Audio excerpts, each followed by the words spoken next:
typically just for the checksum. The result of the dice roll can be reproduced with other tools, Ian Coleman, dice rolls with Home, etc., but still requires a computational device the way we have implemented them. Do you see where I'm getting now? Not quite. You want to boil it down for a retard like me? It requires a computational device or a method to transfer the bits that you are generating with dices or conflicts to the actual seed. But if you are directly selecting the seed from a bag of paper words or pills or whatever, it's a lot more work, but it skips an additional step that can fuck up your. It's not the entropy that is going to be fucked. It's just a computation from numbers to words, you know. And you're saying because the ones that you're cross-checking are using the same conversion, then that itself could have problems? Is that what you're trying to get at? Yeah. Okay, but that... Wait, for more retards like us. Well, that... Is he saying that if I print out 2048 words in a hat, no, that's different. and I pick those, I think that's is better? Yes, because that's not relying on that's what I'm saying. Yeah. Yeah, that's not a direct. Okay, yeah, I understood that. That's not a direct. That's what he's saying, though. Mathematical implementation. Yeah, no, I'm saying that's what he's saying. So you can either do the like the coin flips if you're super paranoid, or the picking of the words out of a hat, right? Or you can do like this convoluted dice roll with a 8-sided and 16-sided if you want to do direct mapping. But I guess what he's trying to get at is like there could be, and by the way, very big asterisk here because nothing is confirming this. There's no evidence to say there's not, but there could be a more constrained grouping of seeds with that particular translation. But again, you really have to be careful here because you're not bringing any evidence, or like you're not claiming that it is. You're just saying it could be. Yeah. Of course. And listen, Remo, like anything can happen. Like in 1 + 1 might equal 3 tomorrow because aliens arrive and teach us some new physics. Okay. Again, we're in a state of complete uncertainty, and so we're questioning everything. We're also probably delirious, and also talking to AI way too much, and it's also delirious. So I get the like we're trying to war game this out all the way to the end. Question? But here's the thing. Let me just finish with this thought. The dice roll thing, if we really want to check whether or not it's a more constrained space, then someone should start grinding the fuck out of those and do it on a GPU farm for a few days, and we'll know. We'll know within a few days. So how about instead of coming up with these what ifs and maybe we're all fucked, you just put in the resources and grind it out and see if we are. I think that'd be more productive. Yeah, I think that's the only way. More productive. That's the only way to verify, right? Wicked is literally doing that. Yep, you got to grind it. You got to grind it on a GPU farm and do it for a few days. And if you don't get very many collisions or none at all, then we're good. Well, it's 0 collisions, right? Well, if you get one collision, depending on, right, so I'm just saying, if you get one collision, we're not fucked. We just have warning now. And we're like, oh shit, we got to move to fucking coin flips, bro. But how about somebody do that, right? Go fucking spend, $10 million and grind that shit out, bro. Thanks for your contribution. Basically, facetious, but yeah. I don't think there's any need for panic is all I'm trying to say. And people are uncertain right now, and gigabrains are coming up with all these, war games. This is the way you got to do it if you want to survive the nuclear winter, right? Maybe our dice rolls aren't working, but it's all these claims up here are not based on any evidence. It's just, we're just saying 1 + 1 might equal 3 tomorrow because aliens are going to come to the Earth. And if you're operating day to day worried about aliens coming to Earth and introducing us to new physics, then Stop hitting the you're emoji. then you're not gonna you're not gonna live your life. You already have a broken screen. We're going to talk about this a lot more. I know. Yellow, tell us. I just want to recap because I just got from the job.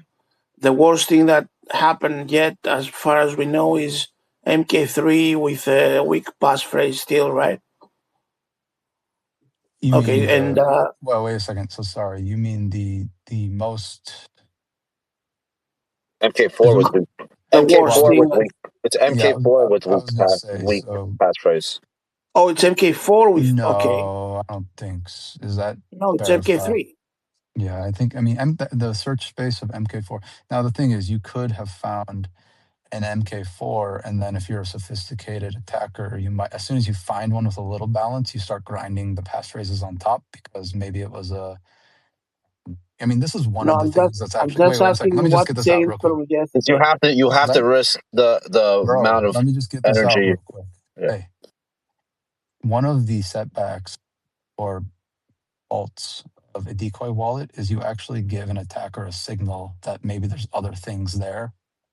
And so, if they would have otherwise just passed over and not looked at the passphrase on the initial pass, now that you gave them a little something, something, they're like, oh, maybe there's more in, the passphrases, and they start grinding that. So that's an attack vector.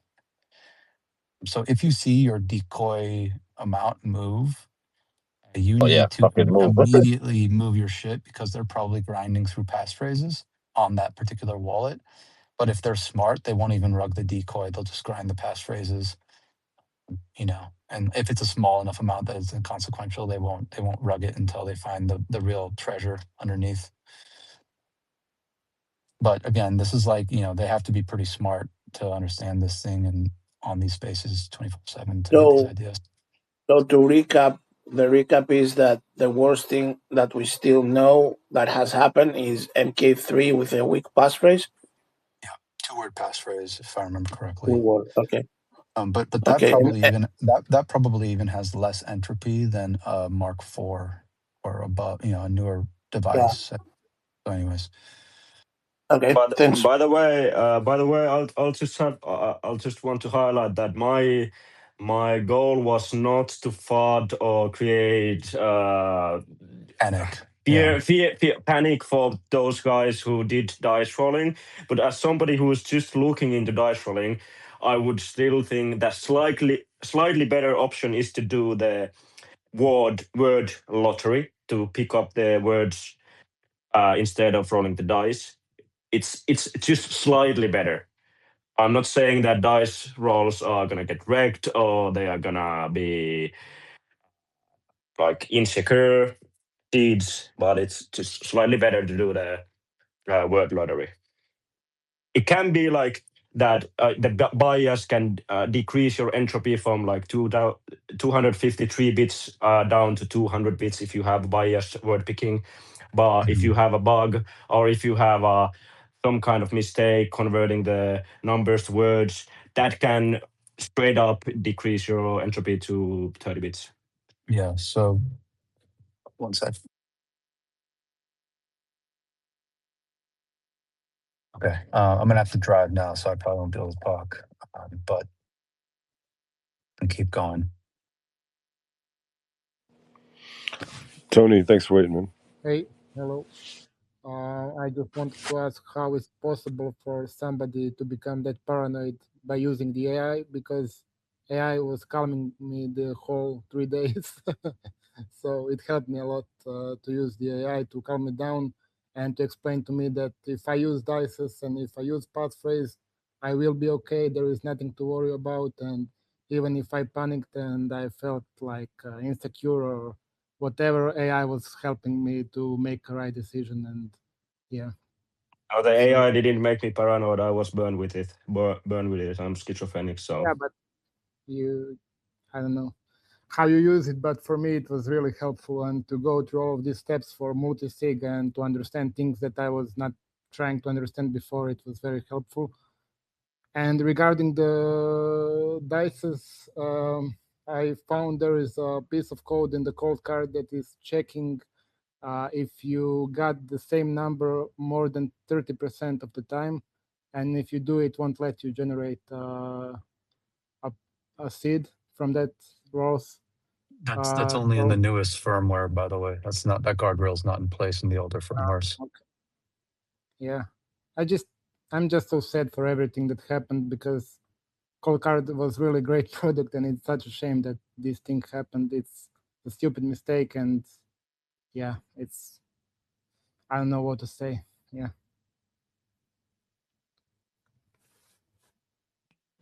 Good stuff, man. Bitcoin News and Hundle, welcome back. Hello. My question today regards the claims that there are white hat hackers out there sweeping Bitcoin. In terms of proving ownership, that's your Bitcoin, if they have the seed, what can you do to prove that was actually your Bitcoin? All right. This is going to be a complete mess. The seed alone proves nothing. Anyone can grind through and generate those seeds at this point and then claim that they're the owner. That alone won't prove anything. Vulnerable keys are vulnerable because of how the code paths failed back away from using the proper random generator. It pulled device identifiers off of the actual chip and then a counter for like how long the device has been booted up. So there is collisions in that section of device identifier that was used. So there will be multiple devices that could have generated any wallets that can be confirmed to be affected by this.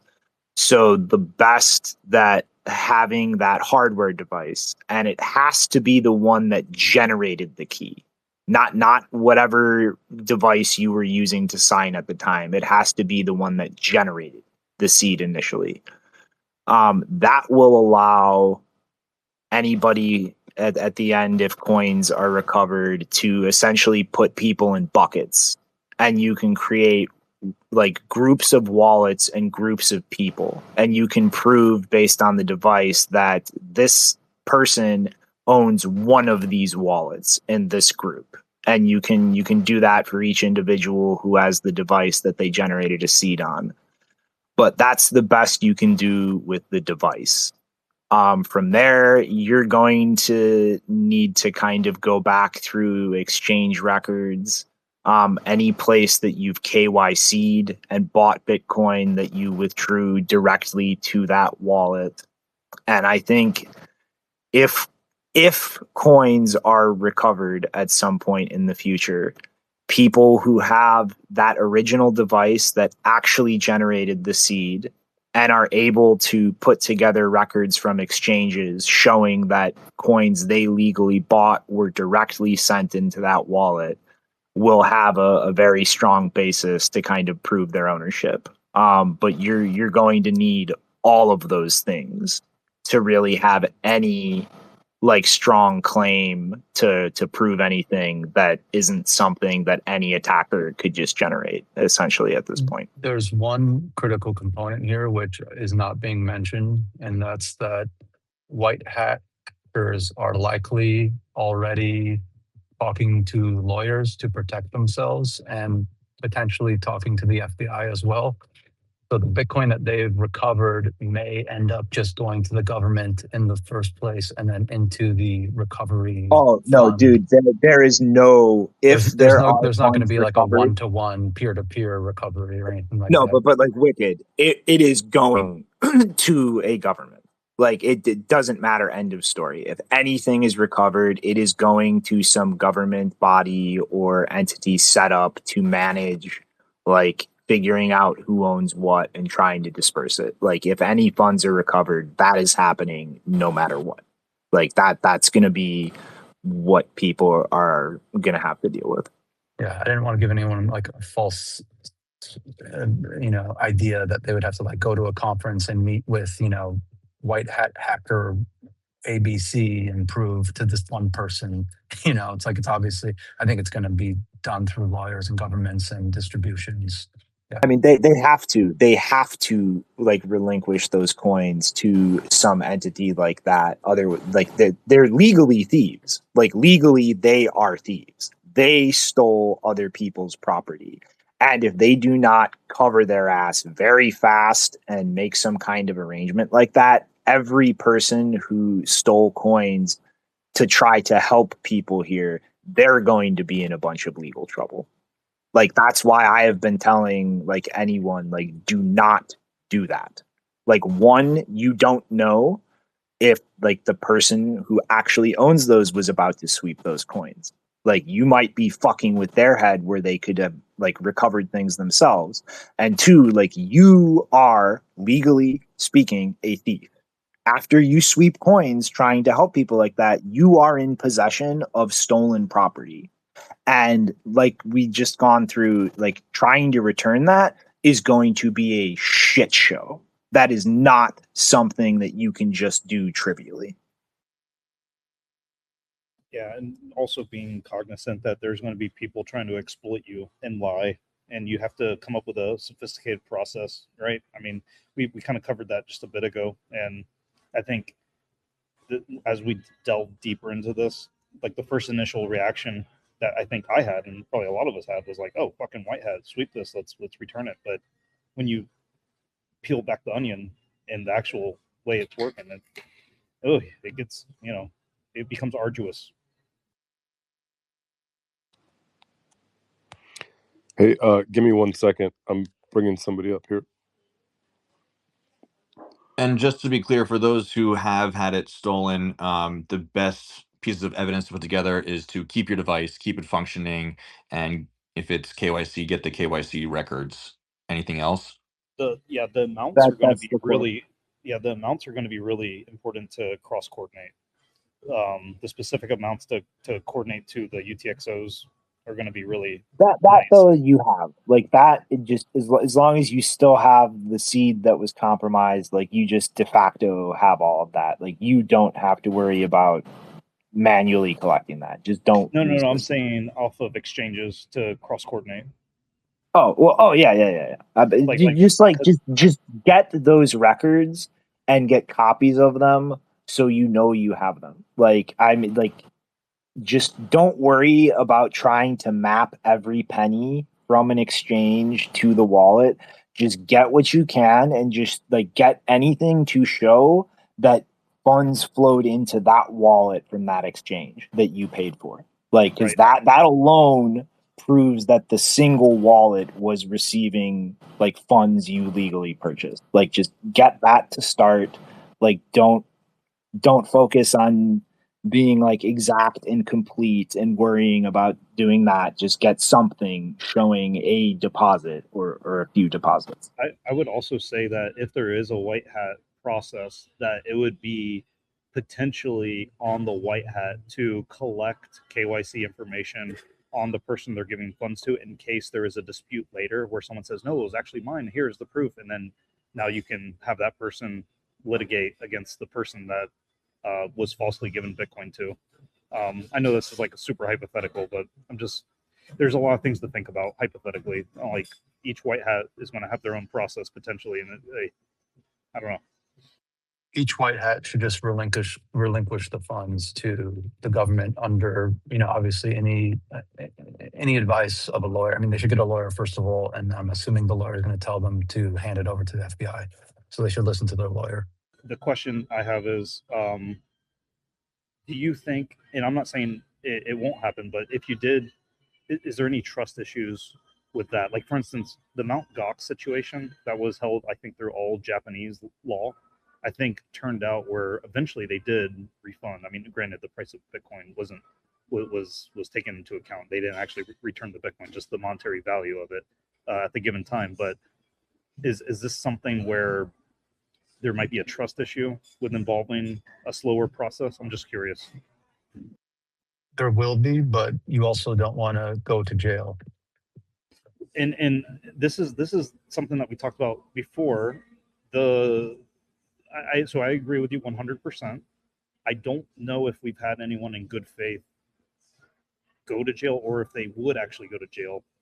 And I'm not saying they wouldn't. I'm just saying, like, man, that would super suck if someone in good faith was trying to do this and then actually I think if they went across if legal. under the advice of legal counsel they went against it and then didn't relinquish the funds because they wanted to distribute it themselves, they may very well go to jail. I mean, I'm not a legal expert by any means, but I'm just saying.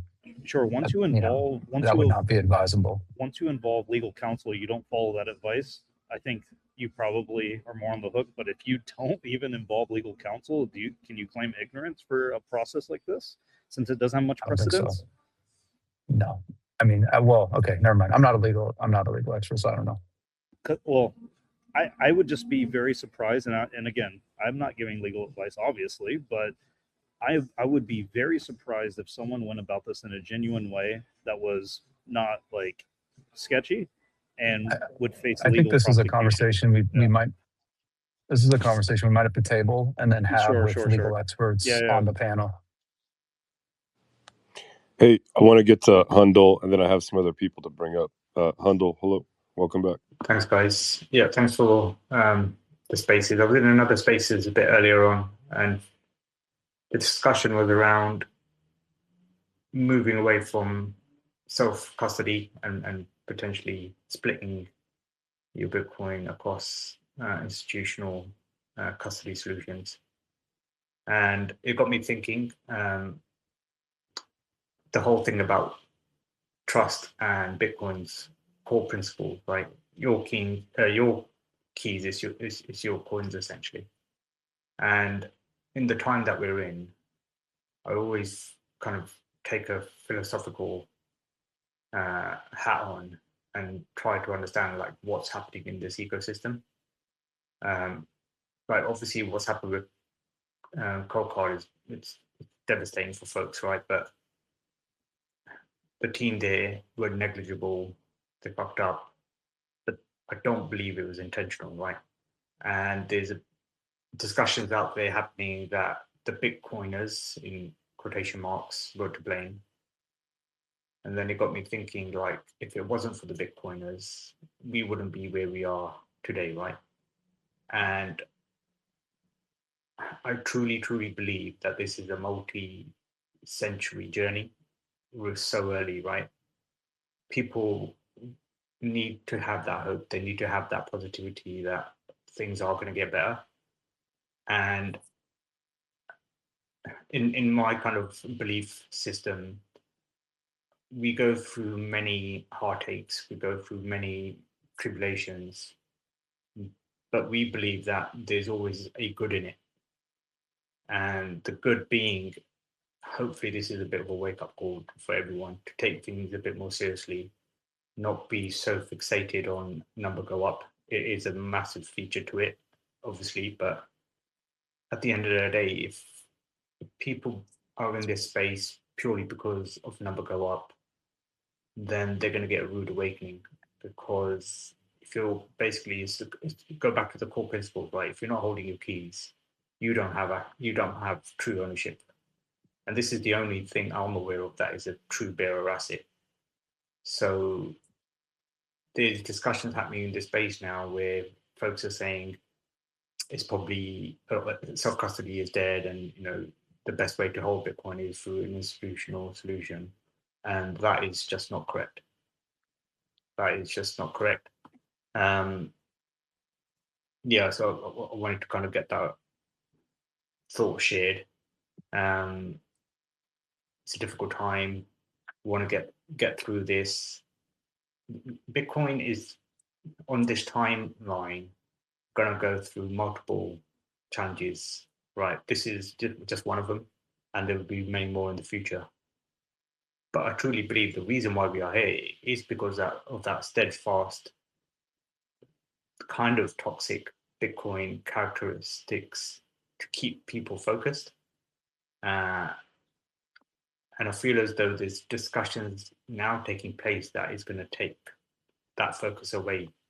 And that's a dangerous thing, because me being in this space, I've observed, like, you've got many characters throughout the kind of last, say, 10 years, who were very, very focused, who were very kind of pushing towards Bitcoin only. And I still think that message is 100% correct. Because if you don't have that, then you just get in this space of dilution. And when dilution and unfocus creeps in, this whole kind of ecosystem and network will not continue. So I want people to think about that. The other observation I had was like, when people had Bitcoin on exchanges, or they had them in this BlockFi, whatever setup in the last 10 years, and to got whatever exchange it was, and it went down, people were crying for hardware solutions to save the day, and they did for a period of time, right? It's only now that one particular company has messed up. If it wasn't for that mess up, it was a fantastic product still, yeah. And for that mess up, it's obviously it's going to be tarnished forever now, which is a real shame. But I just want to have people think about, don't lose focus, and the concentration of focus. Don't lose that, because if that gets lost, then the movement won't continue. Well said, Hundle. Can I just respond real quick? I think this event has refocused me. I think I had lost a little bit of focus prior to this event, but actually this event really refocused me on the mission. Yeah, and in other spaces, folks are talking about, you could put your coins on, say, Coinbase, and it's more secure than self-custody. Like institutional players, like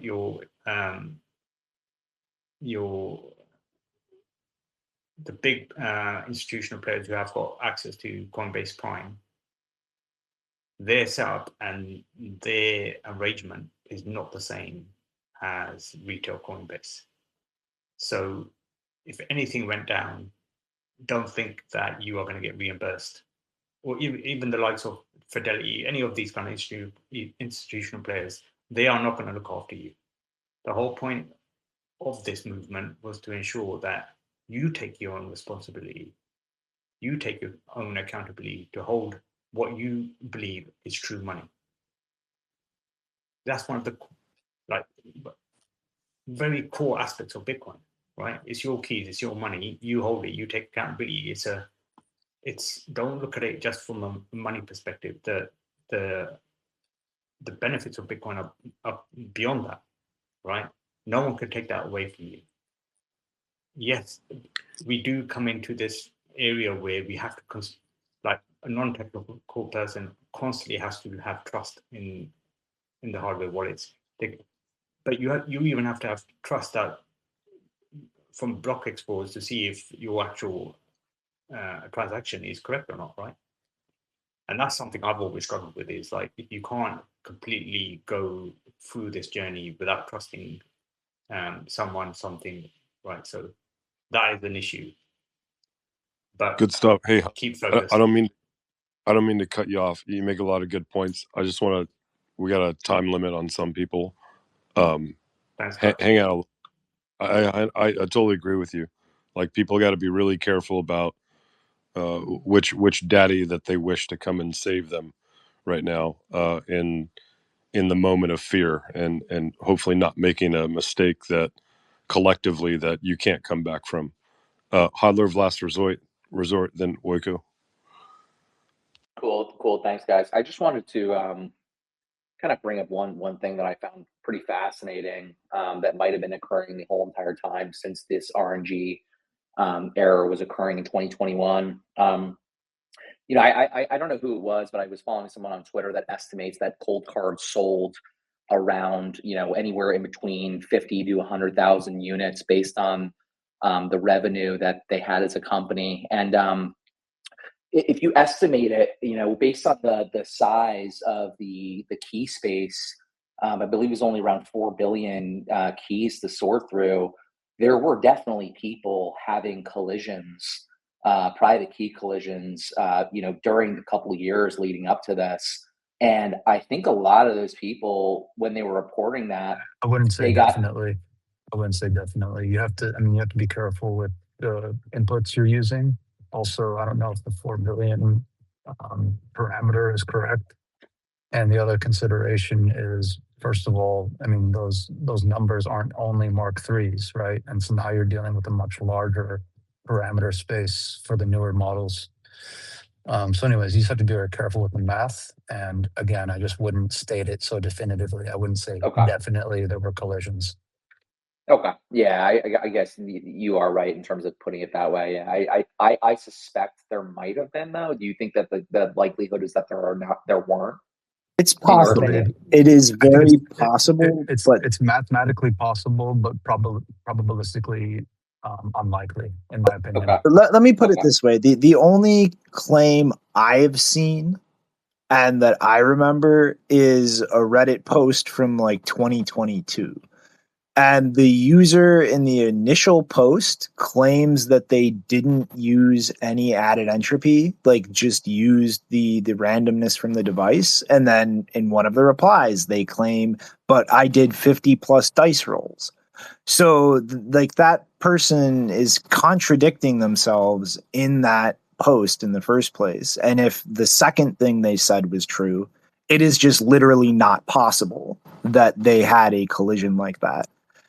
And so like that just on the basis of that post itself, I am highly skeptical because the poster contradicts themselves. But also just Wicked, you're open if you're doing personal shit. Oh, sorry, I'm just dropping off my wife. But also real quick though, I'm not Okay, doing that on yeah. But like just contextually, like at that time, like look at things from Coinkite's point of view. Like you have one user making a claim like that is contradicting themselves, where if the second claim is true, it is impossible for that to have happened. And like claims like that, but it's like my point is, Hodler, like people make crazy, absurd claims like that at companies like this all the time. And it's like almost always just nonsense or some scammer trying to squeeze money out of the company. So like that single post on its own in context back then, like that just, it looks ridiculous. You know what I mean? I guess I'm wondering how that didn't prompt like any type of review or security at that point. It probably even just did. for the paranoid. It probably did, to be honest. I mean, again, you're making assumptions that you don't have any evidence to back up.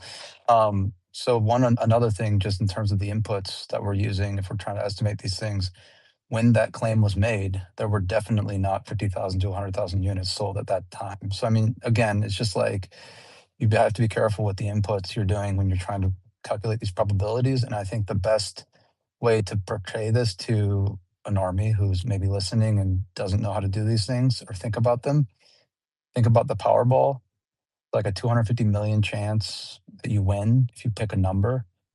There's tens of millions, if not hundreds of millions of people playing, right? And, you know, you maybe get a clash occasionally where 2 people win or 3 people win. And that's with those numbers. Now we're talking about, you know, in the most constrained space, $1 trillion or 4 billion rather, but, you know, maybe as much as $1 trillion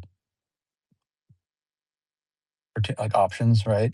And then upset of like 100,000 users at most. So the numbers are just way divergent compared to like anything that we experience in life with these big probabilities like Powerballs, where these things don't happen that often, right? And so now you're talking about, you know, this space where it's even less likely, way less likely that this happened.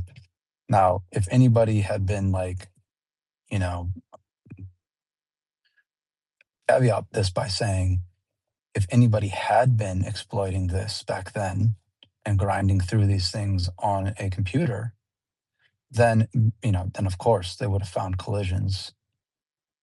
But there's no evidence that that was happening because I think the sweepings would have been much earlier in that case. Mass sweepings, rather. Got it. No, that's a good way to put it. Hey, Moath, who's requested, your request is timing out. I'm going to deny the request. If you could try again, please. Oiko, you're up, man.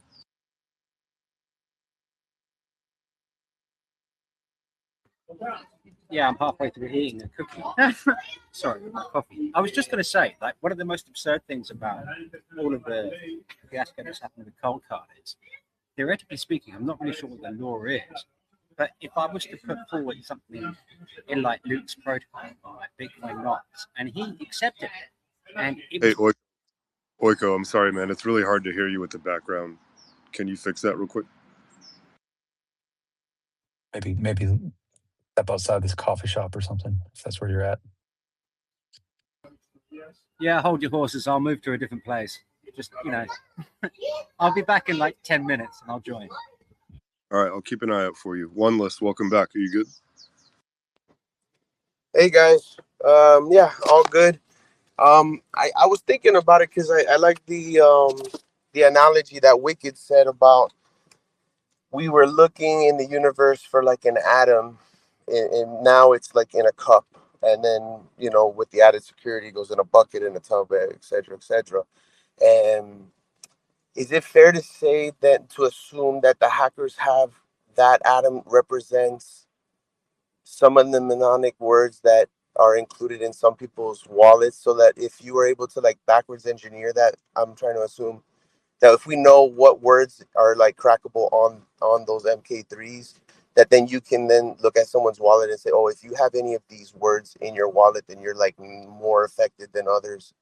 Or No, is that not? Oh, no, okay, they're okay. completely different. So it doesn't. I mean, if someone has a 24-word C phrase, and for whatever reason you guys are comparing yours because you're weirdos, even if you had like 5 or 6 matching words or something, that doesn't make one, give away more information about the other. It's just a coincidence. Okay, thanks, man. Appreciate it, buddy. Welcome back, Rom. Hey, what's up? I just have a question for Shinobi. I know you were talking about how it's a bad idea for like white hat hackers to like steal people's Bitcoin in this cold card exploit. But what if they were to like steal people's Bitcoin, but then just send it back to the same address to let them know that like, hey, you're Then it would get flawed. swept right There's away by the no attackers. there's no Okay, guarantee. I was just curious. Yeah, there's no guarantee that they'll see that. Like, yeah, it's just like don't fuck with things. Like all you're doing is creating more potential ways that people could spiral out and hurt themselves, and legal risk for yourself.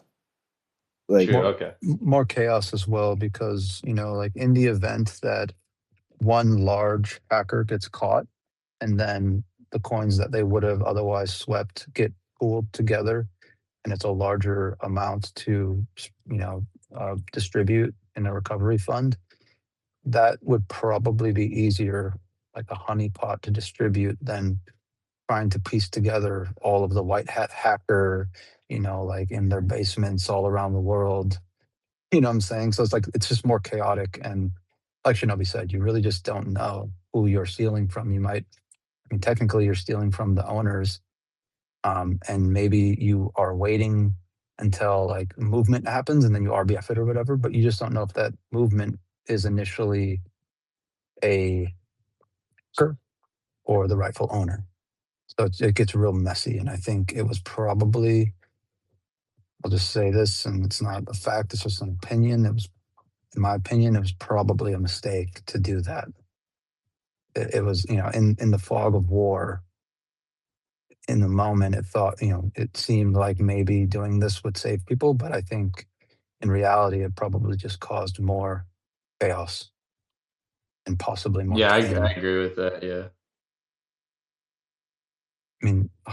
I hope it didn't. I hope in the end it causes, a better outcome, because those funds are able to be returned. But, there is a possibility that it caused more pain. And we just won't know until we get much more information and get way further down, and see kind of what happens.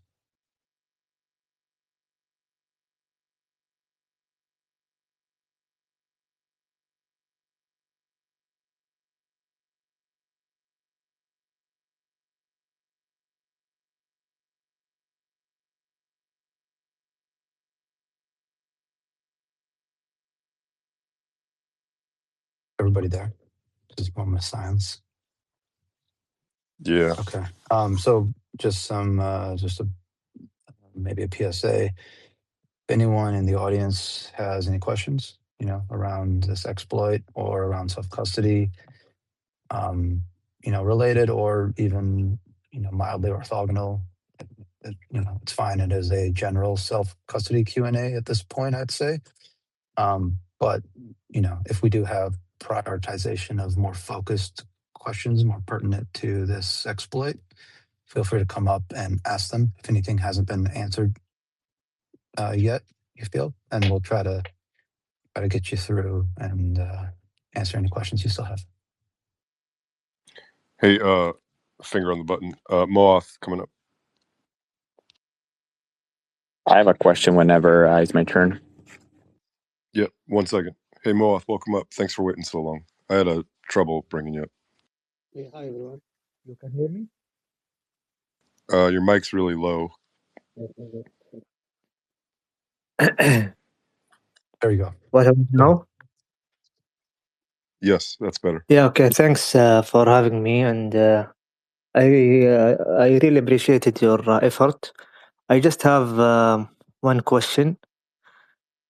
I'm new to the Bitcoin world. I just bought a cold storage last week, and I just want to ask if I dice rolled and I generated my 24 words, and add on top of it the passphrase. Would this be secure? Yes. So if you rolled the dice 100 times, and I'm assuming you're using a cold card, but if you were using any other device, then I would just say at this point in time, you can assume it's secure, right? There's been no other announced exploits of any other devices. So this kind of relates to cold card in particular, but if you're using a cold card and you rolled the dice 100 times, then you should be secure, right? I would mark that as safe from the blast radius. Okay. But another thing regarding the privacy, what I'm planning to do is to buy the Bitcoin from Binance, then transfer it to my cold storage. Would this make my privacy lower, or it is okay? So if you are KYCing on Binance, then those coins will be associated with your identity and their records. And so if those Okay. records were to ever be leaked publicly or handed over to the government, for example, Okay. then your UTXOs or your Bitcoin in your wallet would be known to whoever gets those records, right? But what is the solution for this situation? There's a few solutions at the moment. None of them are perfect, and they have trade-offs. I don't know if anybody up here wants to give privacy advice to Moth in this regard, but there's things like, I'll just name some things. You can do some research and see what sounds best for you, right? But there's things like coin joins. There's things like obfuscation through different layers, like Lightning or Liquid. And there are general ideas like coin control or UTXO management, where you are just, you're specifically labeling the Bitcoin you receive so that you don't intermingle those coins with one another if they come from sources you don't want to have correlated. So in other words, let me just give you an example. If you got coins off of Binance and then you built a house for a Bitcoiner and they paid you in Bitcoin, you would probably want to receive those in different wallets entirely to keep them segregated. But if you did use the same wallet, you would at least want to label them the coins you receive from either of those, received amounts, you would want to label them so that you can in the future know which one you're spending. Are you spending the Binance one, or are you spending the one you earned from building a house? It's important to just keep track of those things in Bitcoin. Okay. Okay. Thank you very much.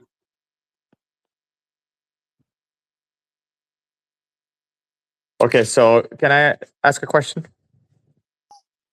Yes, sir.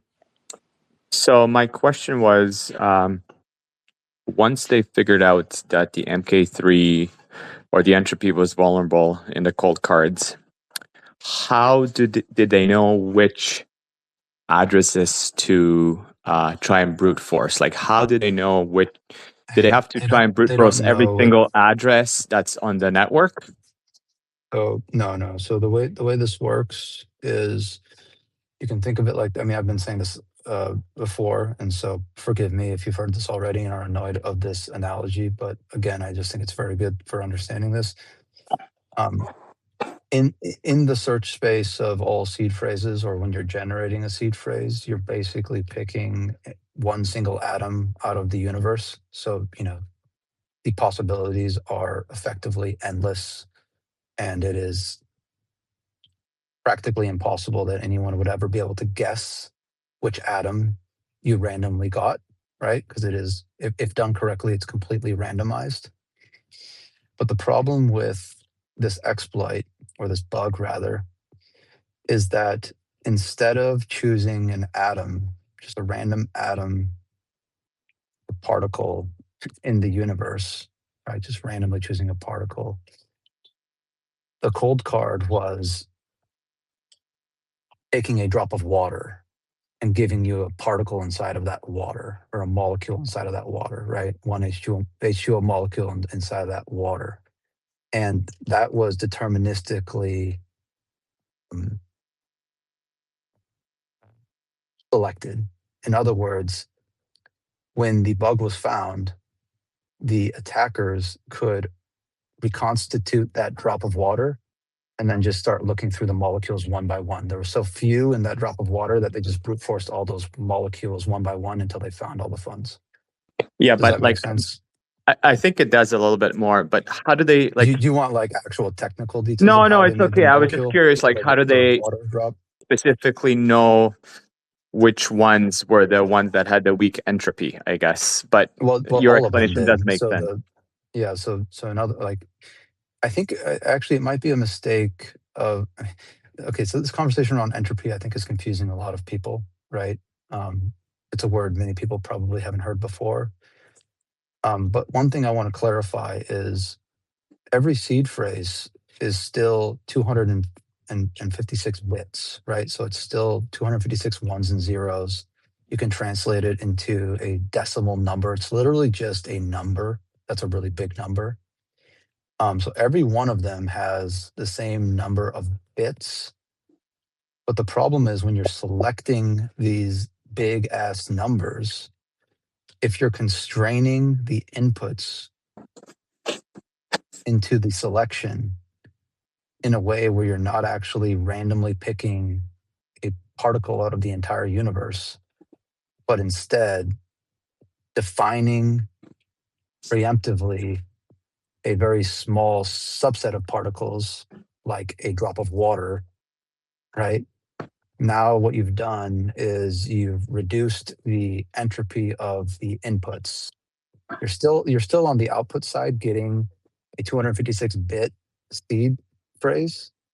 And so to anybody generating this, it still looks good, right? There's no obvious difference on the output, but on the input, you've constrained things in a way that reduces that entropy. And so an attacker looking through this exploit understands how those inputs were constrained. And so they can reconstitute this drop of water, if you may, and then just start looking through the molecules of that water until they find any seed phrases with balances on them. And then at that point, they just sweep them immediately. Oh, so they would have had to scan like a million seed phrases basically to find the 5,000 that were So if there's, let's just give this some numbers. If there were, let's say there were a billion possible seed phrases in this molecule of water, and 1,000 seed phrases that were used and have a balance, that means that they would have to scan a million before they found one on average. So for every million they scan, they find one, they sweep. And then they just keep doing that until they find them all, right? They would explore the entire space of a billion after, a few hours or a day, depending on how much compute they have. Fair enough. Okay, that makes sense. Thank you. Okay. I have to deal with my son, so I don't know if anybody else on stage can hold it down, but give me a few minutes. Yeah, I was hoping to share my analysis. I'm really sorry, Rooster. Oiko's been waiting for a little while, man. Give us just a second. Yeah, I was going to say, if you guys are interested, there is a brilliant post, which is exactly about the cold card hack. And it is by the Bitcoin Dev project, and it's called Bitcoin Devs. And it is just a visual interpretation of what the hack actually did. Because in order to do this hack, it would actually be incredibly simple. All it was a UID that is tied to the device. And with the UUID known, you can literally go over all of the possibilities. And since there are only about 2 to the 40 possibilities, you could break that on a fast computer in probably less than 10 minutes. And so it wouldn't have taken long for them to just go through every single possibility that there was on all 100,000, 200,000 cold cards that exist. I mean, I don't know how many sales they've had, but it's probably more. It really wouldn't have taken long. And of course, then you would have had to actually find out if there is anything on that address, check it against what there is on the blockchain, and you could have easily just drained it instantly. So it wouldn't take long. You're probably talking about 20 minutes per address that you want to hack, because the code can be so quick in being able to do this. And if you had a fast computer, you could rip through it in 15, 20 minutes, and you know what I mean? So Yeah, it is brutal. But anyway. So I posted that in the nest. Thanks for bringing that to my attention. I'll look through it in more detail, but it seems like a good post, kind of explaining things more simply. I will say, like, there's some context around this, right? There is some nuance between the Mark IIIs and the newer ones. So just as another PSA, because I want to keep doing this, occasionally, but. And sorry, my son is freaking out. But the Mark IIIs, I would say, are fully explored. The Mark IVs and above, probably aren't. They're still grinding through those. And so, if you have a balance, if you have Bitcoin stored on a newer cold card, and you generated that seed with the cold card, you didn't do any dice rolls, you didn't do any passphrases. You may still have a balance there. It may have not been swept yet, but it is only a matter of time before it will be. So you are under the gun, and the clock is ticking, and you need to go move those funds immediately. I got an analogy I named after Michael Tidwell here. It's called the Mikey analogy for what happened. I've been explaining it to people as a chessboard. After each side moves 30 times, you got to guess where all the pieces are. But Cold Card basically removed all the pawns, the queen, and the rooks. Now guess where they all are. It's way easier. Thank you for the chess Bitcoin analogy. You're appreciated, and hope to see you at TabConf this year, brother. Hope you can make it. This is going to be our last one, so I really would like to see you if you can make it down this year. I'd love to, but I gotta be in Italy then. Okay. I'll see you when I see you, though. Thanks. Yep.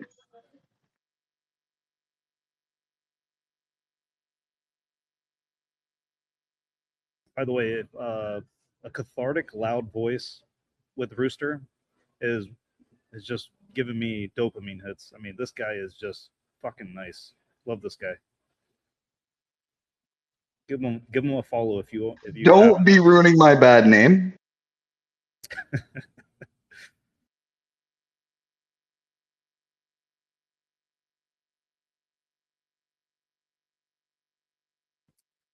Jen, are you still here with the queue? I'm here. Yeah. There is no Okay. queue at the moment, by the way. So Okay, cool. I'll just So we can say just- again, and yeah, we can just Yeah. rip it at this point. But if anyone in the audience does have any questions, feel free to hit the request and we'll bring you up to answer them, assuming that your account doesn't look suspicious. I have one I'll go question, back. if I may. Can I ask you guys a quick question? What Sort it out between the two of Hey, you. Go ahead. yeah, it's weapons free. You got to push your way in now. Hello? Sorry, that's hilarious. Okay, I was just Moth. going to ask, like, Oh, what is oh, what? okay, Oiko.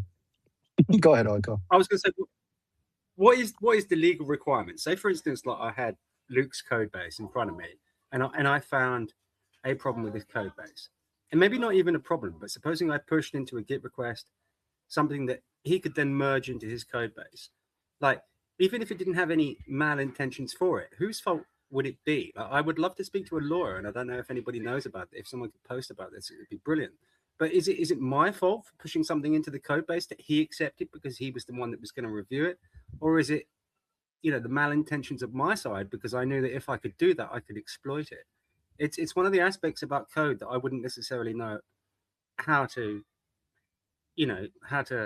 how to deal with. Because if someone was to exploit a code base, it's extraordinarily easy. But what is it that you can say in a court of law? You would say, well, this is your code, and if I could exploit it, then so be it. Do you know what I mean? Like, do you understand the predicament that I'm explaining here? It seems so brutal. Yeah, that's a good question. It's not necessarily even a hack. It's just literally the maintainers of this code base that are fucking it up. And if you can merely exploit that, I mean, I'm not saying that you are part of the team. I'm not saying you're part of the Cold Card team. I'm not saying that you're even putting in a merge request. I'm just saying that you are someone online that's reading a code base. If you can't exploit that code base, and you're to blame for the exploit, even if you're a white hat hacker, do you know what I mean? Where does the law come into effect with regards to that sort of stuff? Because I would have thought that it didn't really matter if you're a black hat hacker, a white hat hacker. It didn't really matter. If you could exploit something in the code base, you would just simply say in a court of law, that was your code. You fucked up. I took advantage of it. What is there else to say? I'm not really even stealing your funds. I'm literally saying that your There's legal ownership. There's legal ownership. Like you could hack the bank too, and then the courts decide who owned it. Yeah, so I think, Yeah, I mean, guys, like, Bitcoin is property anything, under law in many jurisdictions. like, guys, anything claiming that, like, because they didn't physically steal the keys, this isn't theft, that is an incredibly esoteric, like, semantic argument legally that has probably, like, almost no chance of being accepted anywhere. Like, that's, yeah. Good luck with that argument. I would like to see it play out, though, if that was the argument and just how fucking much that would get torn apart. I mean, dude, the attacker will probably make that argument if they are caught. They probably will try to go there. Like there's nothing else they can do except, oh fuck, I'm probably going to jail for 10 or 20 years. Do we have any indication of like if we're getting closer to catching them or who this group may be? No, and also to the few people out there who do know any details about that, I don't think it's wise for people to be talking about that publicly. Like anything that you are publicly revealing is giving like an attacker time to cover their tracks, to disappear. Like if you become aware of specific details like that, you should not share them publicly. Either share them directly with, like probably the FBI, or contact somebody you trust who might want to share them with the FBI, like a trusted lawyer. Yep.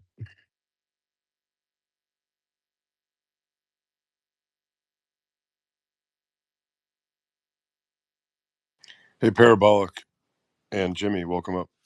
Good to see you both. Hey, Gen X. Thank you. Thank you, Brian. Thank you, Wicked, for your countless hours over the last several days. Been with you a lot of this past weekend. Appreciate you all greatly. I'm curious if there's any known. Did MVK have any awareness of this security vulnerability before it actually occurred? And then No, there is no evidence at all that this was known before the first person who had their coins swept. That kind of alerted us to that big first transaction. There's nothing to show that he had any knowledge of this before then. Okay, that's a relief because I had heard that there was some Reddit posts that gave some clues to their C-suite that possibly action wasn't taken, but that's been dispelled. Yeah, I like that code base had been audited multiple times since then, and I went into it a little bit earlier. Like that post, I don't believe it right now because the original post, the user claims that they generated their seed with the randomness from the device, but then later in that thread, they're claiming they used 50 plus dice rolls. Like that's them contradicting themselves. If they did use dice, like this is just not possible that something like that happened. And even if that was a person genuinely affected by this back then, like looking at the user contradicting themselves, like claiming they use device entropy, then claiming they use dice, like there is nothing that looks serious or legitimate about this. And I personally would not believe that they did not go audit the code base after something like that, even if it did look ridiculous like that. Okay, I did hear this explanation within the last hour or two from you, so thank you for. I wasn't sure that that's what you were referring to. I'm clear now. Thank you. My second question is on the potential of a factory reset iPhone being your hardware device. Is there a limitation, expiration, some type of recommendation for how old of a device you should use? Where's the safest window for that? That's going to depend on the device, right? Different manufacturers are going to have different, hardware standards. So some might crap out in days after you receive them, for being honest. Some might last over a decade. So I think it just kind of depends on the quality control of the manufacturer, which is getting better across the industry. So I'd say in general, if you're buying one of like the more expensive hardware wallets, I personally would expect it to last a few years at least, and upwards of over a decade if you're lucky. But I would do regular tests, make sure it's charged if it has an internal battery, right? Like charge it occasionally to make sure it doesn't completely drain. And then, just do health checks on the wallet as well. Move a little funds here and there, make sure you understand how to sign, make sure all the steps involved are both well understood by you, but also still working as expected from the device. Good here. Thank you. I got a question. I don't know if anybody knows, but has anybody talked about the different types of multi-sig, as in like bare multi-sig, taproot multi-sig? Like, did that make a difference in the entropy at all? I was trying to wrap my head around that. So Cold Card, as far as I know, at least, I'll just say this as a fact. By default, Cold Card's not going to let you make bare multi-sig. I don't think it would even let you do that in advanced features. Correct me if I'm wrong. Bare multi-sig is kind of an archaic way of doing it, where you're putting all the information on chain. And I've looked at all the bare multi-sigs that there ever have been, and there's only like 60 Bitcoin of a balance across the entire ecosystem. So it's a very rare thing that's used. Most of these devices are being used, if not all of them, to be honest, are being used with pay to witness script hash, which is like legacy multi-sig, enabled by SegWit. There's not very many doing taproot multi-sig at the moment, although some are pioneering in that space. But I'd say for the most part, if you're dealing with multi-sig, it's probably just like that SegWit enabled, what I'll call legacy multi-sig. You cut out on me for a sec, Wicked. But Sorry. did you say you're not sure if anyone's using pay to script hash? Just most people are using pay to No, not pay to script be. hash. So, Yes. well, Yeah. I'm guessing most wallets currently that you're interfacing with for multisig are going to de facto be using pay to witness script Yeah. hash, SegWit enabled Yes. multisig. But would it have changed the entropy if you use pay to script hash instead? No, well, I don't think so. In any case, like the seeds you're using in the multisig, let's say all three are compromised. Any combination that they make will probably be explored across all script types eventually. They're probably going to go for the more obvious one first, like the pay to witness script hash when they start combining these things. But I would not, I'll say it this way: I would expect them to combine these things in all ways possible eventually, just to get a full scope of funds, either for analysis purpose or to like try to rug anything that's left over. In terms of entropy, again, I don't know if this is the right word. I think we're using entropy in like a very broad way now, just to explain randomness, or like combinations. But multisig itself is just giving you kind of more time because it takes the attacker more time to combine randomly all of these seeds, right? If three of your seeds are compromised because they were made with Mark IIIs, for the attacker to explore that space without any additional information, they just have to start brute forcing the combination of three random seeds from that drop of water, right? And that's like even though it's a drop of water, it's still like a very large search space. So it's going to take them time to do that search. Yeah, that makes sense. In my head, I was kind of thinking they're looking for the combined 256 bits of entropy, but they're still looking for them separately. At least so, because that's just probably the easiest way to go about it from a brute force perspective. Hey, ST, thanks for waiting. Let's hear from you, and then Jimmy. Good to see you.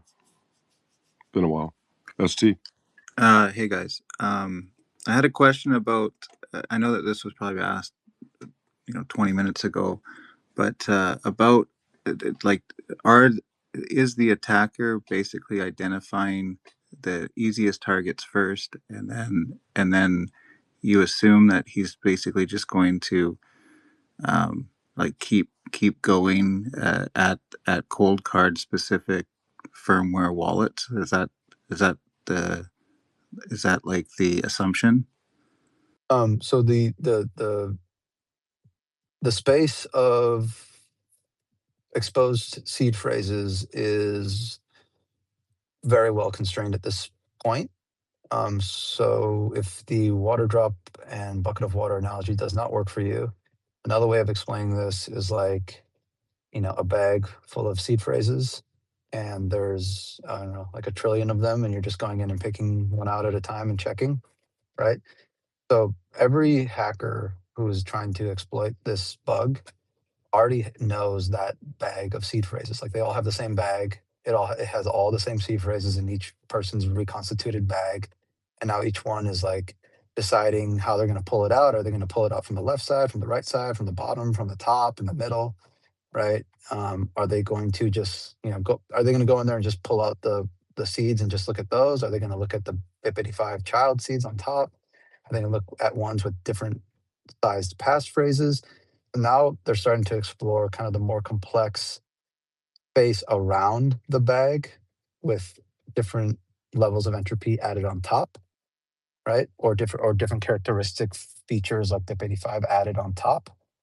But at the core, they all have the same underlying bag of seeds that they already, they basically, I would assume there's dozens, if not hundreds of attackers who already have this list of seeds they've already checked, and now they're just doing different ways of checking more complicated setups on top of them. Does that make sense? And that's for the Mark III, by the way. For the Mark IV, I think the bag is much, much larger, like way larger. So it's going to take them more time to get a list of all those seeds, although they're grinding through them and that list grows by the day. But they're going to be grinding through those for a while, most likely. And then once they have a large enough list of them, they might start grinding through the complexities on top of their own subset list of seeds they've gotten out of that bag. So the other thing, like if they're smart, and I know it's probably, I don't know if it's in bad taste to just talk about these things out loud because it might be giving them ideas, but it's maybe important for protection and like anybody who's kind of waiting to do things or delaying because they think they're protected more than they really are. If you're using a Decoy wallet and you have a little balance in there, or even if you had a balance in the past but you moved it, and you're keeping Bitcoin locked under a passphrase on top, and you're just being, you're being lazy, for lack of better words, to move it now because you have a false sense of security. If an attacker grinds the seeds and so happens to get the base seed with that history or a little bit of a decoy balance, a smart would just start grinding passphrases on top of that to look for the real, the real deal, right? Like if it's a small enough amount, if they're smart, they're probably gonna say, it doesn't look like enough to like really be the real treasure trove. I'm gonna start grinding passphrases on top, and then now, now they've basically pointed all of their resources at grinding yours in particular, and they're gonna try to get your passphrase to get the real bounty. That's just my opinion of one way a hacker could optimize the Bitcoin they're trying to sweep. So one of the things that I read was that the first 3 waves, there was no multi-sigs. The wave 4, it might be more complex, and it might be targeting like the MK4s. So anyways, I was just trying to like think of like, what possibly like profiles the attacker like in some way. Like is there I think you have to I know assume that at this you guys are putting the warnings out for people to move their coins and stuff, which is great. But is there anything else that like people can do to like profile the attacker to like discover their IP like through the mempool somehow, or possibly. I don't know. So if they're not very smart, and they're just punting all responsibility onto their clanker, it's unlikely that their AI is going to like spin up a node and broadcast transactions through its own node. It's probably going to use some broadcasting API, and as such, they are probably going to get logged and potentially caught for that reason. So that that's a possibility. But if it's a really smart AI, it might. My son's playing with my car stuff. Really smart AI, they'd probably spin up its own node and not have that signature. Maybe do a node through Tor. Right. Just one more question. Is there any profile on like what like service they're using, like when they're importing like the seed phrases? Like, are they using a certain thing that's like identifiable? No, it's just a custom script written by their clanker. I mean, all of this stuff is being AI generated for sure. At least initially, it was AI generated. But even now, I would imagine most of this is probably being assisted through AI in terms of its generation. And then depending on how much the hacker knows about Bitcoin and how it works, they might, be able to prompt it to do things in better ways. But at least for these larger sweeps, I mean, it seems to me that either the hacker had very little knowledge of Bitcoin or was purposefully trying to make it seem like he had very little knowledge of Bitcoin. It's unclear if it's one or the other, though. Hey, Jimmy, give me just a second. Pretty Blue has something real quick. Yeah, and sorry, let me just say one more. I mean, I've mentioned this in the past. These are all just my thoughts, right? I know I speak with authority and like I know things sometimes. They're really just my opinions and my thoughts and my intuitions. So don't take them as like gospel, right? Don't trust verify. This is just a fucking cartoon apple on Twitter speaking his mind. Thanks, guys. So I just have Pretty. one thing to. Sorry, Moa. Pretty Blue. Go ahead. Yes, thank you guys so much for all you've been doing over the past few days. I was just wondering, in summary, for me, I need to kind of get an idea. Like ordinarily, true random number generators would offer more entropy than anything that I would do on my own. Obviously, with what's happened, that's a little bit up in the air, but. I know a lot of people will have tested other devices like the Bitbox and Seed Signer have come up with showing that they're pretty secure in terms of the random number generator. But would you say going forward it's best in all cases and in any hardware device that I choose to go with to still do the dice rolls or some other form of my own entropy? That is a completely personal preference. If you're using a signing device that is correctly using the RNG, it is going to produce more than enough entropy for your seed to remain secure forever, assuming that physics doesn't break. But if you don't trust that, then if you sleep better at night with dice rolls or coin flips or whatever, then do that, right? I would. It's safe to say that many who have rotated through the panel, but I'll just speak for myself personally. Like I feel more comfortable generating my own entropy, but that's just because I'm a retard who doesn't understand how these magical pieces of hardware generate entropy on their own.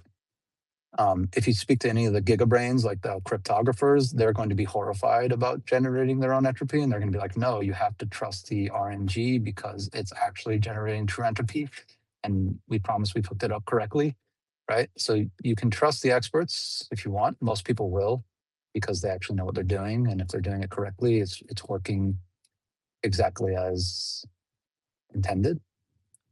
But if you don't want to trust the experts on that particular point, there is ways you can generate your own entropy if you follow the instructions, from people you trust and know what they're doing. Hope that helps. I know it's Yeah, like thank it's you. a very I it's think a gray murky area because there's no one size fits all, right? exactly. And if this hadn't happened and everything was working as it should, then we would all be happy to rely on the TRNG or whatever. But in this case, it's probably better to do it myself. And whatever little bit of entropy I lose by doing it that way, it's still probably going to make me sleep better at night. But thanks very much, Yep. guys. Appreciate you. By the way, RNG stands for random number generator. So if anyone's wondering what acronym we're throwing around, that's like it's the device in your hardware wallet that measures like the universe and gets randomness out of it. I wanted to chime in on that, if that's okay, real quick. Yeah. Then Jim. Just the fact that sounds like a lovely lady that is asking a really good question right now, and the fact that she has to ask that question right now irritates me to no end. And because this is such a it's such a like trust the experts kind of thing, but when we did do it recently, there was an issue, and it leads me to it's a very conflicting sort of thought process, because like you said, Wicked is right. Like the gigabrains or whatever you're saying, like would say don't ever roll your own entropy in any way, shape, or form. But it's hard to give that advice given the circumstances and the amount of tragedy, I would say, of this specific type of incident. It makes it where if this didn't happen, the answer would be very clear. And now that this has happened, it's sort of like, I think going with trust the RNG now is I think we all learned a lesson here where you shouldn't. Like you should be the dumbass or Wicked. I think you're being a little bit cruel to yourself for no reason. I think you're actually doing like it's one of those things where it's like better safe than sorry. And I know that sounds silly because it's like the shit should just work, but when you have a black box that you're unable to verify yourself, and it's given to you, and you're like, hey, use this thing to produce your seed. I mean, it's like, well, shit, you know, it's. Oh, when you put it that way.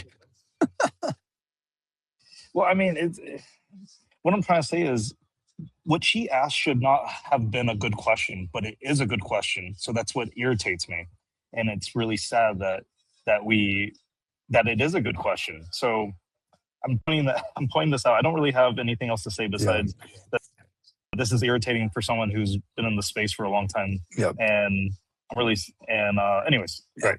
I'll pass it back. So I want to maybe one thing on top of that, just to build on it. The problem with trusting the RNG is there's really only two ways you can prove it's not working. The first is you find the bug and you prove it, you know, through understanding that exploit, right? Technically. And the second is you do the work and you grind those seeds until you find collisions and kind of prove that it's working with a constrained search space, right? Or constrained inputs. But the problem is compute is only getting more advanced over time. So what you may have thought was enough of a search, a test to guarantee that, you know, it's doing the right thing. Maybe in this case, we did find it early on because we ground through, you know, whatever, like a few billion options, and then we found a bunch of clashes, right? I think that may have been good enough to find this one, but what if in the future, like, or what if we hadn't found the new one that's only, you know, that would take like 100 trillion, but in the future it's trivial to do 100 trillion for a test. And by then it's too late because you have all these seeds that had been generated 10 years ago that had this poor entropy, and now like the new attackers have giga computers that are just fucking like rugging everybody from back then because the entropy is found to have been poor. So it's a problem it's a really big problem, especially in the time we are now where compute is accelerating, and tests, unless you explicitly find the exploit and the bug, the only way you can test it is grinding it.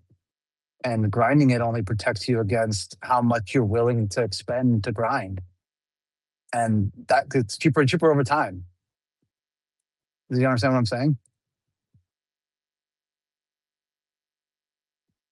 Yeah, and also, you know, it's like the most frustrating part about this is every single bit of cryptography is verifiable with the idea of like making sure the elliptical curves mesh out. You're going to be able to sign for it. All that, we can verify all that. But what we can't fucking verify is ensuring that random number is actually random. That's the fucking frustrating part about all this. And that's the one fucking piece that was messed up.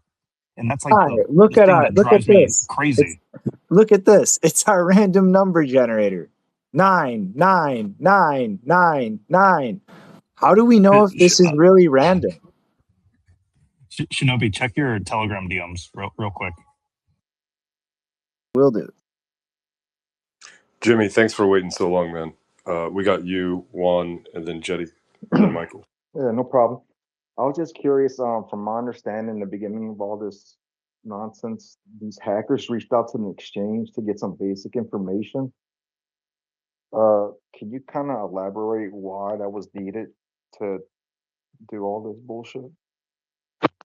I'm not aware of any. Where did you hear that information?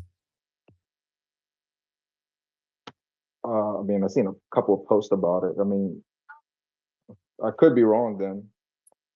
I haven't seen those posts. Do you know who posted them? Was it like random fucking tinfoil hat guys, or was it like? No, it wasn't. Okay. Do you mind sending those to me? Let me go do some research and then I'll send it to you. Okay, thank you. All right, cool. Here's the other thing, everybody. People are just making shit up, right? Left and right. So you have to really be good at filtering out misinformation and truth. And there's a lot of uncertainty right now. So it's unclear who's just making shit up, who's just spreading FUD. And I need to pay attention to my son. You hear him saying daddy in the back. I can't even tell if you guys can hear those words he's saying, but anyways.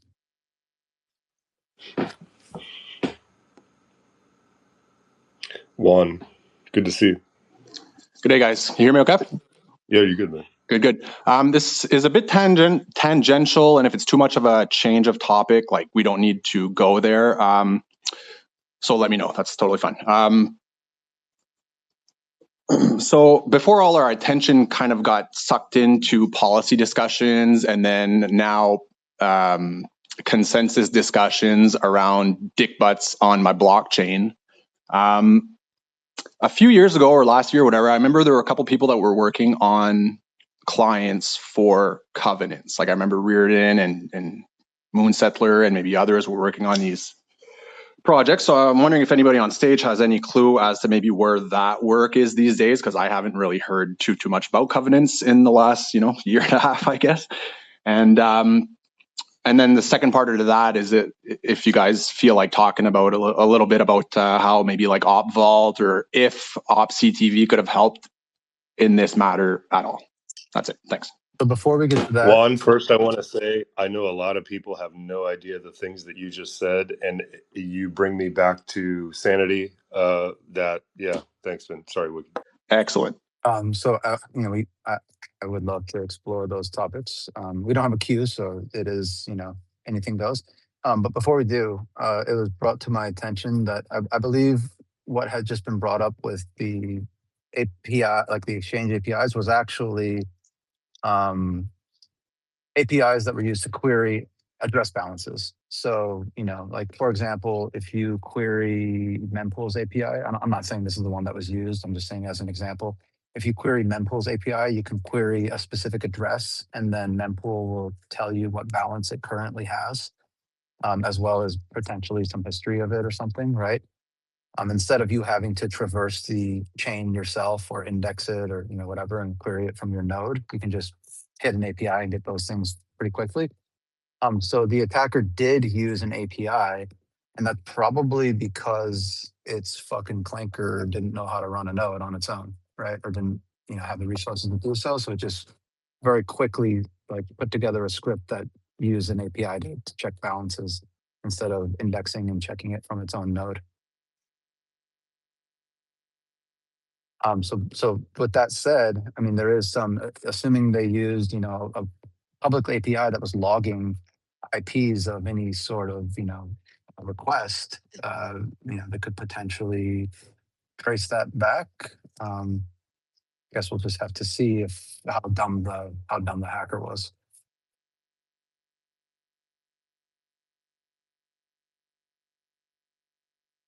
If he got caught by using a public broadcasting system, this would be worse than the Bitfinex guys.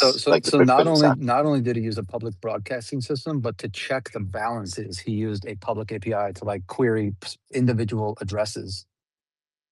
So basically, yeah, that's fucking unbelievable. He is shitting his pants right now.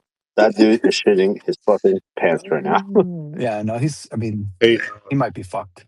Hopefully. No, he's definitely fucked. If he used a public broadcasting system, he is definitely fucked. 100%. Fellas, real quick. Bella, I know you're requested. If you could just put your question in the chat, then maybe we'll bring you up or try and answer it. 293, you're timing out. I'm going to nuke you, and then I'll re-add you so you're not entirely blocked. Jetty, you're up. Okay, look. So as of today, I no longer give a shit about ideological purity because it was implied that the guy who was ideologically pure, it was implied that purity brought about technical expertise and execution. And it turns out that's not fucking true. And, looking back on it, it's like, okay, there's three guys in a garage somewhere or four, whatever. How much money a year do you think they spent on internal reviews and white hats and actively trying to break their product before shipping it out? How much money do you think they spent? Probably not that much. Okay. Now let's compare that to the other hardware wallet manufacturers that everybody shit on for years because they offer shit coins and da-da-da. All right, fair enough. However, how much money did they spend? Probably way more money than Cold Card. And you know what? Those fucking hardware wallets are safe. So I don't give a shit how much you love Bitcoin. I love Bitcoin. That doesn't entitle me to fuck myself over or others, right? So this idea of like, well, he's one of us and it's Bitcoin only. Well, how'd that work out? So from this point forward, the only question that matters anymore is if you offer a product, service, or good regarding Bitcoin, how much money a year do you spend on security? That's my rooster. I do have sovereign eggs. Okay. So how much money a year do you spend?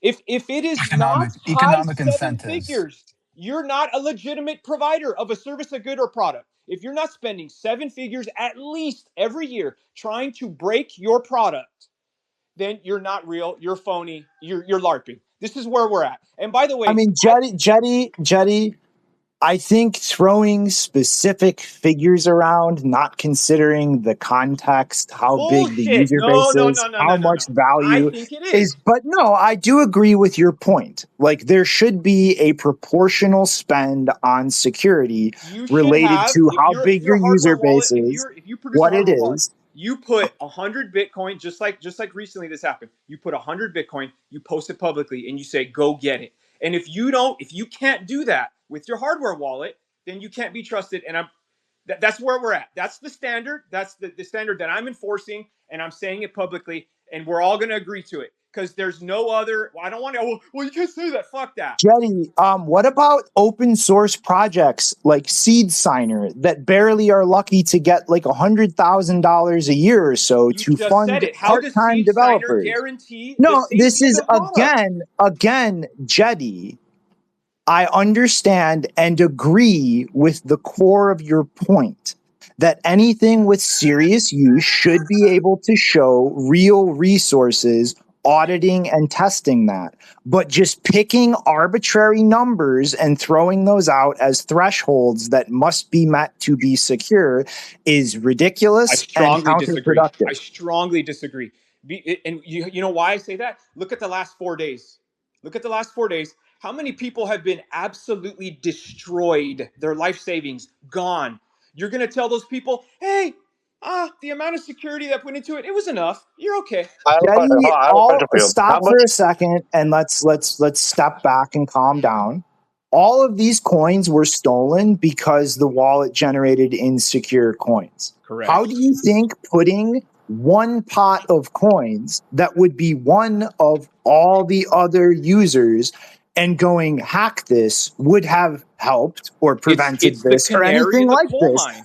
And the only thing that would have done is tell an attacker, don't steal this one, because then everyone knows something happened. Oh my like, God. Jenny, I want you to think about what you're saying. are The guy being has access to incredibly 100 Bitcoin and he's emotional not going to and steal talking it? What are you about talking complicated about? things without thinking things through. That's You are not preposterous. thinking That's rationally right preposterous. now. Why do people rob banks? Because that's where the money is.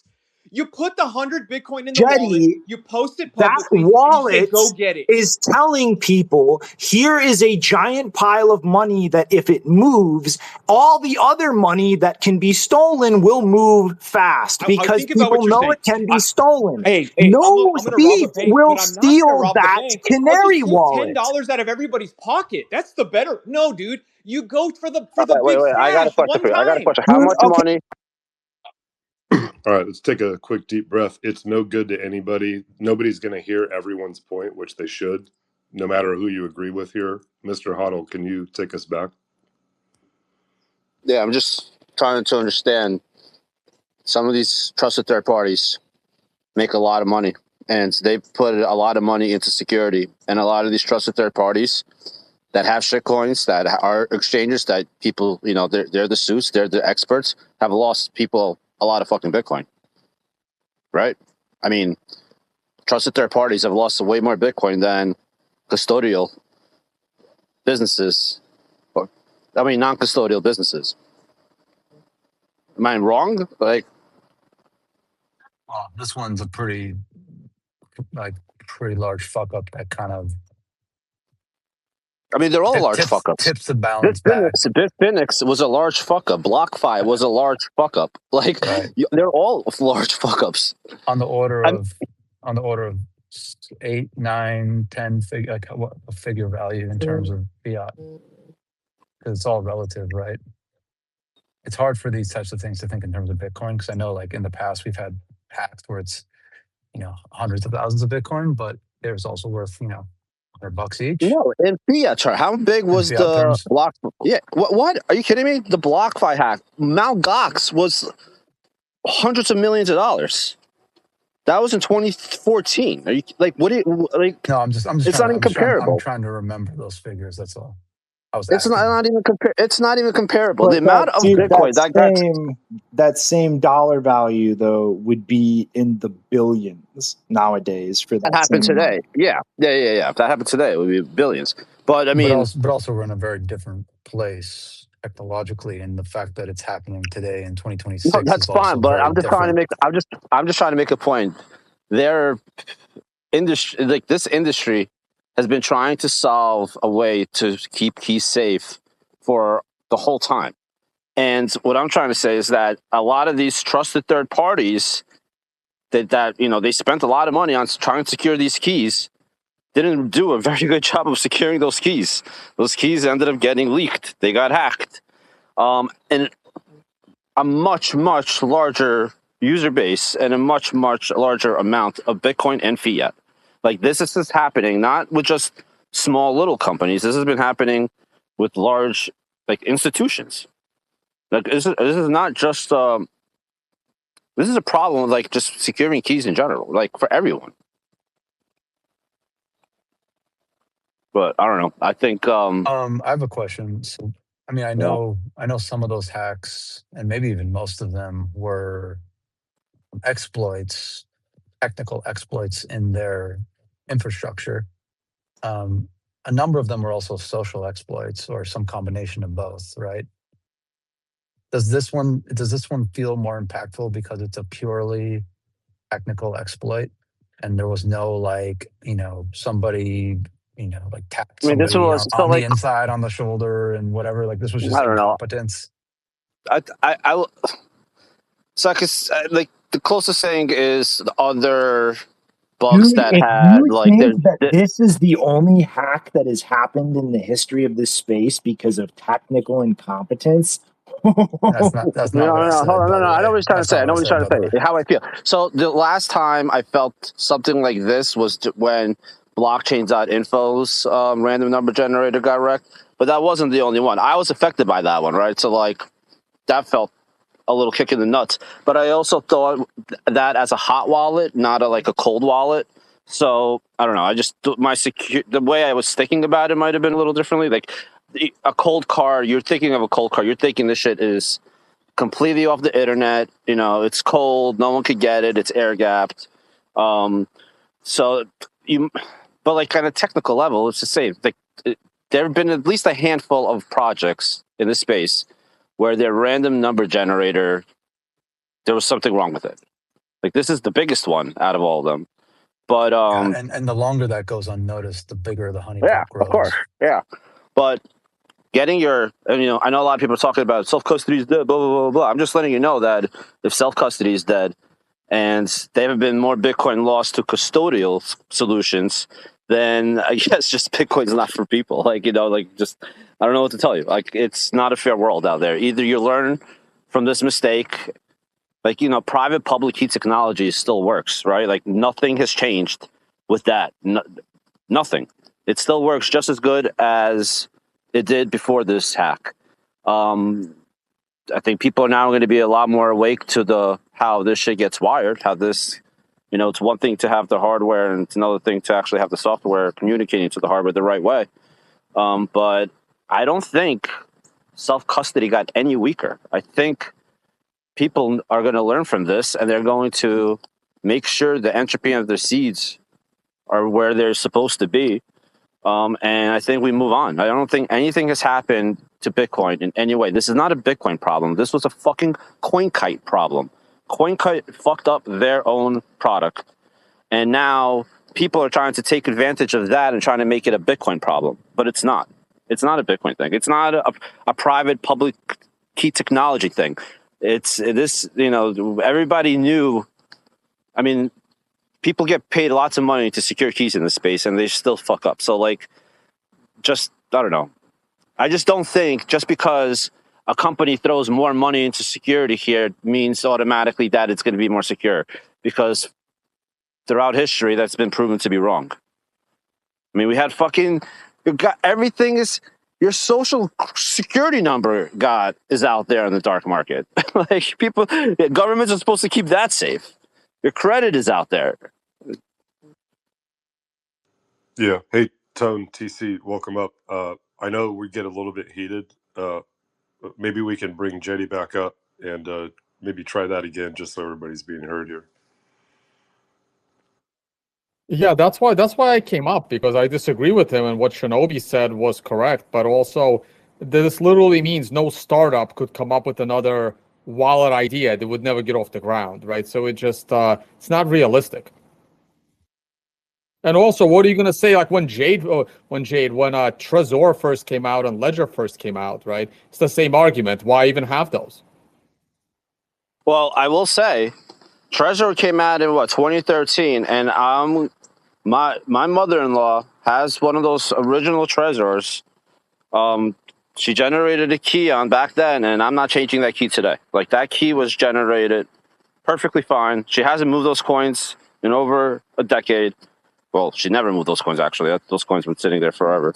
And I don't plan on moving them today. Like, I have no reason to. I have full confidence in private public key technology, and I have full confidence that the way Trezor has their number generator wired up, it works. And as long as it works, there's nothing to be scared of. Trezor's RNG is goated. I recommend that wallet to all new beginner Bitcoiners I bring into the space. It's the goat. I mean, the one thing I don't like about it is that really quick with Trezor, like it is important for you to understand that the default backup format that it picks is not compatible with almost everything else. Yeah, and it will scare the shit out of you, you need to when you try to recover. Hold on, you need to specifically go in the legacy features menu and select a 12 or 24 word seed. And unless you are in a situation where you need to like physically secure your seed backup in a way where it's hard to access because you can't easily physically keep it safe, like use the default. But other than that, like you should get a normal conventional seed so that backup is compatible with other wallets if you ever need it to be in the future for any reason, especially like crazy circumstances like this where you might need to import your seed into something else fast and move things. Well, wait, can you explain that some more? What do you mean? But doesn't Trezor just give you 12 words or 24? No, they years ago not they after the created stage 5 own, or the stage 3. They one at a time. One at a time. Shamir. Hold on. Can you just back up? Their new wallet. They created their own Shamir sharing backup scheme a while ago, and I guess now that's the default backup that they provide users instead of a normal seed. You have to specifically choose to get a normal seed now. Oh, okay. So that's why I'm confused. I'm not familiar with their new wallets. I'm only familiar with the old ones.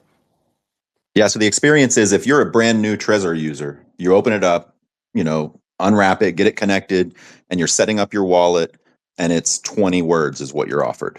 Okay, so I'm no longer recommending Trezor. That's weird. But did you get the orange one though? That's the important part. Yeah, you want the orange one, Bitcoin only. Shit. And then I would be confused as fuck if I got one of their new ones right now. It's confusing. I mean, they have their reasons for it. They call it Slip 39, and it's it's like they're the inventors of BIP 39, right? So like the things that I'm seeing on Twitter is like after our crash out the other day about it is that it's actually a good thing and it's like meant for them. And if you like BIP 39, why wouldn't you try Slip 39 and the whole thing? But for me, it's about the default. Like, if you want to let users do that, that's awesome. But make that be the hidden drop down menu. Don't make the 24 words be down there. Doesn't the Model 1 still recommend 12 to 24 words? That's the one that I've always recommended. The one and the original one, that's still. It depends on the firmware. So if they've updated the firmware, which I'm assuming they haven't backported it to the 1, but I haven't confirmed that. But any new firmware will default to the 20. Older firmware won't even support it. They'll still do 12 and 24. And also, I just want to be Who the fuck's stopping? hold on. I just want to be explicitly clear here, given the current circumstances. This is like my issue with this has nothing to do with device security. It has nothing to do with like seed security, signing security, anything like that. To my knowledge, Trezor is a perfectly secure device. My only problem is that the default backup is incompatible with almost every other wallet out there if a user needed to import it somewhere else. And I think that is a very dumb position to put new users in.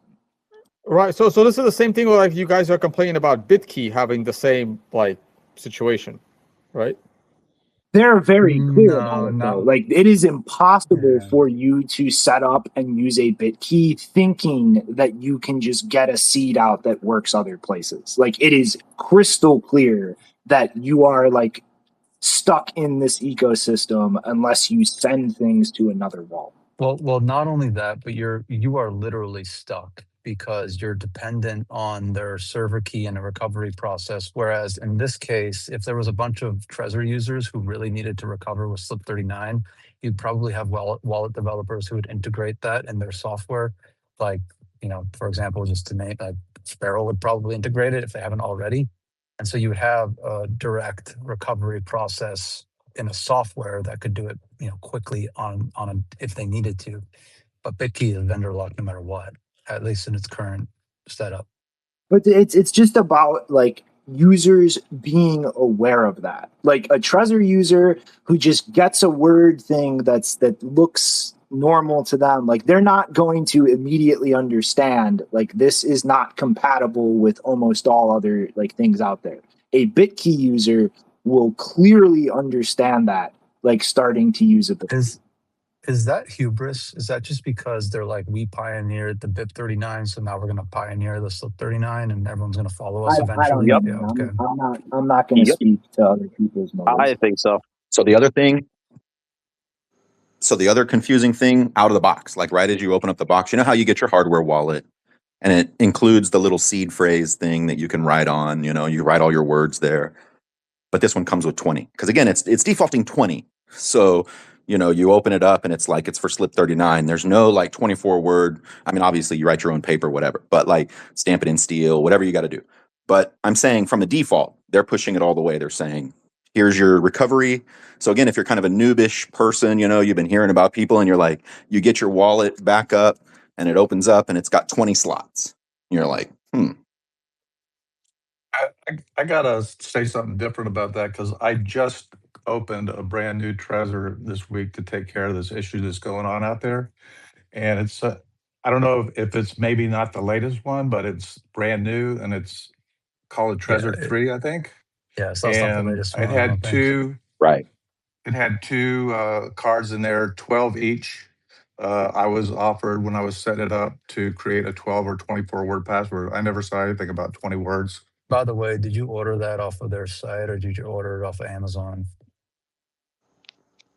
Actually, be careful. I got it. I got it from the guys at Unchained. Okay, cool. Yeah, never buy anything from anything other. It might have been older. manufacturer. It might have been older firmware that you have on that device. It was probably just packaged before they started to, make Slip. When you normally set up a new device, the first things they should do and typically do is say, hey, upgrade the firmware, because I could have had this thing sitting on my desktop for a year unboxed. So I did update the firmware. Can we let Jetty go again? Just keep it composed, cool heads. There's hey guys, I'm back. Okay, look. Dude, hang on. Let me fucking finish, please, man. I'm letting you up. Just make sure that maybe there's some people that like share your perspective. There's other people waiting, and for those that don't know, we're trying to make sure there aren't other people that have immediate needs. Let's cook, Jetty. Yeah, you can drop me down.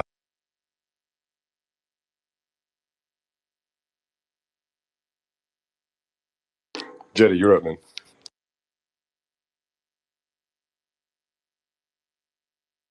Jetty, you got to unmute. I hope you're not maybe talking. Okay, look. There You go find Go look in your. I'm going to give you guys the answer, okay? Because I'm brilliant, okay? And you guys are going to go, he's our new leader. Okay, so here it is, okay? Go find any piece of electronic equipment in your house, a TV, your laptop, whatever, okay? Look on the back. You know what you're going to find? There's a little UL. It's a little symbol. You know what that is? That is an independent body that guarantees that the thing is safe to sell to the public, that it does what it claims it does. Do you know why there's a board of physicians? To make sure that doctors don't slice you up for no reason. You know why there's a bar exam for lawyers? To ensure that there's a basic level of competency within law.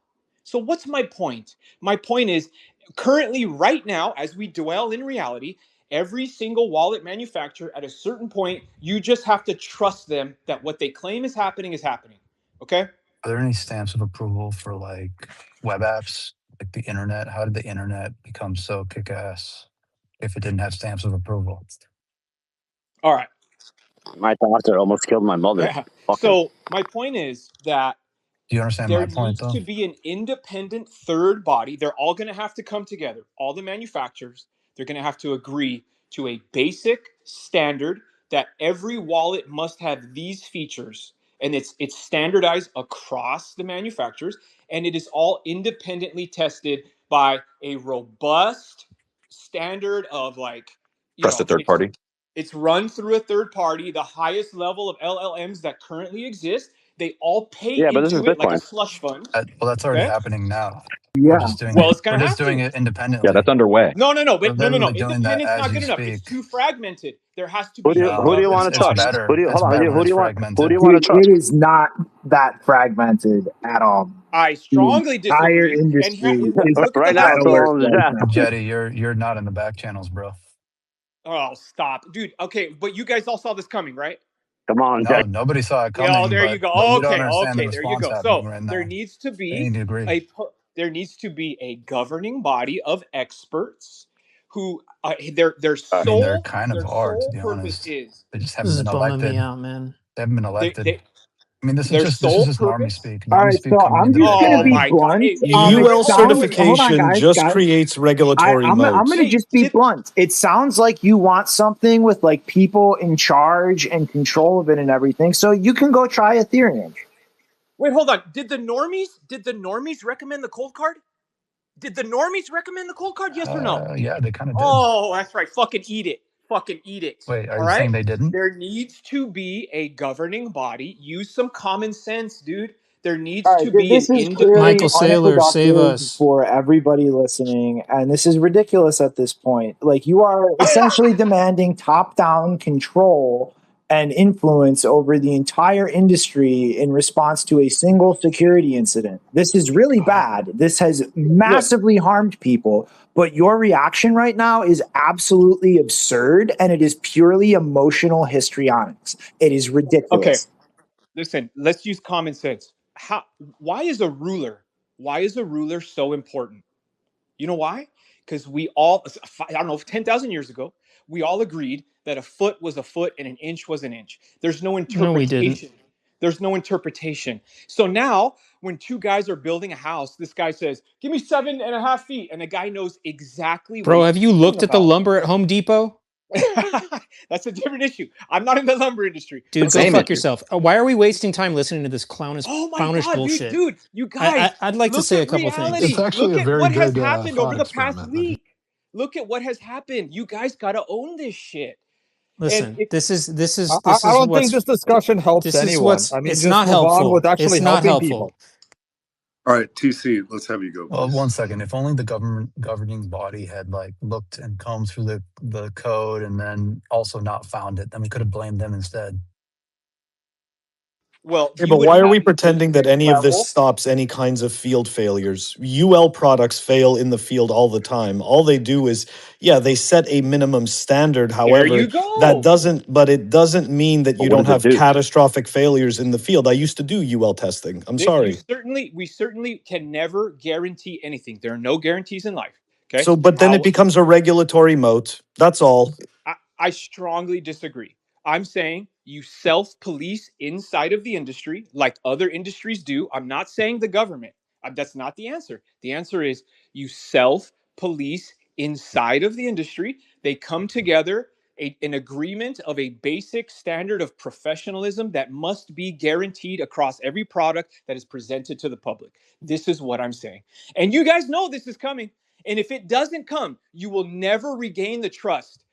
You're always going to have the niche Bitcoiners like myself. I self-custody. I'm never moving it to an exchange. But we represent a Nah, niche that's of all that's Bitcoiners. totally false. I bet all no, You listen. know I that's bet not the true. You This majority is know, the dude. I most bet ridiculous shit I I've bet ever the heard. Is this guy one done? second. No. Okay, last thing. I You can bet kick the me off. You can kick me majority off. of Bitkey Hold on. users right now are feeling pretty trusting in their hardware wallets, to be honest. Oh I my guarantee God. you. Yeah, just Go of talk course. to the normie who's using a Bitkey and they're like, oh, good thing Wait. I was trusting the Bitkey. And it is a good thing they were trusting the Bitkey. Hey, hold on. Normies never recommended cold cards. And for all But you're the eternity, one these who's guys are going saying to that eat it. normies are never going to want to self custody again because now they can't trust anything. After And I'm trying this, to tell you that this is they will not never as do. this in the normie We've been here before. land. This is not as big of a blast radius as it is in the Bitcoiner land. This is huge for Okay. us because we're the ones who fucking shield these things and we're dealing with the fallout. But in the normie land, this is they're hearing about it and it's fucking terrible. But in their minds, they're still good. Like they use the Trezor, they use the ledger, they Wicked, use the don't you Bitkey. think, just to pivot to slightly more productive talk, don't you think that what's happened here has actually moved the threshold? It's moved the bar higher. It's moved the threshold of what is required No question. to a more sophisticated thing. This is what's No bumming me question. out, okay? Yeah. The realization after going through the last 5 days is that Cold Card represents a promise. It's like this bridge to overcome that knowledge gap. It's like there's severely. Dude, can you mute your mic? Are you done? No, I'm not done. I want to argue. Look, I agree. Like we are. Can I finish a fucking sentence? Yeah. Hey, Jetty, come on, man. I gave you your time. Let's give him the same, please. It's like I need to get a couple thoughts out too. Just fucking bear with me. God damn it. Let me just switch what I was saying because I want to get this out, not forget it. Is that the spaces you've been hosting, Wicked, and some of the other spaces I listened to over the last 4 or 5 days have been really, really amazing and important and super helpful. I unfortunately was in a really nasty situation where when the news about this came out on Thursday, I was actually traveling. I was not close to any of my setup. So actually, multiple days I had to kind of twist and turn because I have, several wallets that were generated with cold cards. Various different approaches, some with dice rolls, some without. But the amount of stress and craziness that I had to endure until I could actually, verify that I was still intact, and I was very lucky.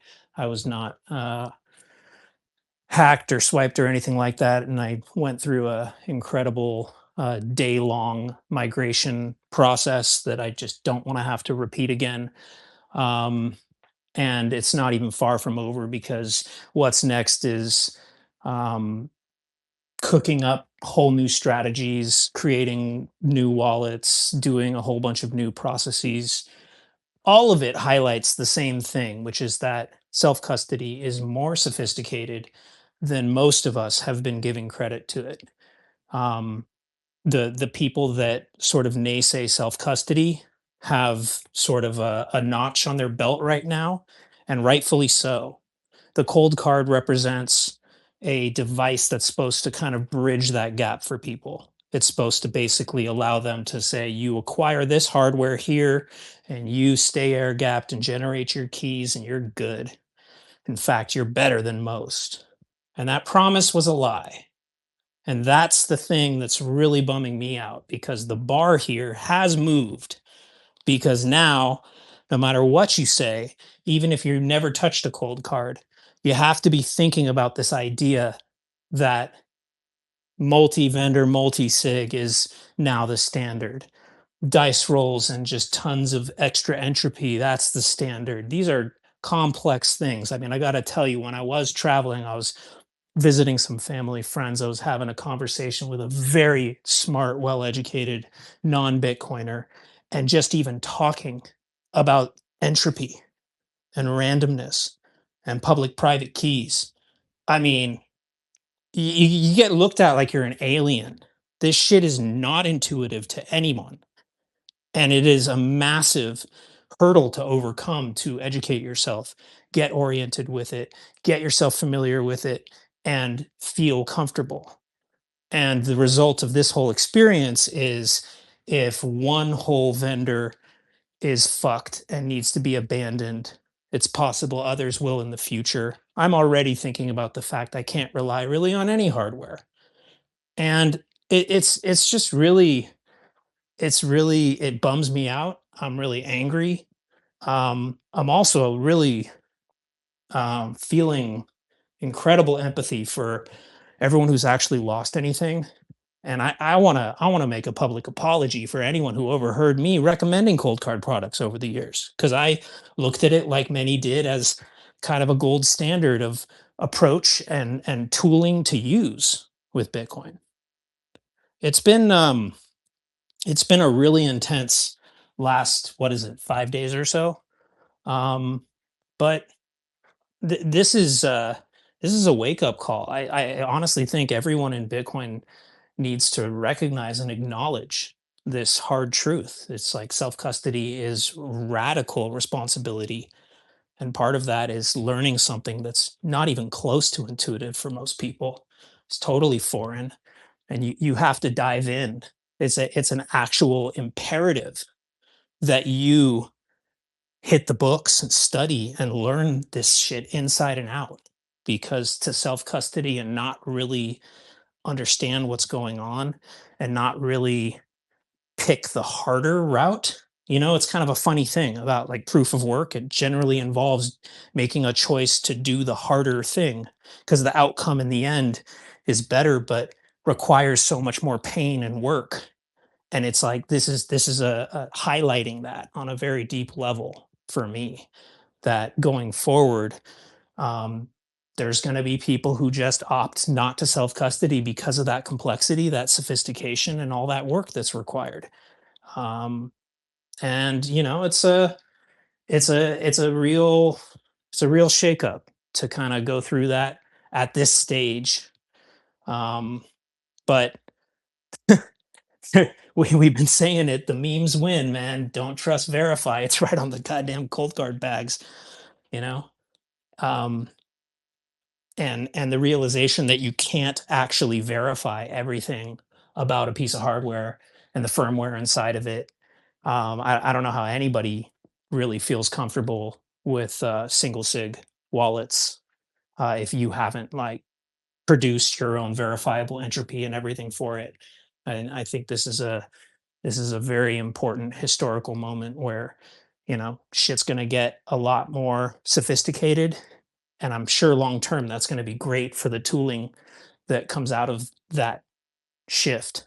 But for the actual users today, you gotta really move. You gotta really advance your perspective, and certainly like people need to be making sure that their shit's out of harm's way. I still have more people to get a hold of because I recommended this hardware to several people in my personal life. I haven't gotten a hold of all of them. I still know a couple people who created keys with cold cards, and this is a disaster. It's pretty lousy. Well Well said. said, TC. Just real quick, Wicked, before we keep going, I added to the Nest update from Bolts. Whenever you guys are ready to talk about that, if you want. Just real quick, jumping off what TC said, I think going forward, all Bitcoiners must expressly state that if you want to take possession of your private keys, you are taking on enormous risk. And if you're not willing to educate yourself on things like cryptography and distributed ledgers and a difference between a public key and a private key, and on and on and on, and any number of other disciplines, dozens of disciplines, you probably shouldn't do it. And we got to be honest about that. It is an enormous task you are taking on, and it's not fair to the normies. If you want to orange pill them, you got to be fair. Let them make an informed decision, and we implied for the last 19 years, however the hell long we've been, we've implied that it was not that big a deal. It was pretty easy. It was the safest way. right? And I still believe in it, but I'm fully aware of it. Like, it's like if I go play in the NFL, I know I'm going to get head damage, but I get paid well, so you take the risk, right? If you want to take your private keys, do it. But you have got to have full disclosure of all the damn risks, and also the acknowledgement that LLMs are growing at a rate we just cannot fathom, and other risks will show up every day. And we got to accept that. You got to be explicit. Would cars be safer if we didn't have as much regulation around them? I know that we'd probably have very painful moments early on when people are like dying from terrible things, but do you think that that would self-regulate better than the regulation that we currently have? Well, okay, here's my only. I have Jetty, to. I got to rely on. Please just wrap it up, man. Look, I'm not trying to cut you off. Sorry, Don't. that question was, maybe pointed towards Jetty, so I would. Real quick, and then I'm gonna get off. If you look at all the data says self-driving cars are safer by like 17x or something. I don't know the data, but they're far, far safer. If you take the human out of it, it's just better. How does this apply to Bitcoin wallets? You need the AI to try to break it. You need to invest heavily. That's my best answer. I'm sorry. Okay, I'm getting off. Thank you for the time. Goodbye, everybody. I think we all agree on that last point, by the way. And honestly, it's like, it's not that the government is forcing car companies to put AI in their products, but the ones who do have the safest products.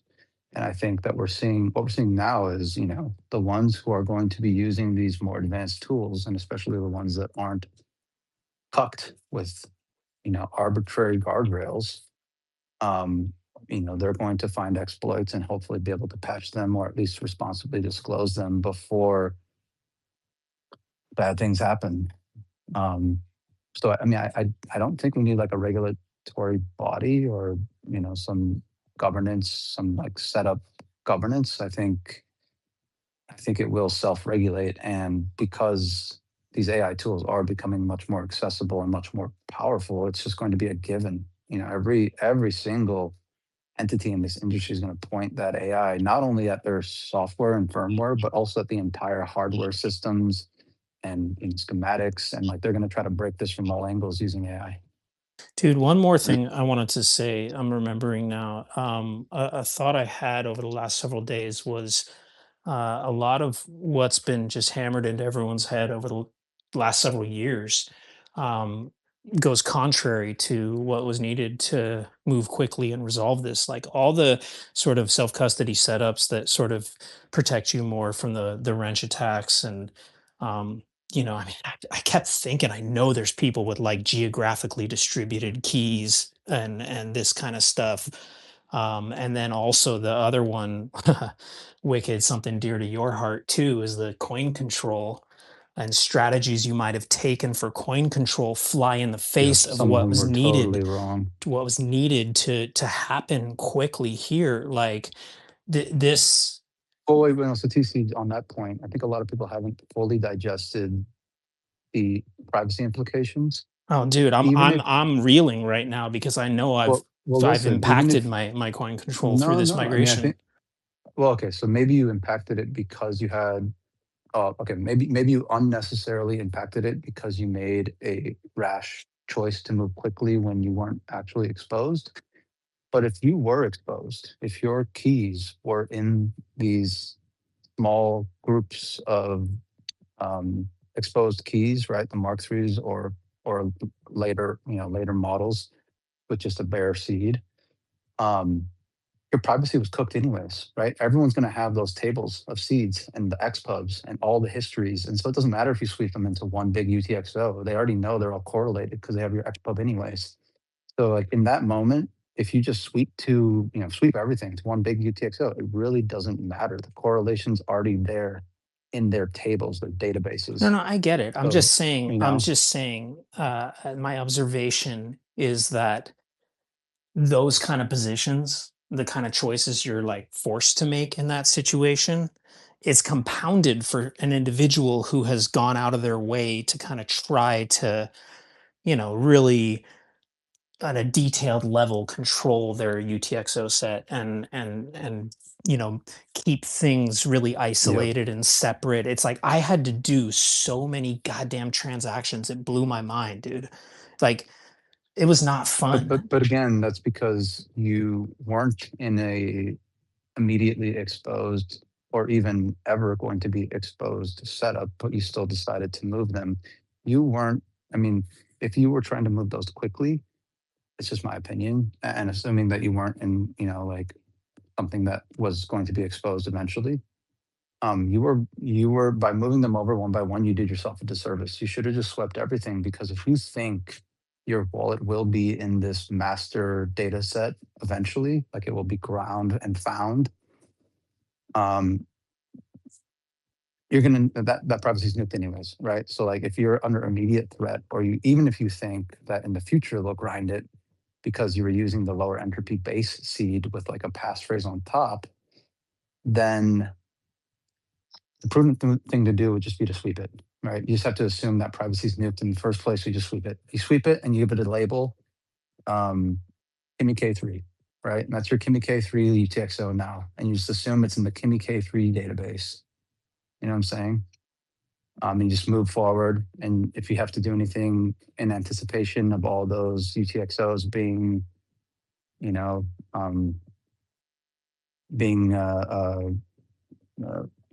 what's the C word I'm looking for? Compromised? Not compromised, but correlated, right?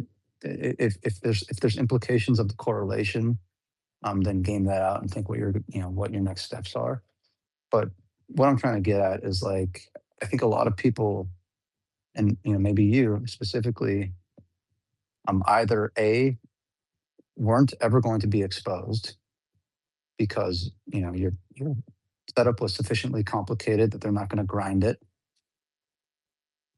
and so then moved too quickly and panicked, when moving like one UTXO at a time diligently, which you should be doing, but there's no need to panic and move quickly in that case. You can kind of take a breath.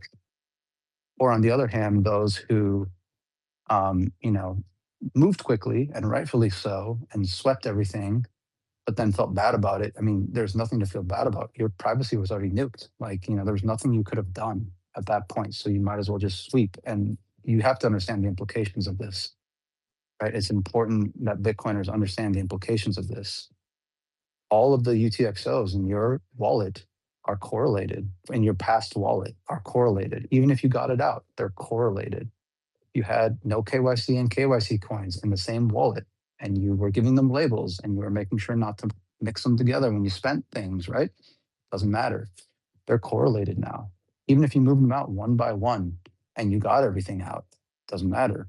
They're correlated now. Somebody has No, I that got you. database, I'm the just seed phrase, the XPub. They my know point all of the is movements and the correlations. wicked. My point is that the kind of coin control strategy methodology just Yeah, the made labels all just of in that one more wallet. complex. It made everything more It could have just been two stressful different wallets. and different. Yeah. I mean, look, it's just I don't want to talk about my setup, but it's like Actually, it was a pain in TC, the ass. I saw Francis from Bull Bitcoin talking, I think yesterday.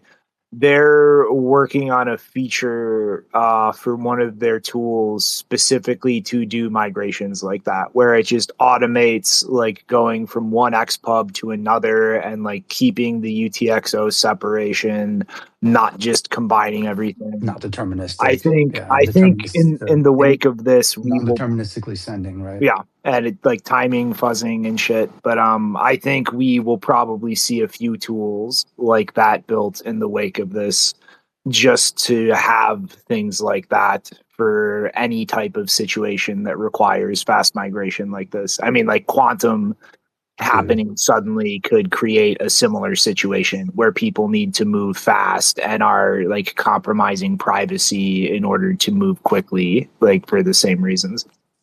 Yeah, TC. I mean, just to kind of circle back, the system grows stronger, bros. This is evolution. Like we are evolving right now, and we're making Dude, thank tools God that the fees were low. Can you imagine if we had high Yeah. fees during this period of time? Yeah, imagine if this exploit had been found during the ordinal craze. Hey, bros, I just want to let everybody know. Second post from the front in the nest is the statement from Bolts. I did send a message to Francis.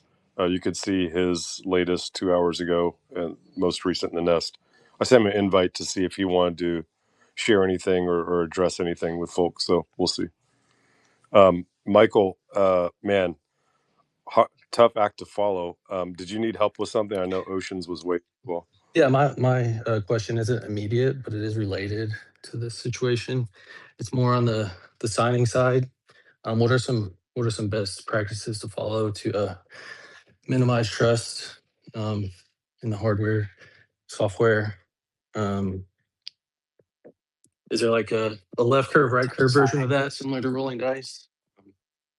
I think the best way to left curve it that I can think of, and I will credit Tao to this idea, is a multi-vendor single sig. You load the Okay. same seed phrase and passphrase into different devices. You craft a transaction, sign it, and then you make sure the transaction hex matches across all three. I think that's probably the best left curver way, but it doesn't protect against everything. Dude, I do want to say But though, maybe against some edge cases. since like it's not urgent triage at the moment, but yeah, I'm not gonna lie. I was honestly in some ways like really impressed with Tao the other day. It was like watching a retarded person like essentially figure out like a very complicated thing about the universe through first principles. They just like imagined a completely retarded way it would happen in their head instead of the complicated way it would actually happen. But he just like worked the whole thing out by himself, just like thinking from first principles. He's like, okay, he's guys, never I have a never crazy gonna. idea. Crazy idea. Hear me out. Hear me out. Multi-vendor single sig. Brilliant. But no, it's like the way he like figured out like nonce leak attacks essentially, but through a completely ridiculous mechanic that would never happen. Like, Oh yeah, the opportune thing. Mhm. Is that what you're talking about? yeah. Yeah, he's gonna make himself an award for that. Michael, did we answer your question? I know Oceans and Sai are waiting to. Yeah, I guess just to be a bit more specific with it, is that kind of saying, say you have Sparrow, you have your transaction, and you're comparing it to multiple hardware wallets. Is it So you know how you get kind that of as simple as transaction that? hex at the, you know how after you sign a transaction, you get that like string of characters below the broadcast that's like color coded. Yes. It's a hex string of characters. The idea here is just like a total left curver approach is you set up that transaction, you sign it separately with three separate devices so that you have like three separate signed PSVTs and you like label them so that it's known which device signed which one. And then in Sparrow, under File, you can go to File, Open Transaction, and then like load that transaction so it opens directly in a tab. And you check that transaction hex at the bottom to see if all three match. Okay. That's it. I mean, super left curver, but like, bro, I mean, at this point, multi-vendor single sig. Hey, I just want to That's say, what I mean. I just want to It's say, like it's I was impressive. grateful for Sparrow Wallet during this mad dash. I don't want to Oh, hell fucking yeah, bro. recommend any more products ever again, but I did use Sparrow in doing this boatload of transactions I had to do, and it was one of the smooth parts of the whole experience. TC may have been on the space at times when we were up here on the panel trying to walk through like a few different people using Sparrow. And I think we might be making the same mistake that we've made in the past with Cold Card. Sparrow is by no means like a tool meant for normal people. And I don't want to make the same recommendation saying like Sparrow is the best, the gold standard. No, of course, and it has to be made clear to I'm just saying it. It has to be myself made here, but clear to less sophisticated users. That is just one you need piece to of the puzzle. You practice. don't You put just your need, key well, in there, and like it's just well that, but not only that, but you need to practice. Like if you're gonna use Sparrow, it's complicated. It has a lot of like things that can go wrong and a bunch of things you need to be able to, properly diagnose and know how to work around. right? It's very complicated when it goes wrong. Even for me, like walking someone through, it took like 30 minutes to broadcast a transaction because it kept on hanging up on weird parts. And she's like, the transaction tab's not open anymore. I'm like, fuck, did you close it? Right. And so it's like there's just so many things that can go wrong that you wouldn't even think of because you're just so used to the flow because you've practiced so much with it, right? And you also have probably a bit of a innate understanding of technology. But most people either don't, or even if they do, they don't take the time to practice, and then they don't know their way around the software, which is, kind of meant to be complicated because it can do so much stuff. It has so much information, right? So again, I mean, I think the main message from me with anything you choose, Bitkey, Cold Card, Sparrow, and probably not Cold Card anymore, but like even if you're using Ledger Live, like fuck it, I don't care anymore. Like pick whatever one you like the best and the UX that works best for you, because that's probably where you should start. And like it's good UX, so you're going to be motivated to use it because you like it, and then use it, right? Get really comfortable around it. If it has coin control, great. Learn about that. Use that in the app, right? I mean, just try to kind of poke and prod around and use things. And even if it's a very simple thing like a Bitkey, use it, right? Receive, spend, do like UTXO consolidation in the way that it lets you, like just do kind of like poke and prod around and actually use the product and use Bitcoin. And you will be much more comfortable in any circumstance, no matter how you're using self-custody, if you actually use the products, right? And you get comfortable with them.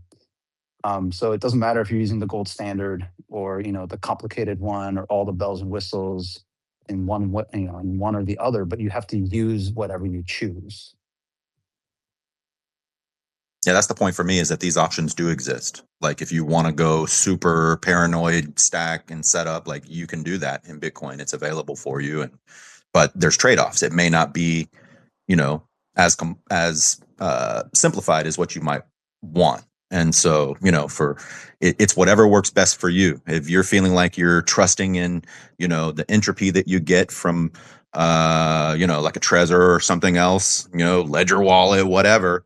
Or if you want to trust that you're going to put some coins on an exchange, because you feel like that's suddenly safer somewhere out of the blue because of the events that we've gone through. I mean, it's whatever works for you, but you have to recognize those trade-offs are there. There's reasons why people are recommending to do dice rolls and things like that. But again, you have to scale it back. Like if you're trying to protect, again, like some people have like a big complicated setup for like a small amount of funds. And it's like it scales with what are you trying to do with Bitcoin? If you should try more wallets and you should try more applications and try out the network. Like let's get the application layer going, like get familiar with it. But if you're talking about, hardcore cold storage that works for you, it's got to be what works for you. Even on a Hey, custodial, fellas, even with we, custodians, Wiki, you can can we let fucking poke and prod and like use it in the custodial app, right? I mean, like Cash App, you can send Bitcoin on Lightning and send Bitcoin on chain, and like even there, it's possible to start getting a sense of how Bitcoin works. And obviously, you're not going to get a full sense, but you're going to get your toes wet. And you're also going to know how to move Bitcoin out in case of an emergency. You catch wind, this exchange is going down, and now you have that experience. You know how to send, you know how to fucking sweep out of your exchange.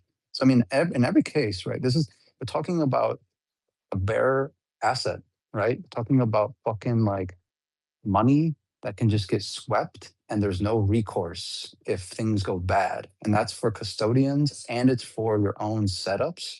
You need to know how to move on a dime, no matter where you think your Bitcoin is stored. It could be on a custodian. You better fucking know how to rug that shit fast, bro. Because like there's been plenty of circumstances where people have saved thousands of Bitcoin because they got out first. What's up, Wicked? It's been a while. I wanted to ask, because Astro, am I talking over someone? Sorry. No. If you're really short on time, we'll go. But Oceans and Sai have been waiting a long All right, time. just let him go. Thanks.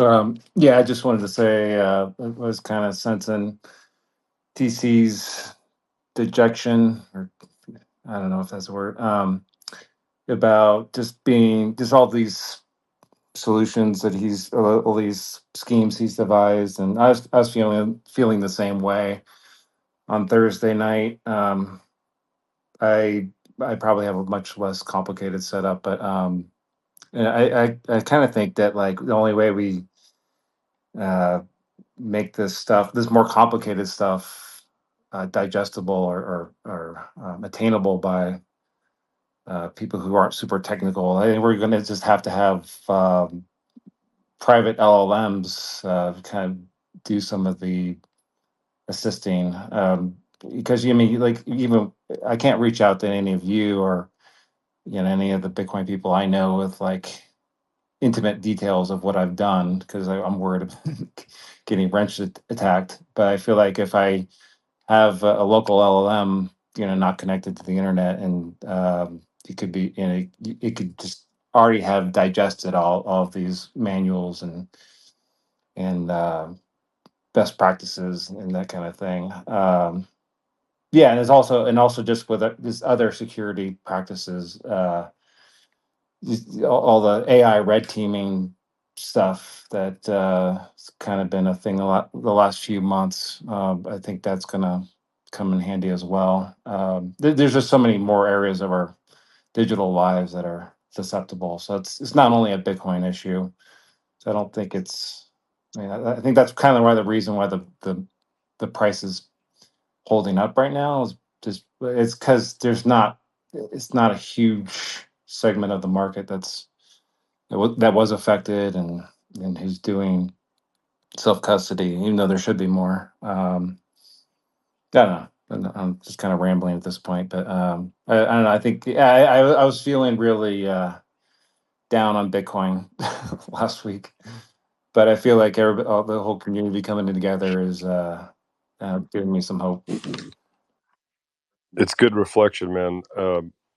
TC said a lot. I think it's it takes some humility, but I also think that at the same time, like there's some things that people are throwing all in one bucket, like, hey, everybody was doing this, and like, dude, a lot of people were directed to do some hot wallets. I haven't heard that talked about much, but that was always step one, was hot wallet basics. I'm not trying to take anything away from the losses that have happened, but I think it does require some humility from everybody, regardless of how technical we are or experienced you are. Bella, we didn't let you up. Your connection is timing out. I asked if you would put your question in the comments, and you did. So I'm going to read it real quick, and maybe we can answer her. So her question is, can anyone clarify the differences in the cold cards add dice rolls on the device generated seed and roll dice only option? Is there any way to reproduce the rolls were truly added? That's a great question. You would have to have written down those roles. And I'm assuming that, and this is just an assumption, so you'd have to verify this as well yourself, but I'm assuming that you can recover a seed and then add rolls on top on boot. So you would have to then. Actually, you know what? I'm not sure, to be honest. I'm sorry. I don't know the answer to this question. I'll be honest. I don't know how to verify Okay, it. Yeah. so Shinobi, are you Bella, aware you're or no? locked up. If you want to get to a place where you have a better connection, request again, and then we'll bring you up to discuss. I mean, I think the important thing to say here, because what I do know about this, is if you got the base seed from the device with poor entropy, but then added a sufficiently long dice, sufficiently enough dice rolls on top, then it is good, because you're basically it's additive, right? It's poor entropy with the seed, but if you add a bunch of dice roll entropy, then it's good. If you do 100 dice rolls, then it's really no worse. It might even be slightly better than if you just did 100 dice rolls on its own. But even if you do like 50 plus, you're in the clear, right? At least in today's world, with where compute is currently. Yeah. Sai, thanks for waiting. It's you, Astro, and Ben. Sorry, you, Astro, Be Scarce, then Ben. And Go ahead, Sai. probably much further moving forward. I didn't mean to scare anybody there. 50 dice rolls. If that ever breaks, then we got bigger problems. Sorry. I just thought through that for a second. And just to be clear, 50 dash rolls for 12 and 100 dash rolls for 24. 50 dice rolls kind of maps to 12 seed word seed phrase. So it's 128 bits of entropy if done correctly. And 128 bits of entropy is like a huge search space. I think with modern compute, it's estimated to take like tens of thousands, hundreds of thousands of years, probably even more. I mean, it's not like the type of thing where it's to the heat death of the universe with the 24 word or the 256 bit, but we're still we're dealing with like time frames that will outlive us most likely. So it's always important to keep your ear to the ground in case that changes because we discover some crazy new physics or something. But at least it seems as though that will be more than good enough for our entire lives. So we'll give our Bitcoin down to our descendants, and it'll be their problem to keep track of that shit after we die. I have an extremely brief question, Astro. Do you mind? It's extremely small. If I go before you. Wicked, is there any reason to trust Electrum less than Sparrow? And I know Sparrow has way more functionality and advanced features, but any reason?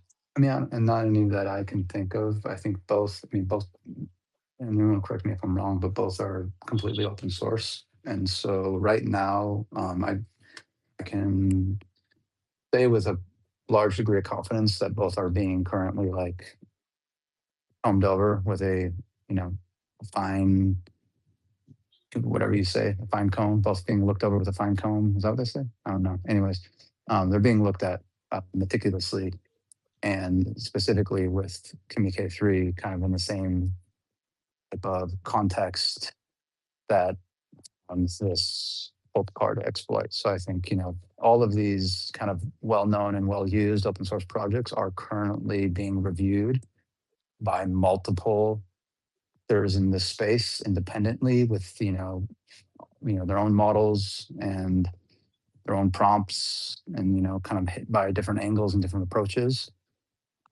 And so, I think, some small bugs are being found and responsibly disclosed, but nothing catastrophic and nothing that seems like it will result in loss of funds if fixed, is my understanding. It's more so like super far out on the risk curve and very unlikely to cause any problems, but still good to patch it up type of stuff. Sai, Yeah, yeah, hi. Sai here from India. I want to know, have you had this discussion? The Cold Card was supposed to be an advanced product, right? The MK2, 3, and 4. They didn't have a camera, and you were supposed to use SD cards and all. But these people that lost maybe 1,000 or so Bitcoin, they didn't even have a passphrase setup. Like, what do you think about this? Is self custody for those people? So I don't know of any 1,000 Bitcoin holders that have been rubbed. I haven't cut wind of that. We know that there's been large sweeps of a bunch of wallets that amounted to over 1,000, but I don't think any single entities were like, whales to that regard and got rugged, as far as I have heard so far. And, who knows? There might be news of that eventually, but right now, I haven't heard it. That being said, there are plenty of people who probably are holding hundreds or thousands of Bitcoin just under a single-sig that they generated at some point in time. Now, obviously, hopefully it wasn't with a cold card, but I think it's safe to say that many had been generated this way with like Trezors, since that was the first device. And, some of the OGs will attest to knowing people with that setup to this day. who are not worried about their setup. Yeah. No passphrase. Yeah, and also like the how should I put it? Like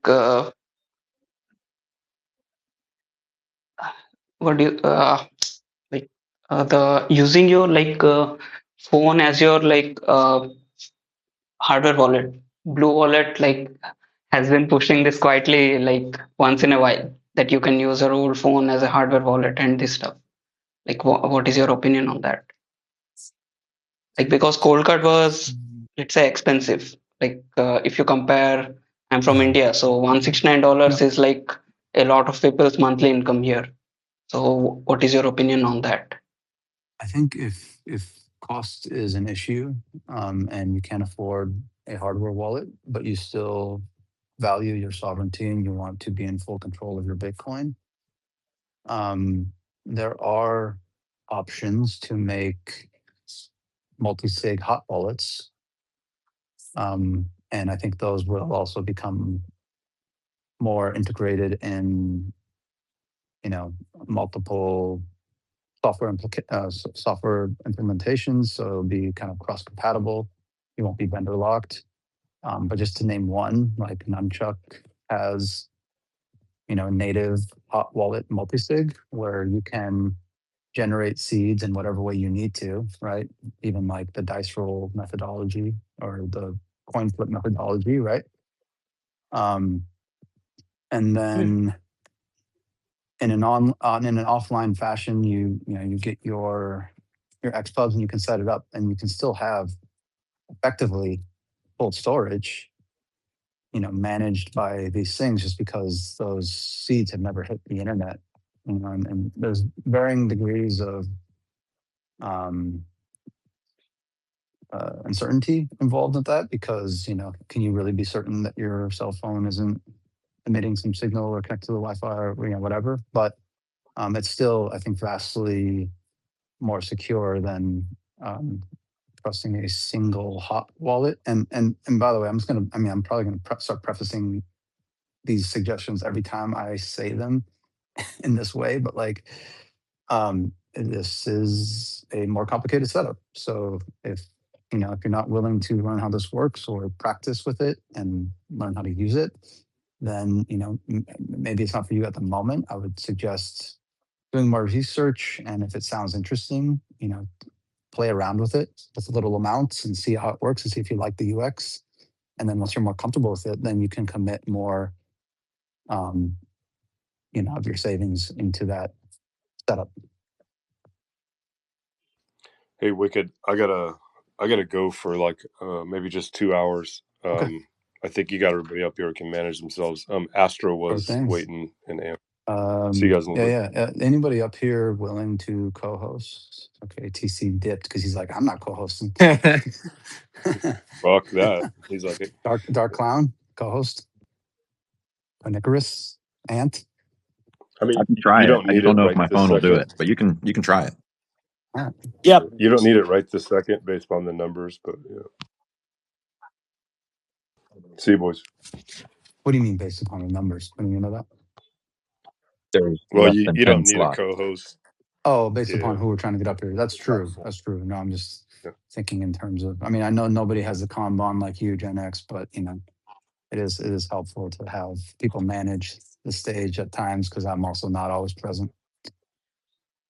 I'm not going to share all my secrets, but I did think about writing an app that would watch the stage for me and keep track of who came in what order and who dropped, and then to dig into the profiles. And the other thing is, when I'm scrubbing, I have another Linux box. I spun up a VM container on Cloudflare. So if you have a link that I'm scrubbing in your profile, I load it in that VM where you can't scam me. I'll see you guys later. Have fun. That's what I'm talking about. Gen X is literally the best co-host in the entire universe. No malarkey. If you can put your question in the pill at the bottom, because you only have like 5. I think it's like you follow 5 people or something and no posts. Bot. Yep. Or maybe not, but still,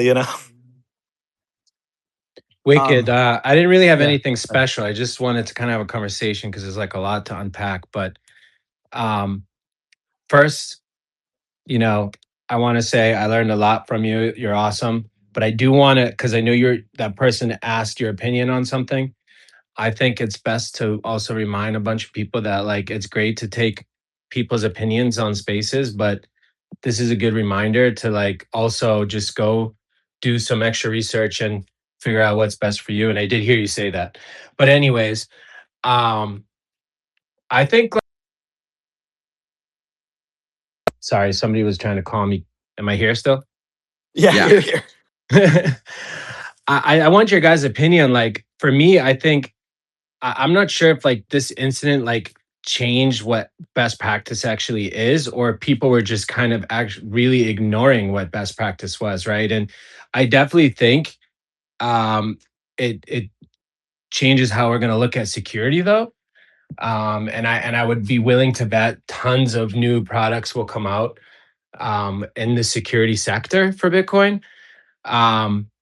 But you know, I for like the people like TC earlier is like, I'm definitely not going to recommend anything to anyone anymore. Like, I kind of have an unpopular opinion there. Like, if you were recommending Cold Card to people, I mean, they were a reputable company and everything seemed okay to me. You know, like I didn't use it, but I don't really think that's on like you, TC, or like on whoever is recommending it, right? It's on clearly Coinkite, and then maybe even a little bit of the user. Like I hate to sound insensitive because I really do feel bad for the people that this happened to, but it really could have happened to anybody. Well, Astro, You this is know, the like interesting. This is the interesting thing is that it's not about one company's product or another. It's the actual idea and like optimistic outlook that like you just buy the right equipment and that will And overcome everything the works. massive hurdle of learning curve and like strategy responsibility that is just inextricable from this whole thing. And I think that's like one of the biggest takeaways from this whole incident is that you can't pull a curtain over that radical responsibility.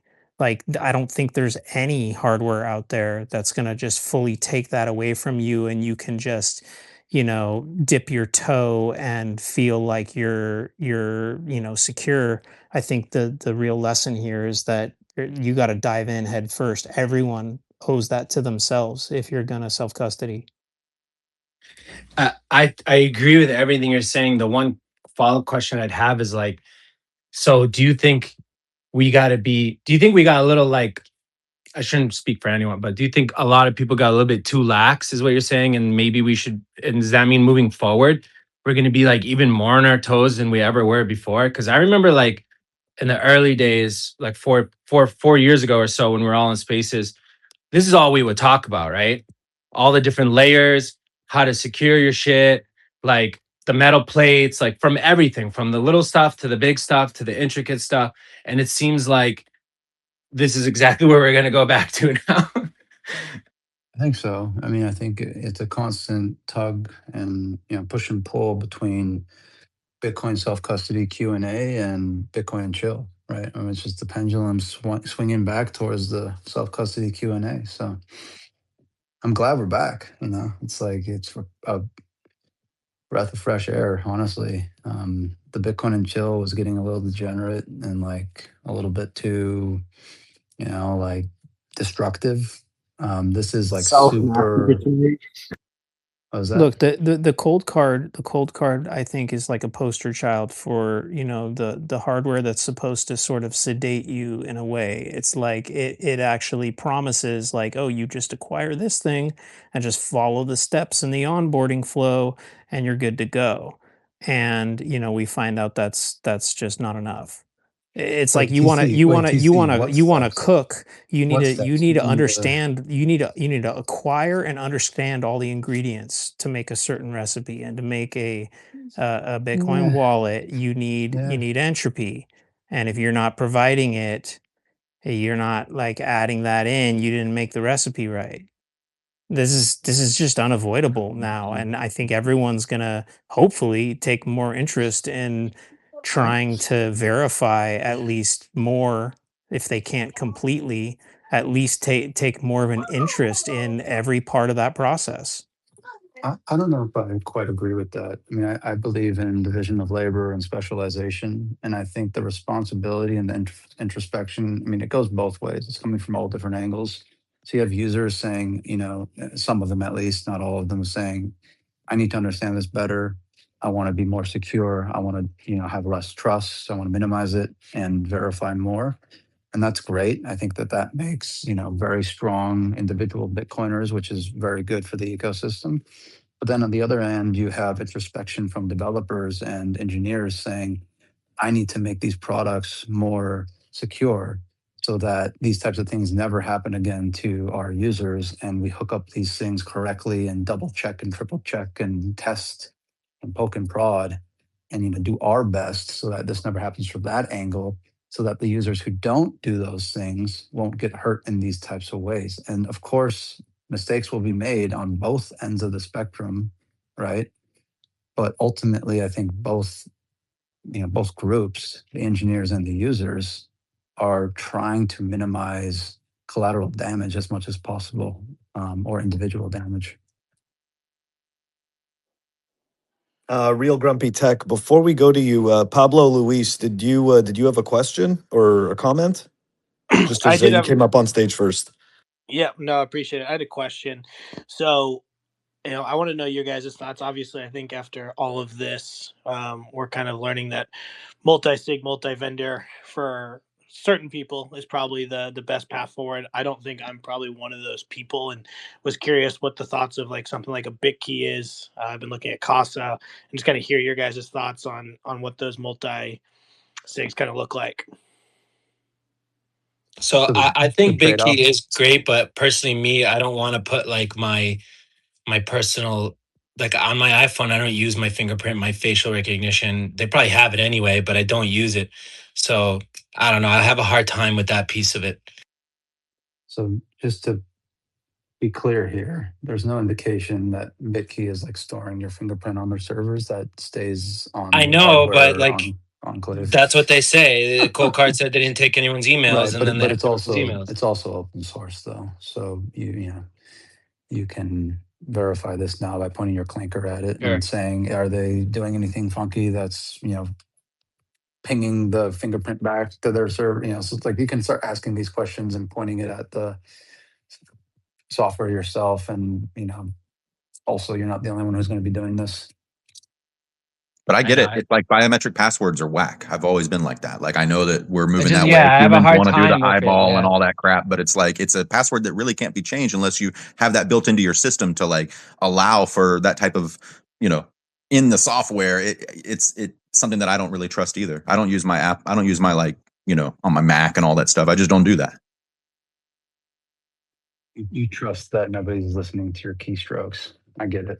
Yeah, they got my gate already, and that's all as much as I want to give them. You know. You know, like I mean, I think Wicked's stalking it's me at my house interesting right now. He's because gonna try to come it, get my fingerprints. well, it's funny because like, you know, again, and maybe this is like the ironic part of the cold card, and we've all mentioned it already before, but just to say it again, like you go through all these hoops to secure yourself in the craziest ways, right? Like maybe you have a Faraday cage and like you go in and you ritualistically sign in there and you don't have any devices other than your seat. You know, it's like people literally do, I mean, it sounds fucking crazy. There are literally people who do this in Bitcoin.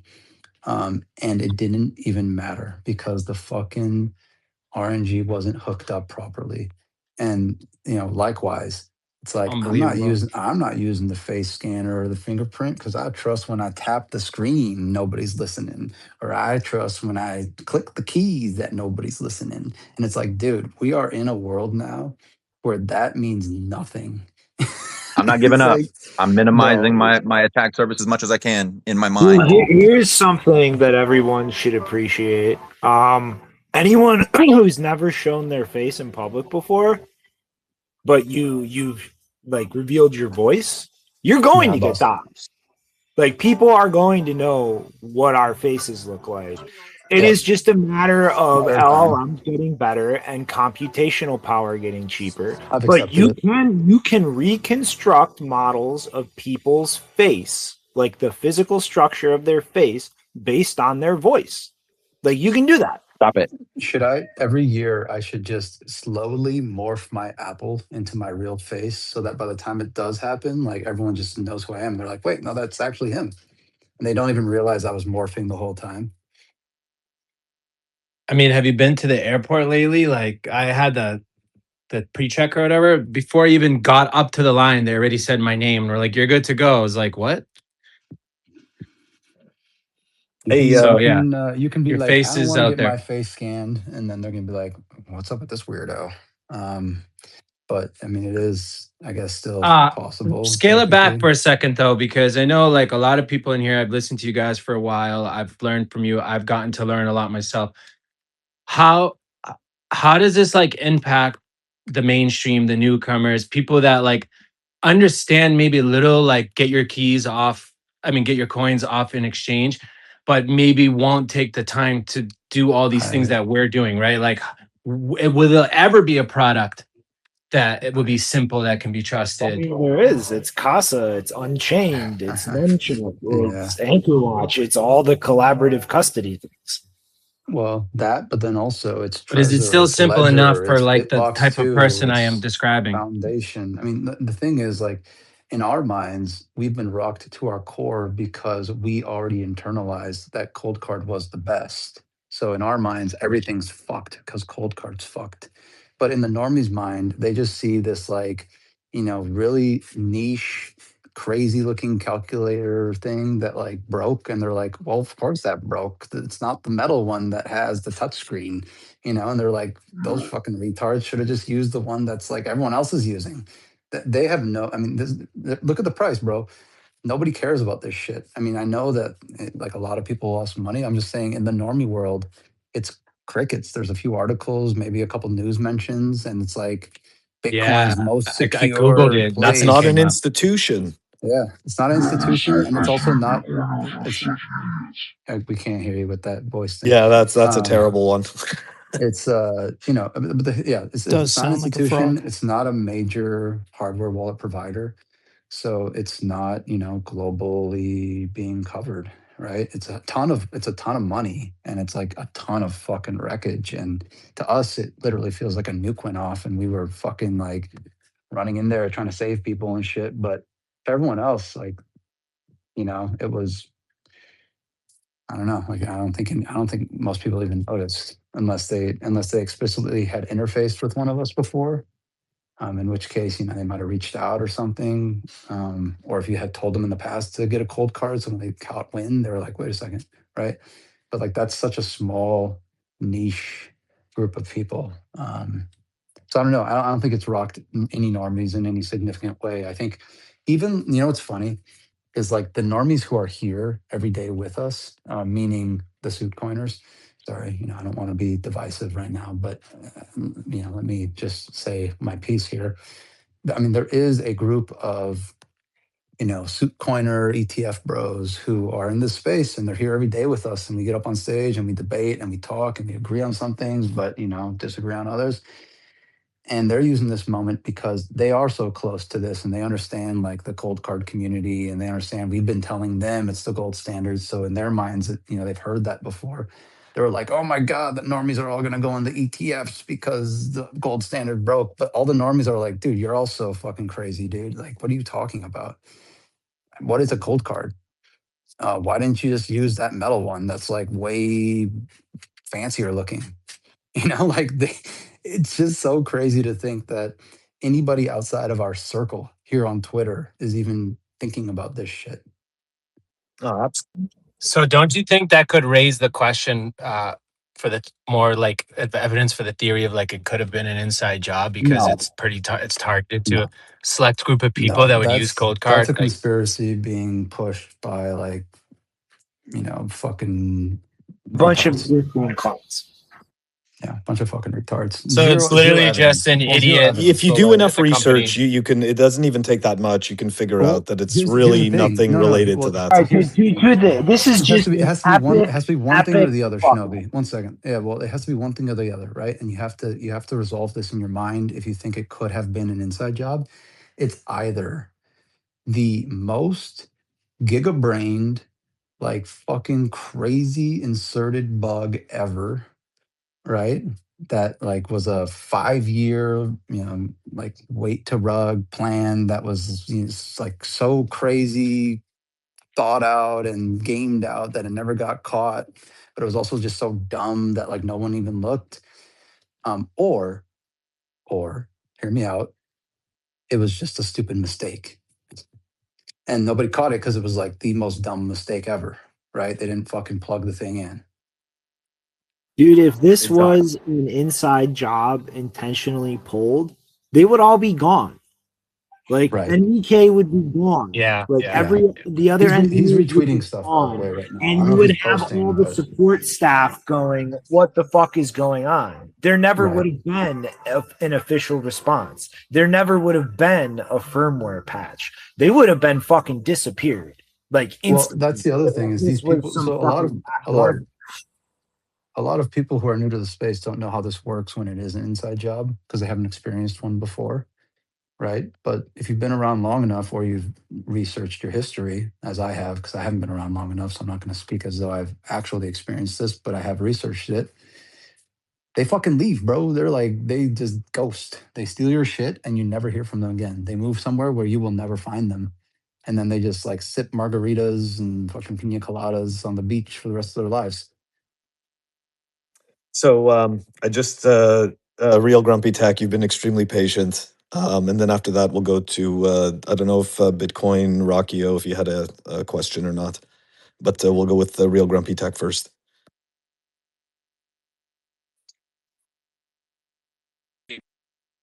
My ignorance with the questions that I'm going to ask. Someone said something a while back, maybe an hour ago. I was having trouble coming in and out of the space. I don't know.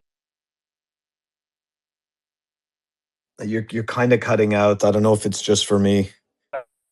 That's why he's real grumpy tech, I guess. Yeah, cutting in and out. I'd say, try to reconnect. If it still has problems, go get some Wi-Fi or something. Yeah, go ahead. Bitcoin Rocio. I know we talked yesterday, and I'm sorry for forgetting to set up the message. I hope you're doing okay. How's it going? Hi. Yeah, no, I'm doing much, much, much better. I'm in a way better headspace. Since we talked last night, D Yep. was able to follow up with me, and we have been up since about two this morning. Did you guys figure it out? Yes.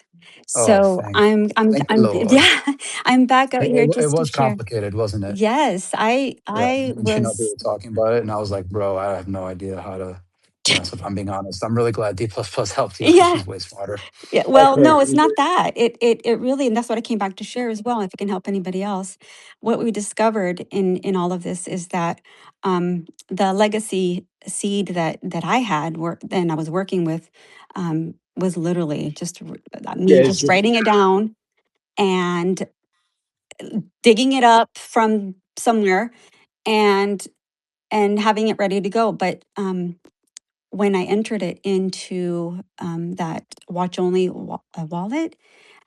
It was because I was using the passphrase that I used to create the CD in the first place versus the actual generated public and private key that I was supposed to use. So the way around it was, okay, well, let's try Sparrow. So we tried Sparrow, and Sparrow, I guess, doesn't support it.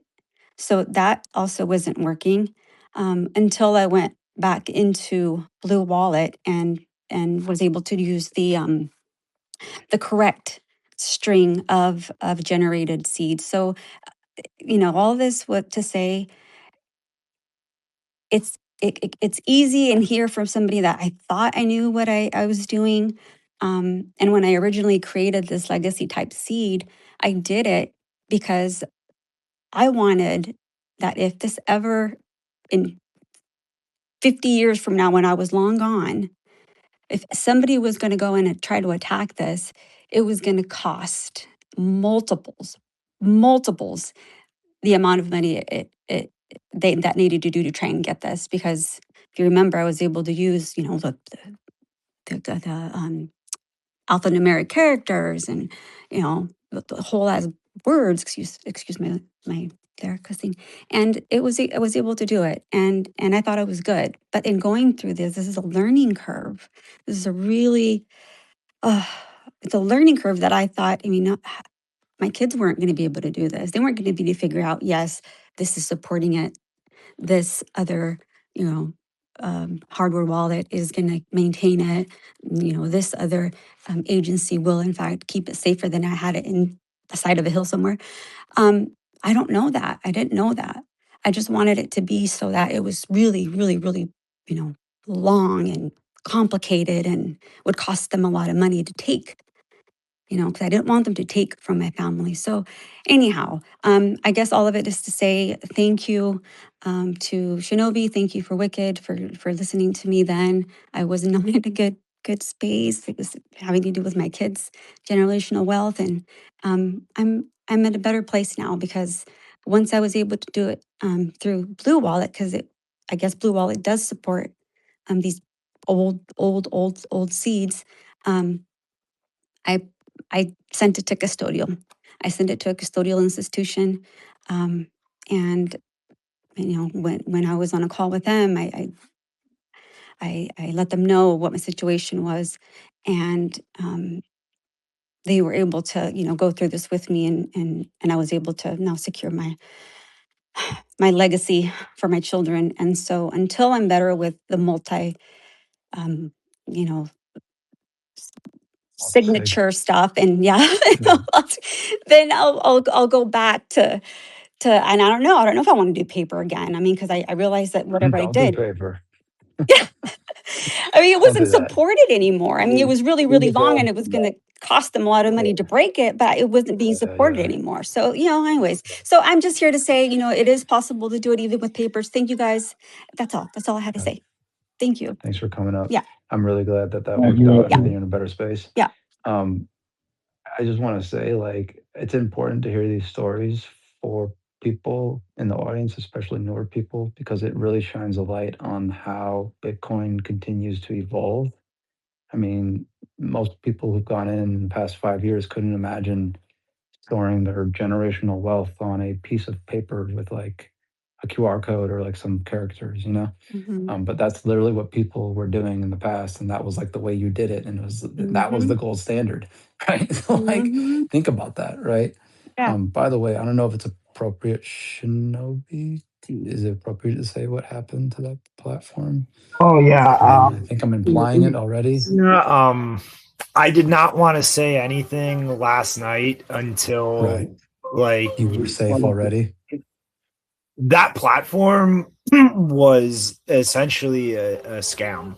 The guy who created it stole pretty much most people's money who used it, having it send the characters they input remotely to him when they were done. And I think the only reason you are okay is because you just doing the long string of gibberish instead of like a sentence or words or shit didn't trigger the code that would have sent that back to the creator.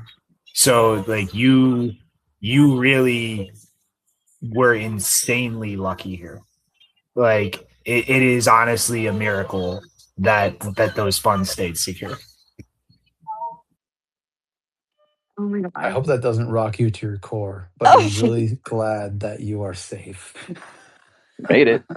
But here's the thing. I mean, this is exactly the type of shit that Bitcoin has always dealt with, and it's always survived, right? There's scammers everywhere, dude. Like, you just don't even know. I could be a scammer. I'm playing the long game, right? I'm gaining all your trust. It's tough, dude. Like, it's really tough. You just don't know. But Hold on. I wasn't here for that man. conversation. How was it saved? What was the passphrase? Well, no, don't. No, not what was the passphrase. Was it like a short passphrase? I mean, don't tell me Mr. passphrase. Huddle's the scammer right now, bro. You and me can talk about I want to know how was it secured by? You guys are making it sound like it was secured by like 3 letters or something. He wants to know why it wasn't You swept. and me can talk about that later. But like Russia, like your funds are safe. I'm like dying to Oh, know now. shut the fuck up. Text me. Shut Text me. the fuck up right now. Like your Also, we should probably funds ask are like safe. Rocio, I like, do you mind that Shinobi's back channel telling people about like how you survived with your passphrase? I Oh, mean, this is maybe we one to should talk ask her publicly? if it's I thought this okay. was No, discussed. no, no, no, no. I mean, Hey, we discussed it a little bit yesterday, but it also wasn't on a recorded space. So, and it was under like she was under duress, like she thought she was gonna lose her Okay, funds. got it. Got it. Anyways, Okay. I I thought don't this want to was the whole like, thing. Okay. all right, there's no reason to everybody gossip just about these keep things in back quiet channels, right now. Like Russia, your funds are safe right now. Like you have them at a collaborative custodian. Like they're going to be there to answer questions for you, to kind of hold your hands through things, to make sure that like right now where your money is, things are going to stay safe. So just like, breathe, like step back, you're okay right now. Like whatever you have to process about everything, like take your time and do that. Just know you are in a comfortable, safe place right now with your money. And just like don't look back at the situation you were in and make rushed or hasty situations about going somewhere else in the future. Like right now where you're at is perfectly safe. Like just relax.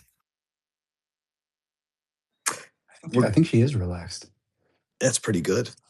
We're going to there's a couple of people that came in the space. Lula, I don't know if you had a comment or you came up on stage just to help out with the questions, but did you have anything?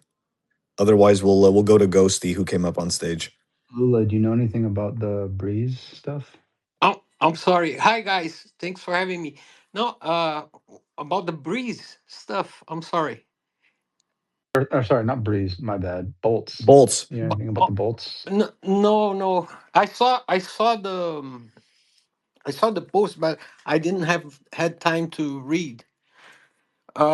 I don't know if it is related, but yesterday I made a purchase and I paid with Aqua wallet, and they use boats. I Yep. think It stopped working today for me. for the Lightning Yep. transaction they use boats, and Yep. it They use went bolts for swaps. and it went through. It was fine I yesterday. think they shut it down today. Oh Or today wow, or late yesterday. Yeah. wow, oof. That was, yeah, just well, as you might remember from the last time I was up, I'm in the process of studying, and I'm gathered for multi-vendor multi-sig, and I bought another Bitbox. That's what I used. I paid in Bitcoin with with a in a Lightning transaction. And my question is there a way to check the device integrity, meaning check if the device hasn't been tampered with, uh, besides the physical marks like the holographic seal and the number that comes in the sealed plastic bag? Is there another way of checking it? Because I bought from the official Bitbox web store, but there's always something in the middle before it gets here, Yep. right? And so that's Dude, one. I already have one Jade. I just bought the second one. I was looking into buying a third one. My idea was to buy a Trezor. And the problem with the Trezor is, I don't know if you know, but I'm in Brazil. So there's this little, detail in the middle. So the problem with the Trezor is that their website are charging the shipping. It's very expensive. Mm. Bitbox gave me free shipping. Oh, Bitbox nice. gave me free shipping. By the way, I think Bitkey is offering free shipping as well. But anyway, Nice. uh, Have you Bit, checked but the have you checked Trezor, Ledger no, the for Trezor was charging a lot for the shipping. And on the other hand, if I buy in Amazon, it's not only cheaper, but also Amazon handles all the customs clearing process, which is Yeah, a I wouldn't pain do in that. the ass here in I Brazil. wouldn't do that. Anything, so I mean, here's just if So you haven't already heard. that's why I'm asking if there's a way Yeah, yeah, to yeah. check if the device has been tampered So with. It's only the well, seals. I Only checked. the seals, right? yeah, but okay, so here's the thing. I But mean, even if that device, like you go through all the checks, you're pretty confident it has been tampered with. I mean, do you really want to like wake up one night and be like, "Ah, I bought it off Amazon. So like what if, right? Like you don't want to have any of those thoughts ever in the Yeah, future. yeah, yeah. Um, and honestly, like buying anything off Amazon that you're like ingesting or using for security is probably a bad idea, right? There's all sorts of reports of like fake medicines that are on Amazon that like purport to be, it's like, oh, these are ginger pills, but they put like fucking meth in them or whatever. Like it's wild, wild west at Yes, Amazon, bro, yes, because they have such big warehouses. They have very little quality control in terms of who they vet and who can post things on their site and sell things. And it's just so big that I think it's gotten out of control at this point. So when you buy like random shit off Amazon, especially when it's not from like the vendor itself on Amazon, but even sometimes when it is, because sometimes it's sourced from other warehouses that aren't theirs in particular, um, you can get bad shit. So I just wouldn't anything that's like mission critical and health related. I wouldn't necessarily get off Amazon. Like go, you got to buy it from directly from the vendor site, in my opinion, or buy it in person if you're at like a conference and they have a booth, right? That's a good yeah. option. Or like if there is a Bitcoin hardware store, There I know isn't. some That's like the some problem. places have them. There Yeah, isn't any here. yeah, Yeah, right. I have You should start one, dude. Brazil needs a Bitcoin. No, I'm just yeah, kidding. yeah. I should open one. I've thought about Yeah, that. yeah, Like, what if I yeah. open up a store I've been to a conference in last. Boston called Wicked Smart Bitcoin? And it's just fucking like Bitcoin hardware and like education and shit. I mean, it'd Yeah, be a pretty. I mean, I don't know if it'd be very successful, but it's tough to I've do that because I want to stay anon and shit. yeah, I've been to a conference last year and I bought two. I bought a Jade and a big box. I should have bought more if I knew. Okay, but I have another option, but I have to wait until November. Not sure if that's too much or should I do this uh, Sorry, sooner I or didn't hear what later? you're. I don't know Well, so because let I have me a cousin that's coming let's from the back up. Let's United back States. up here. Let's back up real quick. I forget. And of course, if you don't want to say it publicly, you don't have to. You can just DM me. But um, is your current setup like in the blast radius No, of no, no, the no, no, cold no, cards? no. Oh, I okay. Well moved then, out of Cold Card Q. yeah. I moved. No, you're good then. Yeah, So if you moved and you're in like a different product, right? yeah, Um, whether like a Bitbox or a Jade or whatever your setup is, you don't have to say it out yeah. loud. You're good. You can take a breath and wait for Is it? your devices to arrive, and then slowly and Yeah, I methodically need the third one. move over. That's what my. Yeah. Should I wait until November? Is that too late? Or should I do it No, sooner? Or is it no, no, okay no. to wait There's till no rush. November? Maybe There's no rush. I mean, no rush, right? in the meantime, while you're waiting, do more research. Yes, yeah. Maybe even set up like a test. That So here's the I, thing, right? You can I do like listen to this idea. You can do a nunchuck multi-sig and make like a test seed on each of your hardware wallets, and then use one hot seed, like one hot seed phrase on nunchuck, and make a 2 of 3 and just get comfortable with the I'm idea of multi-sig signing with different devices. And then that way you can do some of the pre-work required so that when the next device comes in, like you're ready to go and Yeah. kind of have a jump start. I think that'd be a good idea. Yeah, well, that was on my list because I don't know if you remember. I told you I have 2 tap signers, Oh yeah, you can use one so of those in the I test could one. Yeah. on in the test wallet. Yeah, Hmm. and by the way, I don't know if anybody saw. I posted in the comments because I hear we're talking about learning, studying, and learning. And part of the learning is practicing, right? It's very important to practice.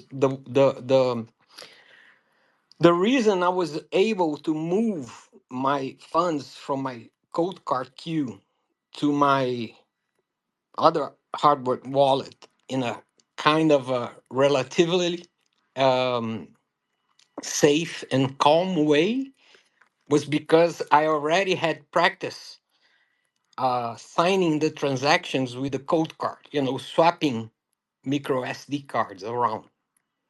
Okay. And but I just remember when you were saying about practicing and about fire drills, right? Maybe you could explain this better than me, of course. And there is something called the test net, right? And so it's just a reminder that people can practice with testnet.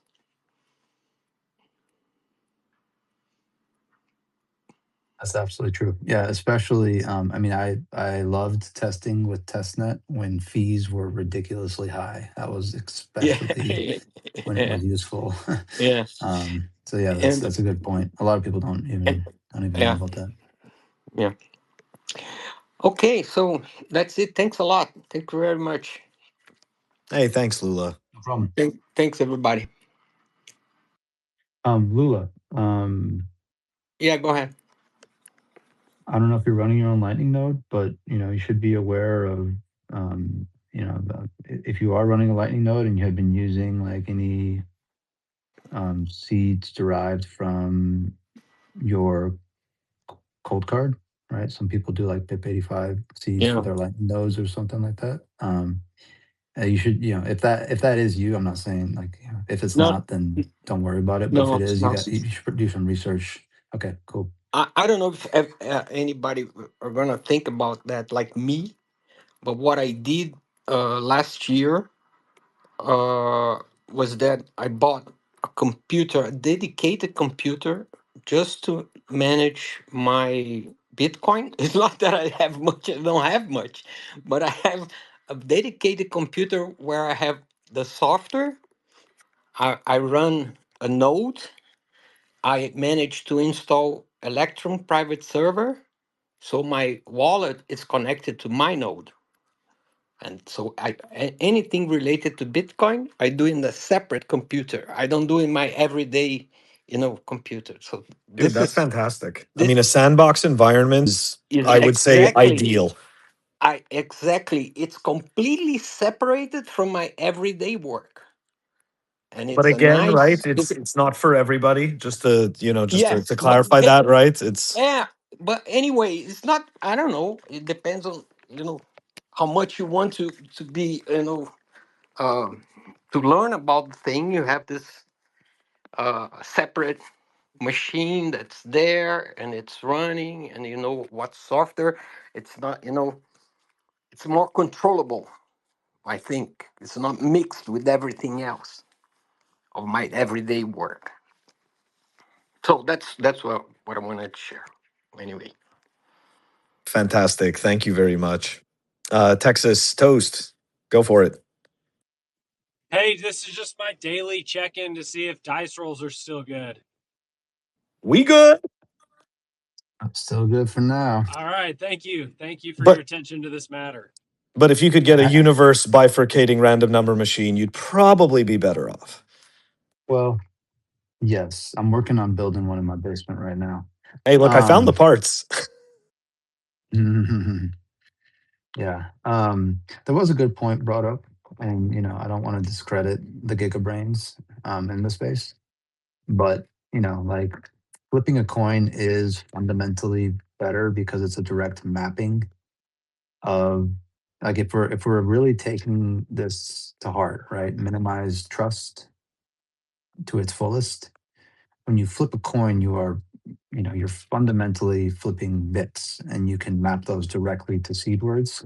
Same thing if you just pick out the seed words from a hat. That's like effectively the same thing. You're just getting the seed word, right? So you're not doing any complicated dice roll math that translates the dice rolls into a seed phrase. Now, there's mitigations you can take and checks and verifications you can do yourself, which I've made tutorials on how to do it to reassure yourself that the dice rolls are working. But even then, there's been some concerns brought up that in theory, there could be exploits that could constrain the entropy going into dice rolls with the math. I'm not trying to scare anybody, but it's just like a gigabrain theoretical thought. There's no reason to believe that this is actually happening or has occurred already. But they're just right curving it, and they're just out of an abundance of caution and to reduce trust as much as possible, pick out the words or flip the coin, and is what they're saying in their opinion. I'm a left curver, so I'm just okay, well, I still trust the dice that I rolled and the verification I did. I think it's good enough for now. Maybe I'll do all those with a fucking coin flip in the future, but I'm not going to do anything crazy at the moment until things are too crazy as it is, and a lot of people have verified those dice roll functionalities. So I hope that answered your question without raising too many alarm bells or making you more scared. But I do appreciate the dice roll check, right? Like the temperature check on the dice roll every day. I think it's probably healthy to do. It's like, a dice roll still good? Yep. Okay, sweet. Okay, I'm clocking out. See you tomorrow. Can I be the actually guy about flipping coin for 1 second? Absolutely. Thank you. I spoke with an AI, I think it was Claude, trying to find That's not a how good start. to. I know, but at the end of the day, the AI is also what made the whole mess that we're in. So, maybe they can help back. No, but I wanted to understand how to reduce the bias of the coin as much as possible. And it told me about a method, von Neumann, I think it's called, the guy, because you may be doing something, and it's the thing with randomness, right? You can go heads, and you never know if it's your coin or if it's actually randomness. So what it says is you flip the coin twice, and if it's head and then tails, then it's 1. If it's tails and then head, then it's 0. And if it's twice the same, you discard it and you try it again. So Yeah, the just idea is so that you're always getting one or the other. It doesn't look weird to you as a human, and so exactly. you're reducing your own bias. So if you had 1, 1, 1, you would Mhm. actually have a perfect head tails, head tails, head tails. Yeah, I think that's so. Here's the thing: the reason why that's right curving it to the fullest, right? That's the most right curved thing ever, is because if a normie just flips the coins and follows the instructions and doesn't fucking do anything other than just flip the coin and write down 1 or 0, and it's you tell them you need to write down the 1 or 0, even if you get heads 10 times in a row, you write that bitch down exactly as you flip it, and then you don't have the bias. So you are reduced, there's one way to reduce the bias, and that's by doing it, mathematically and right curve, right? In the right curve way where you recognize your own bias. And so you're making sure you don't add it in by making sure that any 2 flips look the same to you, and you're not going to be I'm not counting that one, right? There's that way. And then there's the other way where you just tell the fucking normie don't do anything other than flip, determine if it's a heads or tails, and then write down that 1 or 0. If you do anything other than that, you are adding bias. Just don't do anything other than flip.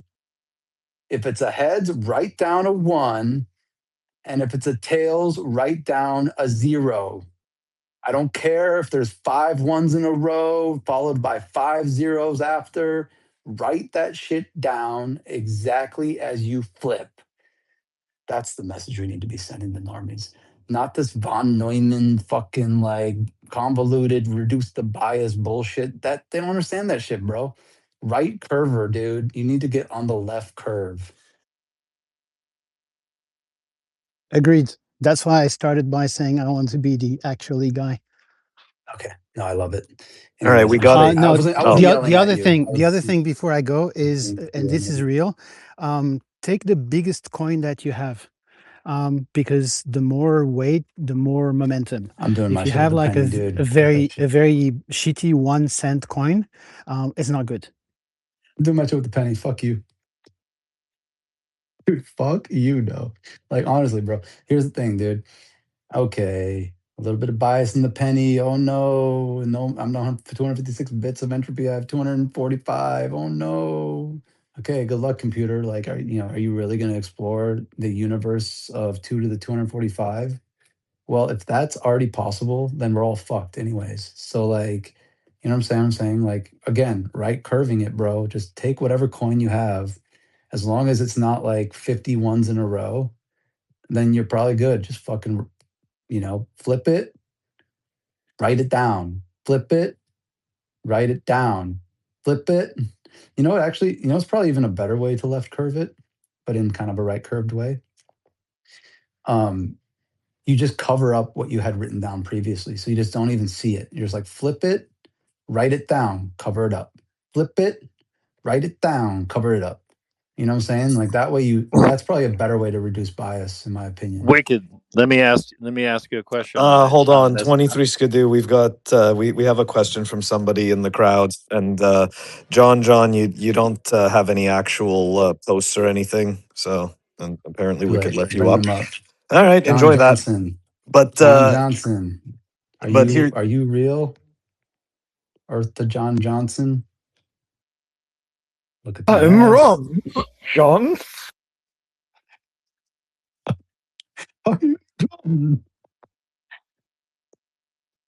John Johnson, going once. You got to unmute if you want to talk. John Johnson, going twice. Little button in the bottom left corner. Unmute, going thrice. Did someone remove him already? It doesn't even say remove. It says add No, I speaker still as see mine. him. I never saw him. Wait, Dark I never Clown, saw remove him. I can't remove him, bro. Did you remove him? I removed Or him. no? I Oh, removed him. thank you. Okay, so Just here checking. we have a question from Dolly, who's one of the listeners. Okay, and he's saying for anyone who's now inspired not to rely on one hardware device, single-sig, regardless of rolling their own entropy, is there a simple path to 2 of 3 multi whilst maintaining the UTXOs and coin control? For example, would importing a cold card MK wallet into a 2 of 3 made up of 2 other manufacturers' hardware devices offer full protection, or would it still leave the potential compromised device able to see but not move funds? Oh my god. Wait, this was a post. I just need to read it I could paste myself. it. Hold on, I'll send it to you. Or just send Yeah, it he to sent me. it to me in a DM. Oh, okay. Just put it in the purple pill. I'll see it. If anyone caught all of those words that just came out of Coinkite's mouth and has a response, you can feel free to respond. Otherwise, I'll read it and see if I know the answer to it.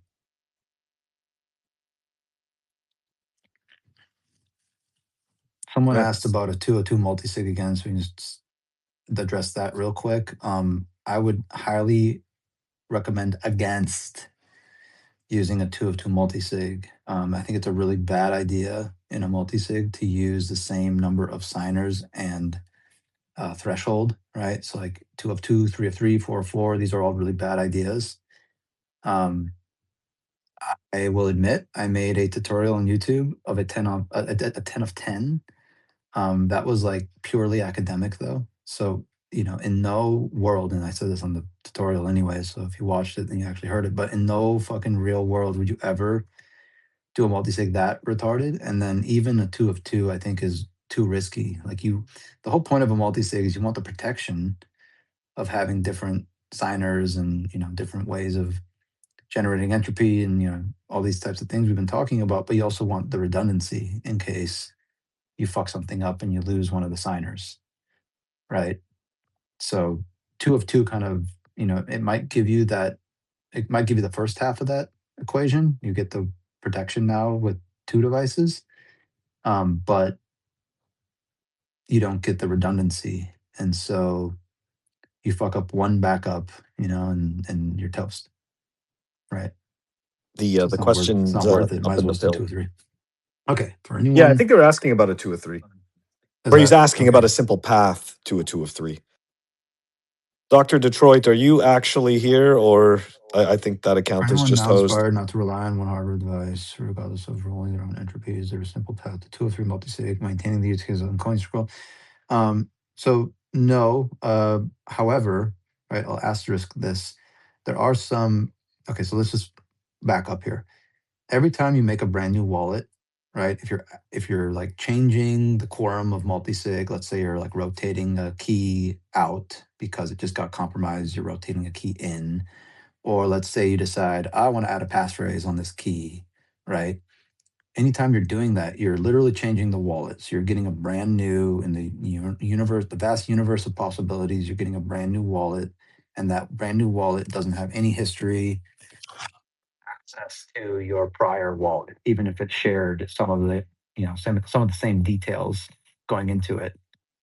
So what you need to do whenever you make a brand new wallet, like a new multi-sig or adding passphrases on your single sigs, is you need to move your coins from those older wallets to the newer one. You literally need to transfer the funds from one to the other, do an on-chain transaction, and move them to the new wallet.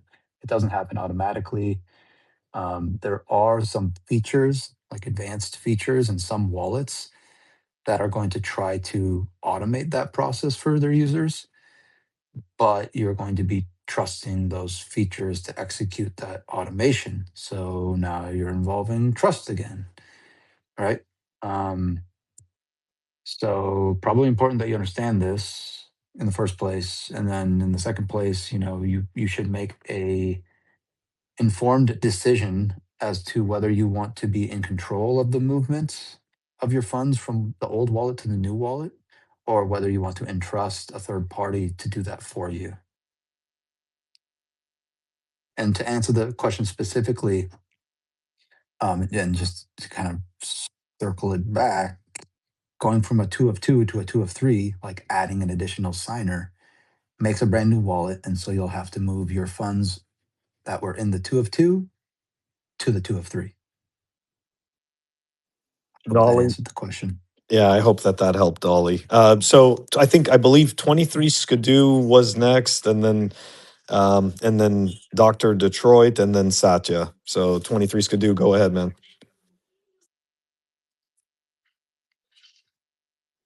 Oh, he dropped a listener. He just for dropped me. a listener. Yeah, me too. Okay. Yeah. I think I said Dr. Detroit? Dr. Detroit. If you have anything, your hand's not up. Well, he did for a second, so I don't know. Oh, Maybe okay. his. Yeah, go ahead. You got a question or comment? Can you hear him? I don't know. I think his account telling you. I think his account is host. I don't even see Dr. Detroit. You don't see him I either? don't see Dr. Okay, Detroit it's either. a Twitter funness. Sorry, Satya. Go ahead. Gotcha. Okay. I'm probably okay. You go. I can hear It's you. really buggy today, man. Yeah, Like, it's bugging out. I might. Well, I Wicked, want you can hear me? I can hear you. I want to do. Yeah. So I'll answer your question. Wait a second. Can you guys hear me? Situation. Yeah, we got you, Wicked. I have been I don't away. think Satya can hear me. I can hear you, Wicked. Oh, okay. Well, wait. Let me just Been explain what I'm away. going to do real quick. Hello.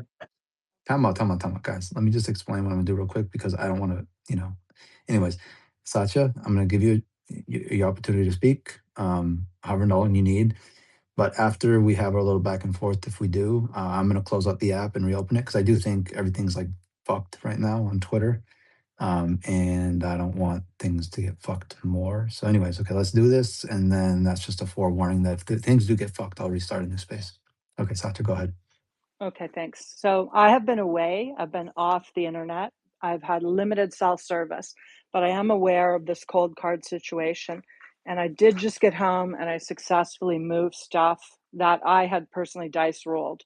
So that's where I'm at. I'm good. But my question is this code where the bug was on the cold card open source and there have been eyeballs at it forever, or was it part of their closed source thing? That's question number one. Question number two is, Wicked, are you still holding stuff with cold card that you feel you've dice rolled and you're okay with it?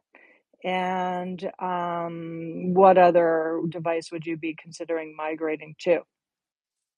Okay.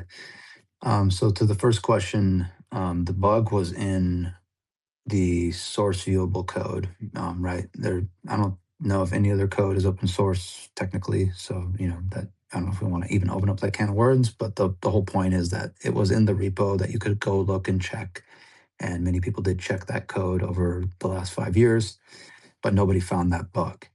It was a very obscure bug that basically resulted in an exit path in like a different library that they didn't even write, but they imported and then used some pseudo random generated seed that that other library and its developers had as a backup. And it shouldn't have ever even done that, but nobody realized it was doing that until after the exploit was found. It was pretty convoluted and like deep in the tree structure of exit path, which is also why, well, people are arguing about this now, but in my opinion, also why earlier AIs that were pointed at this didn't discover it is because it had, you had to have like a relatively large context to be able to iterate over, everything that happened in that exit path. And the earlier AIs just weren't taking it all the way down to the root of the problem, right? Which was like far down. So humans didn't detect it because it was like pretty convoluted. AIs, even recent ones didn't detect it because it was pretty convoluted. And then, Kimmy K3 came out and someone pointed at it with probably a large context and fucking, found that shit probably like within, who knows, minutes or something. And then they fucking lopped up a script to start looking and sweeping shit, right? So that's kind of my high level understanding of the bug and the exploit, at least the initial exploit. I don't know if that answers your first question. Yeah, that was great. Okay. In terms of the seed and cold card, yes, I've rolled my own seeds. I've also verified the seed function on my cold card, meaning I've cross-checked it across different devices. I've cross-checked it on different websites that, you can enter dice and get out seeds.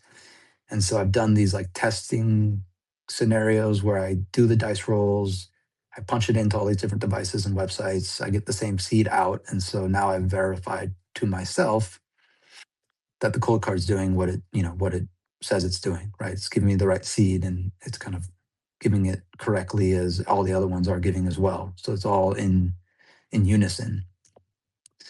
So with that verification, I feel very confident and comfortable in the seeds I've produced with those dice rolls. And as such, I'm under no hurry to move my coins from any of those things. That being said, I'll just say it straight up because I think we've all been sharing, like probably oversharing about our setups, but at this point, it is what it is, and I think we probably just need I'm to on a hear. single-sig Mark V with Yeah, pass. stored in my second drawer of my desk. Okay. Anyways, no. So multi-vendor Right tools for underneath my Colt 357. Yeah, that's an important detail. Okay. Wicked, do you want to add a caveat about like that you shouldn't be verifying the dice roll thing unless you know what you're doing, because you shouldn't be doing that with your actual seed? Well, okay. I mean, I so if you watch my tutorial where I go through this step by step, I mean, first of all, like don't be doing this. the dice rolls and I mean anything with generating your own entropy, like follow a guide of someone you trust. Don't just fucking like YOLO this shit, right?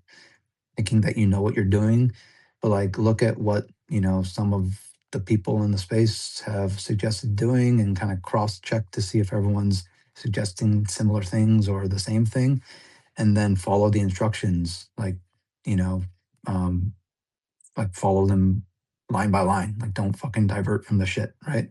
Just follow the instructions. Roll the dice, punch it in. Roll the dice, punch it in. That type of thing. Anyways, with the verification, yes, of course, don't do that with your real seed phrase. That's just like testing. You're testing to see if it's working. So you do a couple test checks, confirm it's working, and then now you can do your real one. And the real one you just put in on the cold card. You don't do it anywhere else.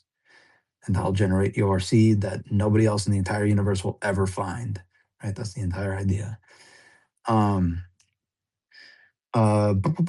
me, 2 of 3. Okay, and also caveat or asterisk. Anybody listening, do not tell other people your setup. I'm just doing this because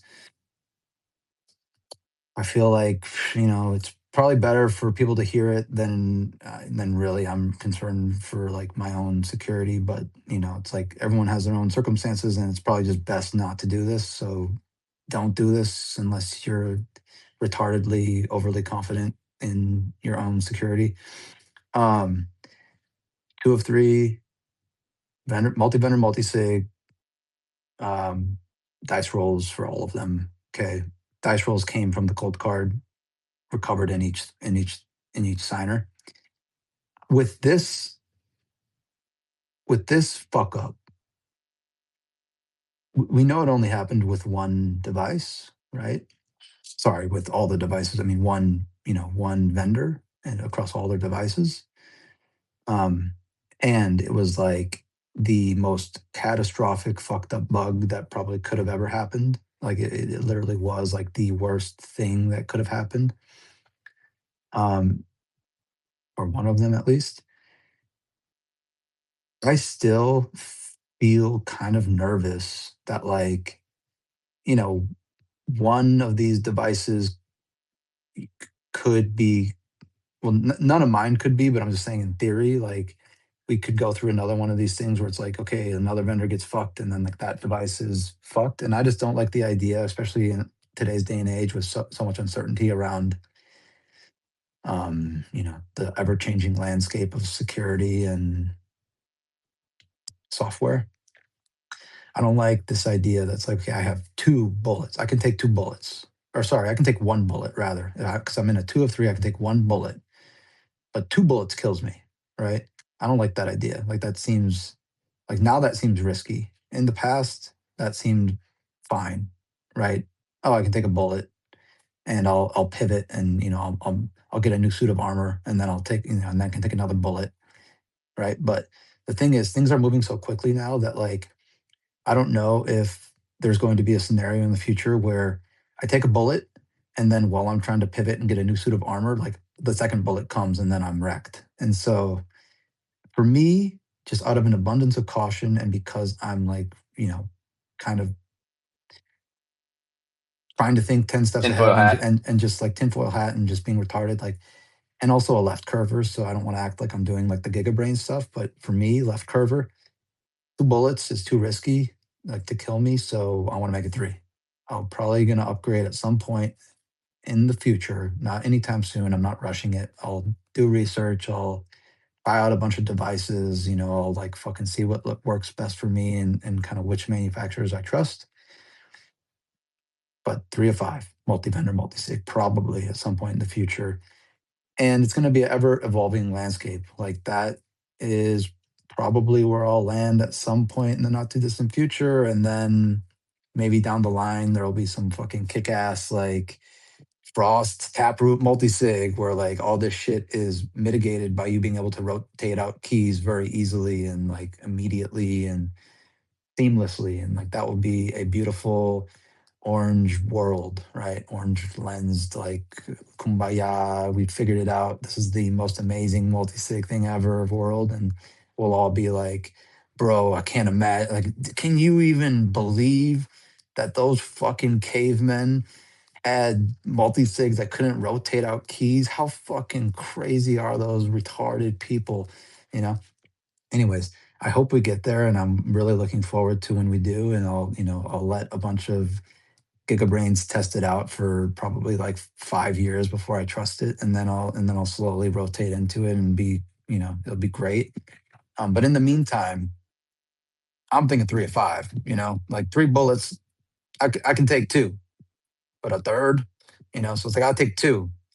If one goes down, all right, start the rotation, right? And then while I'm rotating, a second one goes down, like, oh fuck, like this is, now I gotta really rotate, like let's speed this bitch up.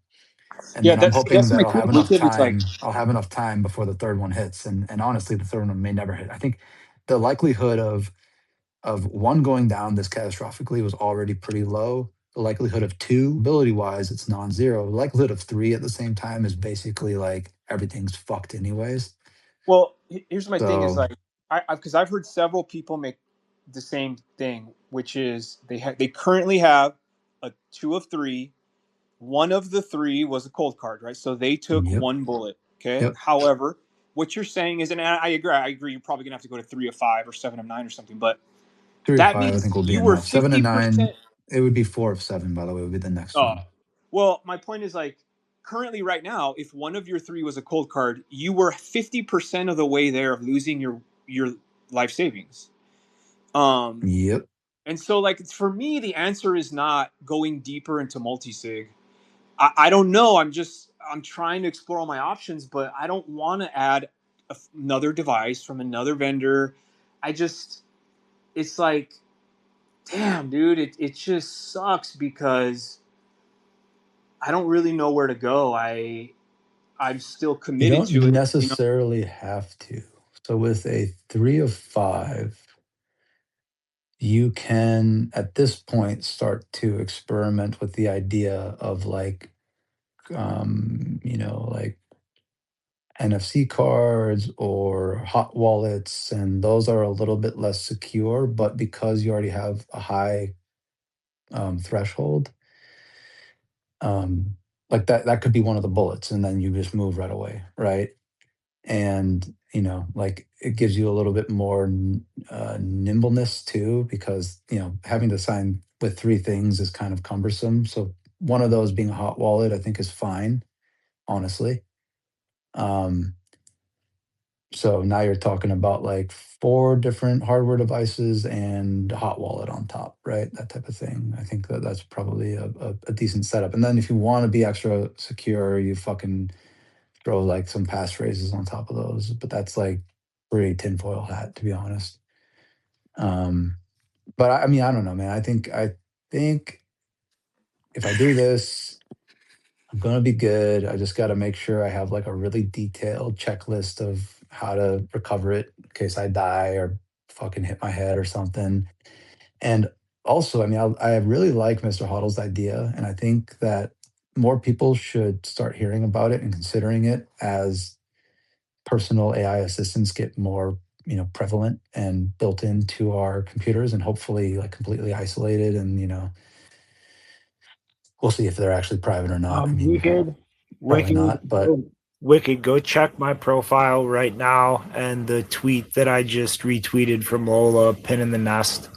That guy who is like trying to rally people to sue Coinkite. Apparently he has a history of like embezzling money from clients he was supposed to represent.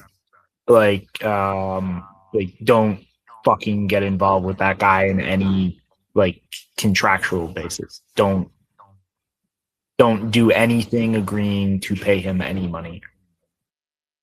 wait, where is this one? Like, check my profile. I literally just retweeted it. She links. Oh, under I fucking hate the new update where the reposts are on a different. It's different awful. Thing. The whole Yeah, thing is it's awful. terrible. Anyways, I'm getting used to it still. Okay, Yeah, here we go. she links to from Lola. Yeah, she links to the court filing of the guy and like all the shit he did. Okay, yeah, I'll retweet it too, motherfucker. Yeah, there's gonna be a lot of fucking scammers, bro, who are gonna try to circle around this shit. immediately. This guy put out a post. I think I caught it on because I mentioned it today on the show. It was like on Saturday or Friday. It was immediate. So, I mean, here's the thing, guys. This trust thing, it's not just fucking hardware devices. Like, this goes way deeper than just the software and the hardware we're using to secure our Bitcoin. This goes into like humans, right? And fucking social circles and all sorts of things, right? And I think a lot of the times, I mean, this is one of the rare instances where maybe not that rare because it's happened in the past, but this is one of the instances where it's software related, right? It's a bug. It was likely unintentional, fucked a lot of people, but it was like just, a shitty bug. But most of the time, like people lose money because it's just a human who's a scammer who's able to get you to send you money or send him money and steal your money or steal your Bitcoin or. So I mean, I think that's usually the angle that people steal your money from, and like if you are already hurting from this and you lost Bitcoin, like the last thing you want to happen is to get scammed on top of this now, right? People are going to be trying to take advantage of you. They know you're emotional and like freaking out. You gotta you gotta be really vigilant now to the best of your ability. And if anything seems like too good to be true, or someone's being really nice to you and you don't even know who they are, right? And they have no like reputation in your social circles, you gotta reach out to people that you trust and be like, hey, this guy's offering to help me out. Does he seem legit?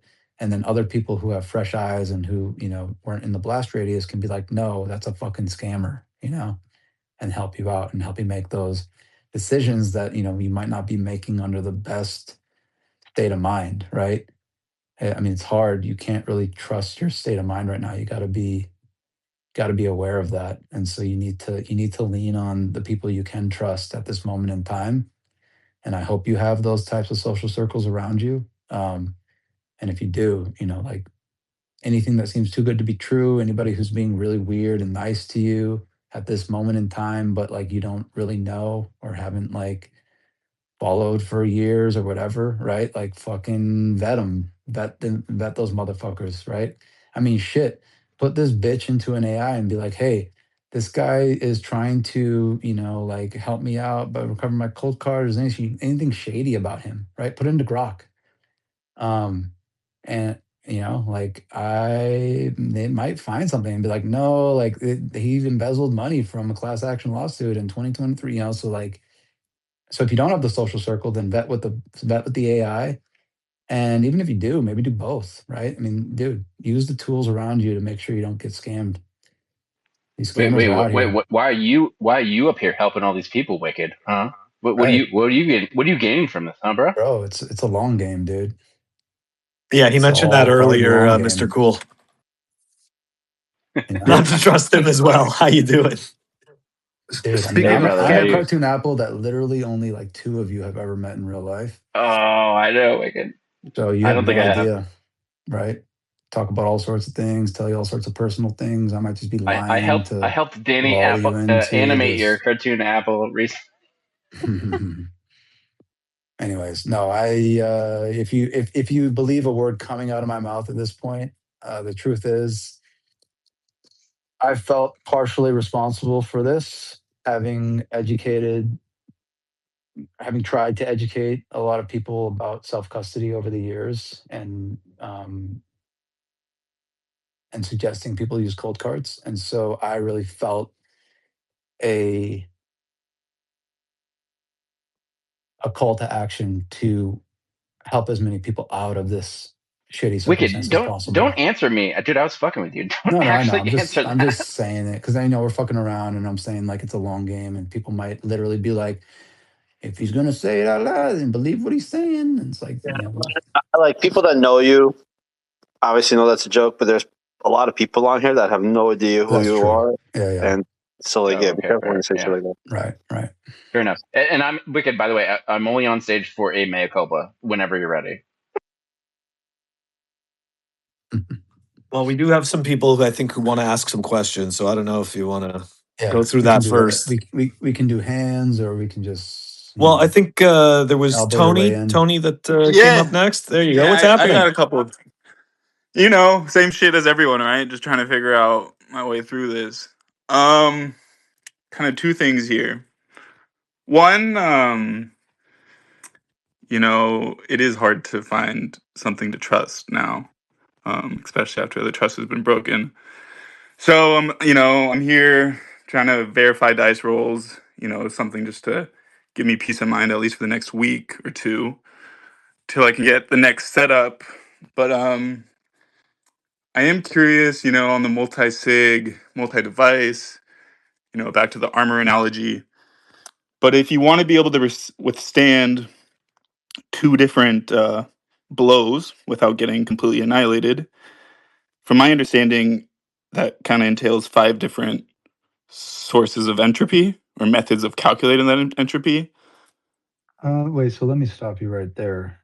If you have a trusted source of entropy, like you've vetted one single source of entropy and you are, 100% confident in that single source of entropy, then you can use that single source to seed your 5 devices. And the multisig itself, in my opinion, isn't protecting against a collapse of fundamental physics. Like if physics stops working, then we have bigger problems. But if are actually making your entropy and you are confident in your ability to do that, and then you're confident that physics will not collapse, what the multi-vendor multisig is really preventing against is other failures in the devices themselves or the firmware on those devices themselves, not necessarily a collapse in the entropy on any given one, right? So, you know, I don't know, that's I just want to stop you there because in my opinion, like again, I understand that people aren't going to go through the hassle of like flipping the coins a bunch of times for each device, or even like you're doing it through one device because that's when you trust to do it correctly, but you're then restoring it on the other ones. Um,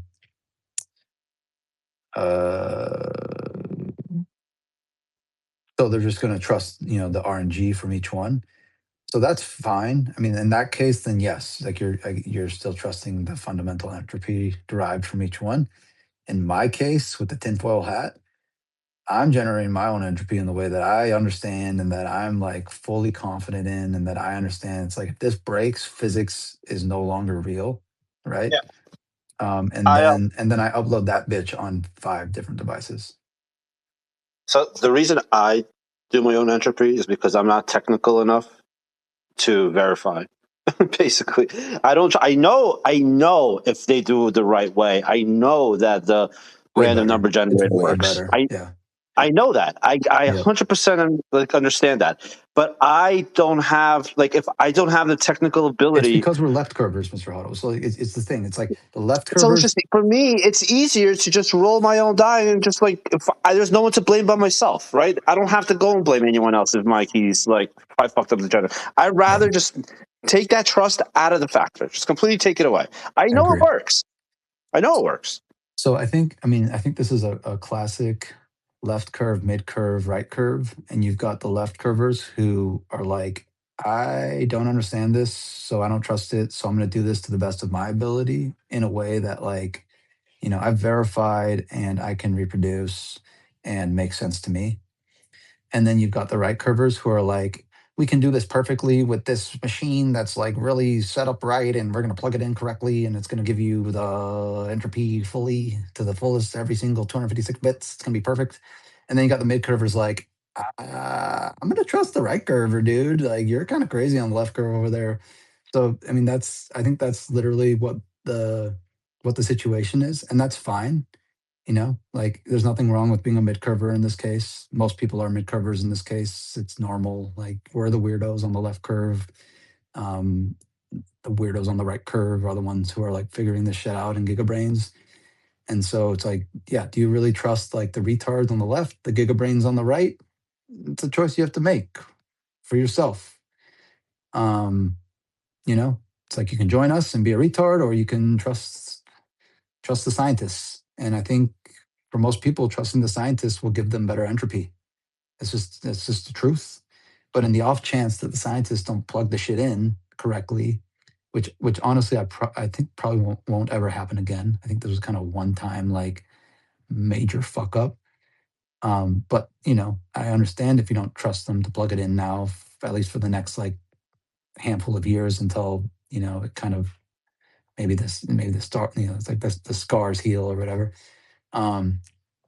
So you know, it makes sense if like more people are like, oh, maybe I am a left curver. You know, it's like, okay, that's fine. Come over here and we'll show you how to do it. And if you follow the instructions, you'll do it correctly, and you'll be fine. But I do think eventually, like when we get into this whole fucking you know magical future world with magical multisigs that are taproot enabled and rotating keys and all that kind of shit, like at that point in the future, you're probably going to have to trust the scientists at that point. Would you Yeah, trust? you're going to trust that. I mean, because listen, I don't think, I don't know if it's going to be the same type of thing where you can just roll dice and get seeds and then it magically works in the taproot enabled magical multisig. Like that one's so magical that you might just have to trust the scientists all the way down to the RNG. And so, you know, in the meantime, this is my like bubblegum duct tape paper wallet equivalent caveman ooga booga never going to get rugged setup.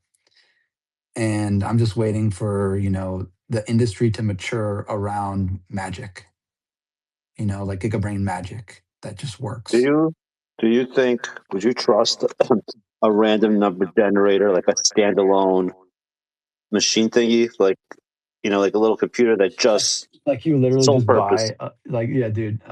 Imagine if that's a device you can start selling to Bitcoiners now. Like it's Yeah, literally man. just a fucking. But it has to be cryptographically like proven that it's random. I don't know how the fuck that would work. Well, you would put a lot of resources at grinding to the best of your ability. I mean, you would first of all you'd pour over the code. It would probably be very simple code since it has like one function and one function Yeah, only. that's it. Just generate numbers. That's it. But Which, by the physical thing. way, like that's not necessarily a bad thing to reduce complexity in products, right? I Like know. if it's a one function thing that makes code review a lot easier.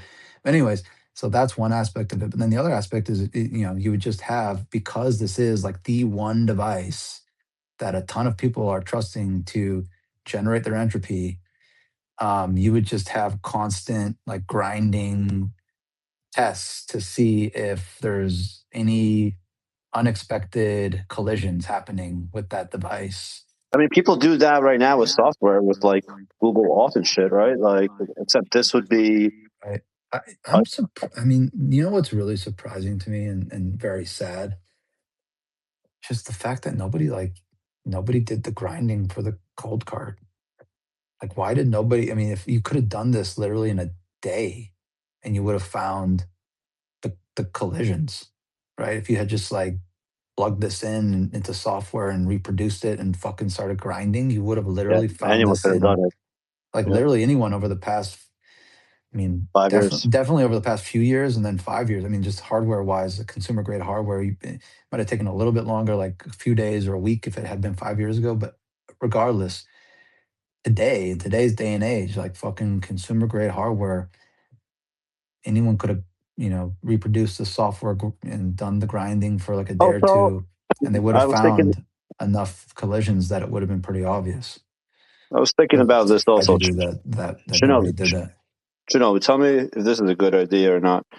For the passphrase, wallets should probably not allow you to put in, like, sure, if you're going to do it, obviously you're going to generate it yourself, you know, by hand. No wallets can prevent you from doing anything that you want. But if you're going to use one of these wallet softwares to generate a seed, and then you're going to put a passphrase, it probably shouldn't allow you to have less than a certain amount of characters when they I enter don't that like it. passphrase. And maybe a warning or guardrails. And the problem with warning and guardrails, depending on the device, is that sometimes they're ignored. Like on the cold card, it looks too technical when it shows information. That's why you don't do it. The You don't give font- warnings. Like here's the thing about the cold card. You just don't allow it. No, well, here's the thing. Listen, the thing about the cold cards notifications, just from a UX perspective, and looking at it from like a normie, it looks really technical because of the font style and like the way that it's presented. And then you get to the bottom and it's like press 4. Dude, and Huddle, they just scan over it. Okay, And they're like, I need to "Ah, jump. ah." Let me respond real quick. Whatchamacallit. Okay. Like, All right, how what's we going on? should not be requiring or preventing or restricting in any way like use of passphrases for users. It should be an option. They can use it if they want. They can use No. If they use it, I'm saying no, if and they we use it. should not restrict the types of passphrases they use. It's lowering the entropy if you Because do. it doesn't, like, the entropy is the proportional security, but you do not want to force users into things they are not comfortable with memorizing when that is like half of the way the entire feature is proposed. Like putting any type of I agree. There should be definitely big signs back your passphrase up, right? You should be back in and then compatibility issues. What happens when some wallets have those restrictions and others That's don't? a good point. Yeah. The restriction part. That's all they're What about. about is there a standard? I have a question. Is there a standard around capitalization defaults and or special characters as it pertains to passphrases? No. Yeah, it doesn't seem like it, right? Dude, I've had for a long time until I actually woke up one day and I legitimately forgot it and I had a fucking panic attack. I had a fucking crazy passphrase. Why hasn't the industry made a standard around like whether devices should have capitalization by default or treat special characters? This goes to Shinobi's point. Like literally, some stupid memorizable fat passphrase could have bought somebody an extra day. Right. What just fucking happened? Yeah, I got like 10 people that it helped. Like a one-worder. 100%. Worder. Yeah. Dude, I've been getting yelled at for this shit since I entered the space. By all the developers, by all the Giga Chads, they all were like, no, don't do the passphrases. No, you're going to forget it. It's not a good idea. Humans are good. This day literally fucking like, oh man, I don't want to like, this attack proved that a passphrase definitely helps.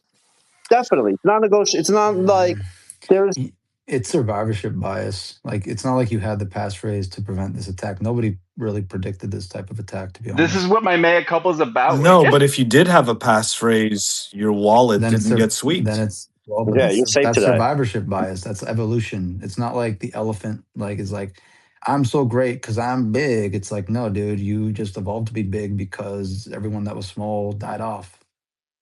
Survivorship bias or not, you're going to be happy you still have your stack. You're not going to sit there and be like, well, this isn't fair. It's survivorship bias. It's not about that. It's not about saying this isn't fair. It's about saying, because I had a passphrase, I survived. Everyone needs a passphrase now. That's not how it works. No. Next time the passphrase might I'm not saying nobody said that. Nobody said that. That's the implication to all the people. No, that's not the implication. It is. No, you're not reading between the lines. You guys aren't left curving it, dude. Like everyone in the crowd is like, I get what you're saying. They survived. And I should use a passphrase now. And then they're going to make a foot gun or like fuck things up. Or the next export's going to be passphrase related. So Wicked, can I do my mea culpa now? Yeah. This is literally the topic. Okay, so my mea culpa is I came into this room, like I don't come in here very often. I love what you do, dude. You're awesome. My mea culpa was that I came in and I fudged passphrases a little bit. I was basically saying they're a password for a password, and I'm pretty sure we talked through it, and we probably went over the stuff that's important here. But I wanted to say that I did use one passphrase in my setup, and I'm glad I did, but I don't think it's what saved me. But my main point previously was that I think a lot of people use them wrong and don't understand them. So I wanted to come up and say, in general, I fudded them before, and I feel really bad for having fudded them at all in the past. And discussion can ensue, and you can kick me off the stage whenever you want to. whatever. But I appreciate all you But guys, hold what you on. do. When I tell them these, I don't be like, go create a password. I tell them treat it exactly like it's your private key, because it literally is an extension of your private key. You have to back it up just like you back up your private key. Like if you're already going to go through all this to secure your private key, you should do the same thing with your passphrase. The difference is that the chances of you being able to memorize this passphrase gives you a superpower. I'm not saying it shouldn't be backed up. It 100% should still be backed up, just like your key. But if you could memorize that extension of your private key, you're quick. You don't need to go flying around the world to get your seats together. Like, time is of the essence here. And if you had that thing memorized and it's backed up, but you don't need to go drive to get your backup because you have it memorized, that is a Bitcoin superpower. Like, Hey, that is Mr. a Huddle, superpower. dude, and listen, I've heard you talk about passphrases before. This comment was directed towards Wicked. I just wanted to point that out. It was not directed I know. towards you. I'm just letting everyone know. Because for years, I used to get shit about this, and like, it worked this time. Whatever, so call it whatever bias you want. The people fucking have their money safe because of that. Passphrases are being broken right now, right? I mean, obviously they were protective for a moment, but just want to make sure. No, of course they're going to eventually break, but you have the time to move your funds. One second. It's up to 2 words now? It's nuanced. The report we've seen is a Mark III with a 2-word passphrase. It's unclear if it was like a BIP 39 word passphrase or just 2 random words. I don't think they were going to tell us, which they shouldn't. But anyways, that's the context. I'm guessing, so there's reports of newer devices having gotten cracked, right? I think we're pretty clearly in like the exploit space, attacking space of the new devices on like the base seeds of those.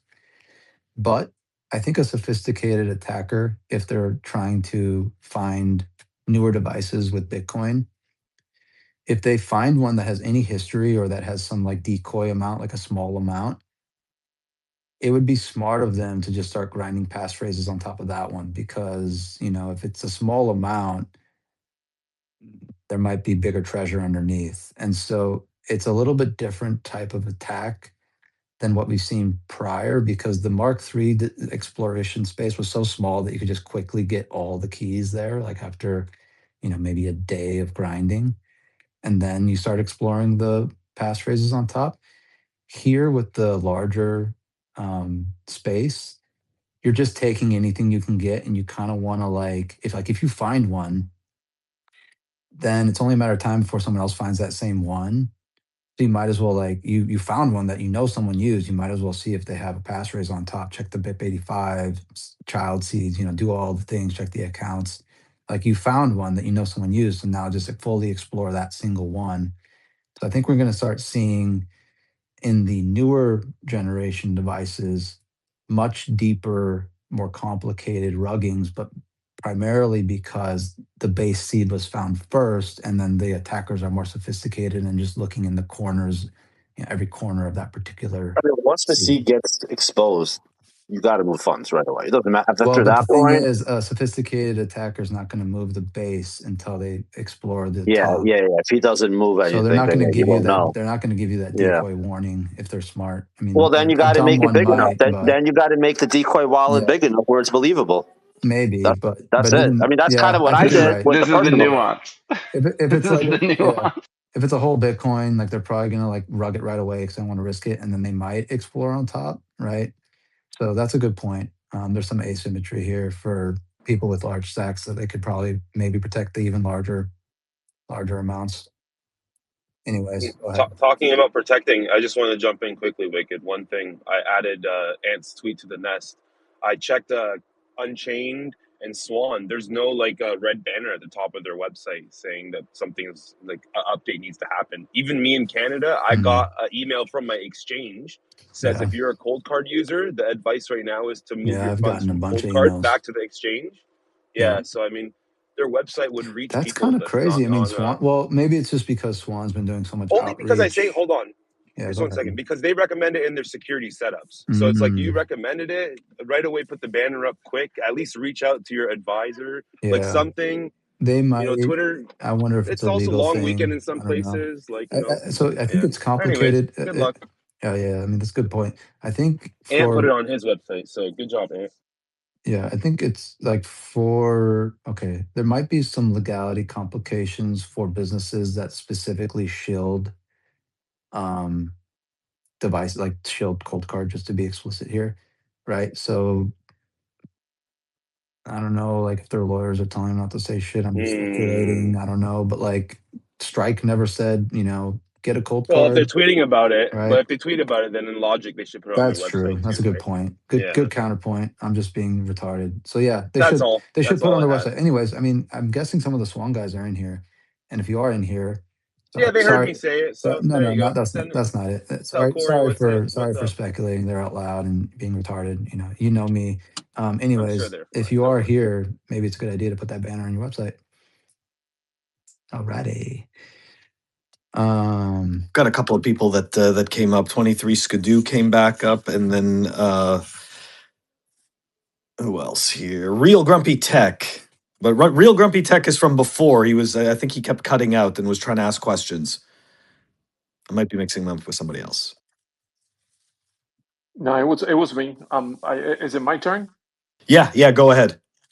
Okay, I have a question that I heard somebody. I heard parts of it, and it piqued my attention. And I'm not the most versed or most technical person when it comes to the intricacies, the deep intricacies of self custody. But I know a little bit enough to, I think, protect myself. My question is this: if I understood correctly, if a person generates, and let's just take Cold Card as an example, if a person generates their seed phrase with a cold card, not with a dice, and then inputs it in the cold card, no, the seed words were generated through the cold card. If you spend out of that wallet, will the protocol or an API know that wallet was generated by a cold card? Is there a signature there? Signature? Yeah, is there No, metadata or anything that can tell an API running no. now searching and No, okay, so no. These keys are just 200. I mean, it's just a very large number. That's all it is. It's a 256-bit yeah, but integer. what I'm saying right now with this breach Mhm. and the low entropy that was generated by these cold cards, how is the hacker being able to sniff out these wallets? Okay, so I can explain this to you if you haven't heard it already. Let me try with some analogies. Okay, when any device is generating entropy with its RNG and it's working properly, or if you're generating your own entropy with coin flips or dice rolls, right, and you're doing it properly, what you're doing effectively is picking an atom, a random atom anywhere in the universe, and that's your special atom, right? If anyone else picks that atom, they get your Bitcoin. But the likelihood of that happening is basically zero. And so we don't even worry about that idea, right? It's just so negligible that we might as well treat it as zero, right? Imagine you look at the entire universe and you close your eyes and your arms are as wide as the whole universe and you pick one atom at random, that's yours. That's what we're doing every time we do this properly, okay? So it's very secure in terms of like, it's just so unlikely that we'll ever have a collision where two people pick the same atom randomly that we just assume it will never happen, okay? Even with like, supercomputer, blah, blah, blah, blah, like all this crazy shit, right? It's still, I mean, the universe is bigger than any supercomputer we could ever build, right?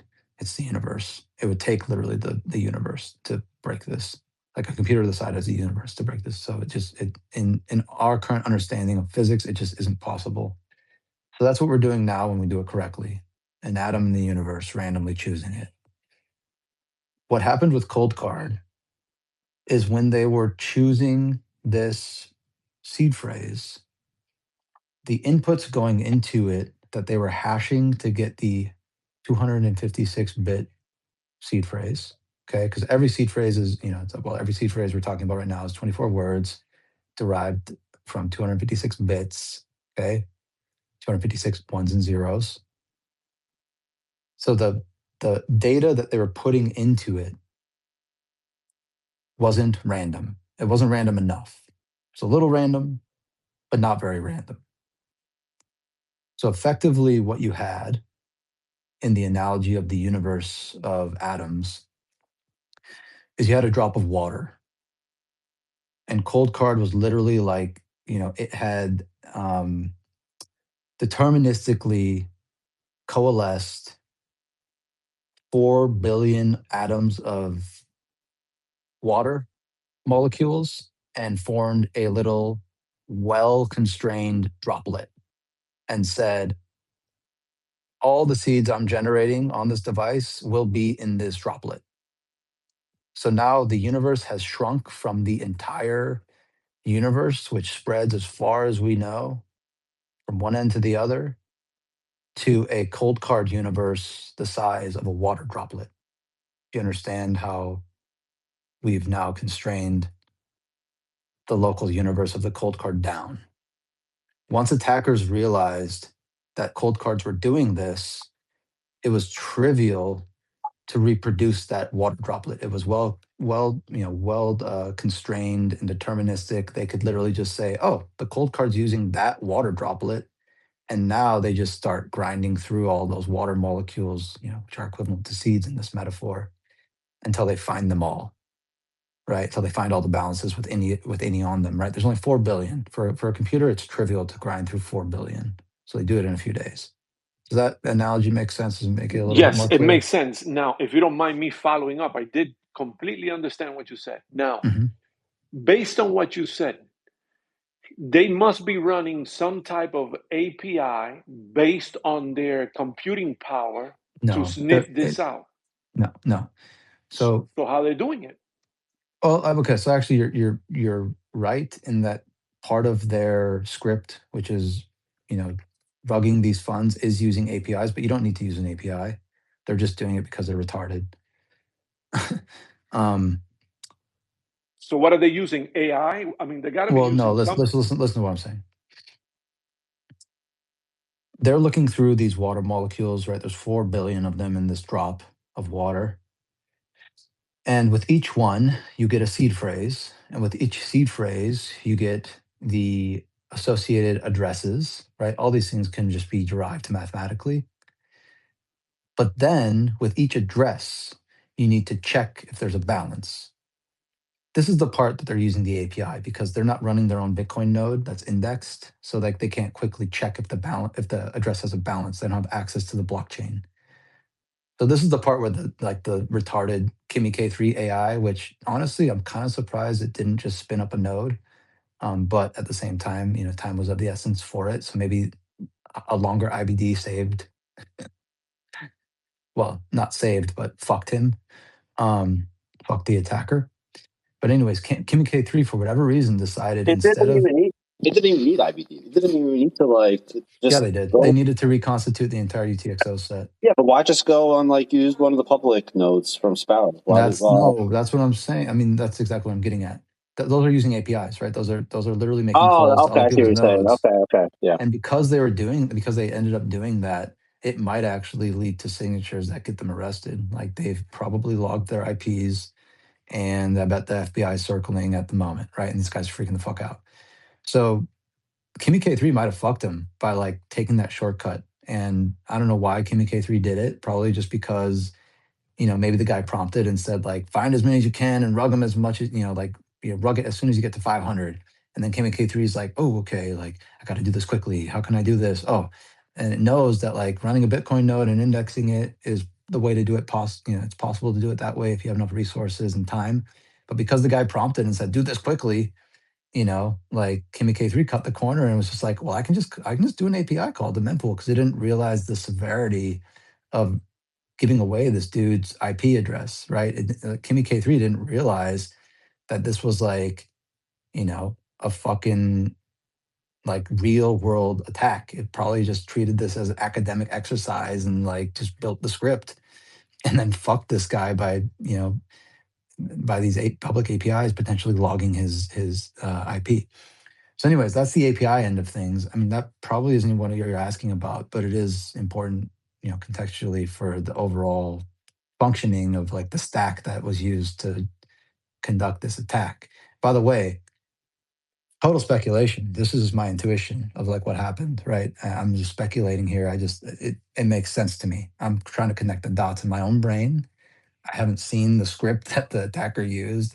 I haven't, we do know that he used an API because we have the public node. I believe they've confirmed that. And I've heard things about potentially an IP being leaked because of that or logged. And so we probably want more confirmation on that end as well. Like that's just something I've heard kind of through the grapevine. But everything else I've said has just been like my intuition. I just want to make sure that's abundantly clear to the audience. One last question regarding passphrases and seeds. If right now I generate a seed, 24-word seed. Mm-hmm. Okay, so that right there is a wallet. That wallet has nothing in it. Correct. Then you generate a very strong passphrase and you generate a receive address to that wallet with the passphrase. Boom, you send, let's say, $1,000. Mm-hmm. Now, there is no way that you could see what's in the original seed because number one, there's nothing there. Nobody knows that seed was the base seed phrase for the one with the passphrase because it has no history. If someone were to have a collision with that by some miraculous, defeat of chance, then they wouldn't see a history and they would probably just start using it, to be honest, because they would think it was a valid seed. And then you would start seeing on your own base seed that someone's sending you Bitcoin and you'd be like, Bitcoin, yes. You'd be like, oh, that's really nice of them. I must be getting donations. I don't remember posting any addresses for this, but right. Yeah, that would be but nice. anyways, so this is important too because it kind of highlights this idea of collisions. And I think it's important for people to understand what a collision is. Right, we've been saying this word. I've talked about it already, kind of explained it, but I'll explain it again. A collision is just when two people end up with the same seed phrase, right? Mm-hmm. After they've randomly generated it. Now, if the randomness of the seed phrases that are being picked is actually shit, right? If it's fucked up, like it was with the Cold Card, then it's much more likely that collisions happen, right? Because there's just a much smaller set of seeds that they're selecting from. So one thing that is interesting about this whole thing, people are going through the channels and the logs and like all the, complaints and customer service records and whatever. There is one instance of somebody bringing up a case of his wallet with the Mark III getting drained and potentially claiming, or there's some like discussion around whether it's a collision. And so people are pointing to that and saying, well, back in 2022, it was brought up and it's negligence that they didn't look into this further. But for some context, if you go in that thread and you read down further, the guy also claims later on that he ended up using a 50 dice roll on top of the seed. So he contradicts himself. And so it's unclear whether Cold Card took that seriously and vetted the code, but it is known that there were audits of the code, at least definitely after that occurrence, whether directly related or not is kind of irrelevant. Like they did audit the code. And the bug wasn't found, right? I think one thing in hindsight that would have been much better to do as an audit is to just grind like a trillion keys, grind a trillion keys and see if you get any collisions. And obviously that, there's not any perfect amount, right? Because if you grind a trillion, you might not get any collisions for the newer models because that search space is even larger, right? And it's even less likely to get collisions. But at least for the Mark III, you may have found it, much earlier on. So one way that wallets can protect themselves, hardware wallets that is, against this kind of catastrophic failure where you are providing seeds generated from much smaller constrained spaces of randomness, is you just do the work. You brute force grind as many as you think is necessary to prove to yourself that the set you're choosing from is sufficiently large, right? If you do a trillion, maybe that is good enough for you. Maybe if you do a quadrillion, maybe that's good enough, right? But at some point, you probably say, all right, we did a quadrillion. We've got 10,000 users, so we're pretty sure that the next 10,000 aren't going to have collisions. And then you kind of move on from there, right? So there are some like kind of brute force protections you can start to do. And by the way, I'm pretty sure some hardware wallets do this. Am I right in that assumption, Shinobi or Randy? Do you know? Are hardware wallets grinding certain amounts to prove that there's no collisions? Now, or Mr. Hole, do you know? That's not a behavior in any device that Really? I know. Why not? That's like, I mean, dude, It would be trivial. It would cost such little amount steps to right? generate proper entropy, and Yeah. that's Right, but like, so you can do that, and you can check all the wires, and you have your checklists, and it's all wired up properly, and you double and triple and quadruple and quintuple checked I it. mean, but like Wicked, this is like officially at the point of pontification that is like, well, we could do all Right. this crazy Hindsight's shit to 2020, check right? the mistakes instead of just do the thing that you're supposed to do. now, Which is plug it in properly. That's what you're saying. Yes. now, one follow-up question to what you just said. If the seed phrase is generated, let's say 24 words, 256 bit entropy, but it has a 25th word in the sense of a very well established passphrase, could there be a collision? There couldn't be a collision with that. If it's a really high entropy passphrase, it's just as unlikely that there would be a collision. And even if you had a low entropy seed beneath it and a sufficiently high enough entropy passphrase on top, then you basically get to the point where it's just as likely. For all intents and purposes, it's just as unlikely that there'd be a collision. The sun will explode before Exactly. the collision. That's what I figured. The problem with that, though, well, one second. The problem with that, though, is like you got to be careful with the passphrase you choose, because if it's really long and complicated, this starts making foot guns like really Understood. But yeah, you know what I'm saying? Like it becomes much more likely that you lose it than the gigabrains, like not plugging the wire all that's the way in. understood. But Right. if you do have a very strong passphrase that you will not forget, or that three other people in the family have, I mean, I would figure that you're safer than the sun, like the gentleman said. Possibly. What if all three of you die in a car crash? I don't know.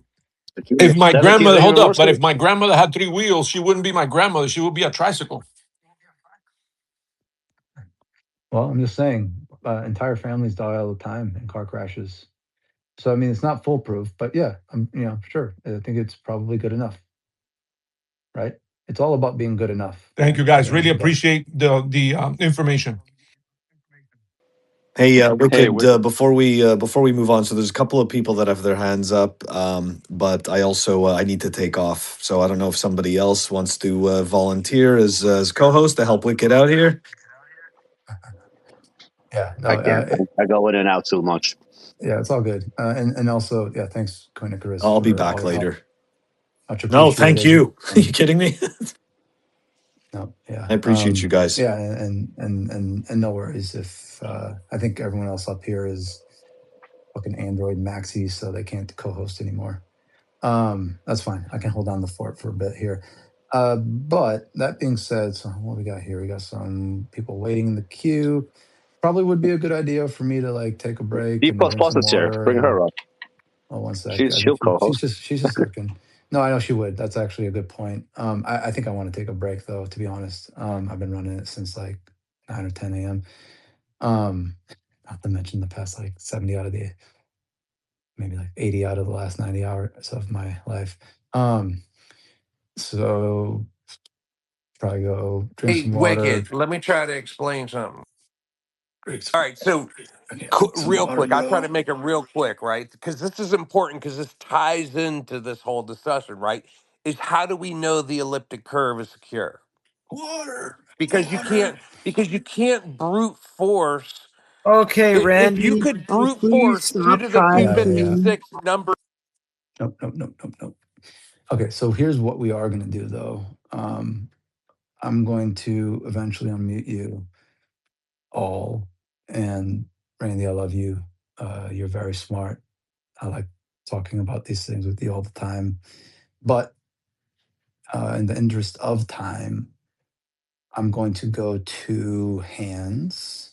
All right, well, careful now, Randy, because once I unmute, you don't follow these rules I'm going to lay out, I'm going to boot you. Okay, but that being said, go to hands. There's some people waiting in line in the queue. We'll try to rotate them through, but relatively quickly. Let's not pontificate on these questions. If your question doesn't feel like it's that important, feel free to lower your hand and drop down, and maybe I'll run out of space later and you can ask it then. But I just want to get to like, if there's any important questions, let's get to those right now, and then I'm going to take a break and I might see you guys later. Okay, does that sound good? Randy, thumbs up. Okay. I'm just going to go in the order I see it. 23, Skidoo. Cool. Thanks, man. Related to everything we were just talking about, I rolled a seed phrase like 4 or 5 months ago. Dice, obviously. Question on that and passphrase. So I was wondering when I did it, when I was doing like some of the addition of the numbers in order to hit the BIP39 word list. There was a couple times I was like, wait a second, because it gets long. I was like, did I add that right? But then I thought, what the fuck does it matter if I add it right per se? Like if I make one wrong, like that's pretty fucking random. Am I incorrect in that? And 2, on the passphrase, in my case, 25th word. Yeah, I mean it's long, relatively speaking. Not crazy, but it's not like 1 or 2 words. But they don't. This morning, someone said something on a space like it doesn't matter your passphrase, your entropy is all the same. Maybe I'm conflating things, but like that's a gigabrain. That's a gigabrain just being a gigabrain. Don't listen to the gigabrains right now. Okay. Just so my left curve passphrase like left curve it and just be like passphrase good. Ooga booga. Okay. But does the passphrase have anything to do per se with BIP39, or is it just an entry? The passphrase is directly related to BIP39. I suggest if you want to really learn about this in detail, like if you actually want to learn about it in detail. Yeah. Mastering Bitcoin by Andreas Antonopoulos has a whole section on BIP39. You can get a free PDF of it and just go to that section and read through it. Okay. You can also talk to like a clanker about it and learn about it. But you don't need to use the BIP39 like seed word. You could use whatever. whatever you want. Well, here's the thing, Mr. Hundle. A BIP39 seed word is always on a BIP39 sorry, a BIP39 passphrase is always on a BIP39 seed. It's just that it's not visible to the end user unless they change it. But Right. even like an empty passphrase technically it still has a passphrase. You just don't know about it. But we don't even have to get there, right? I mean, this is getting Yeah, but you we're can do pontificating too much 23. already. Hold on, you could do 23 What's the question? Sorry, what's the Well, question? so Let's the just answer question the is, question this succinctly. is pick a set of words. I won't say anything else, but they never were intended to relate to BIP 39. So maybe one of them is on there, maybe two are on there. Oh, I see. But as long, so does it? It still adds a layer of security because you still can't open it without that 25th word or that 25th line of 100%. So just so we're clear here, BIP 39 doesn't only is not only a reference to the word list, right? The list of the 2048 words. That's not right. That's not the BIP 39. That's just the word list. BIP 39 itself is like the standard around deriving those words and using passphrases. And like that's the entire standard around it. So if you want to learn about BIP 39 and learn like the standard around it, which is kind of gigabrained, right? Yeah. So you're probably not going to understand a lot about it because I don't understand a lot about it when I skim through it. I'm like, what the fuck?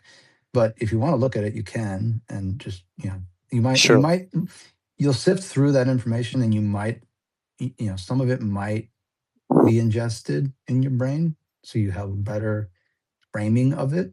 To fully understand it, you gotta kind of just be a gigabrain, So maybe you are. I don't know. I'm not, right. Like I read through it, and I'm like, I understand that word, but I don't understand that one.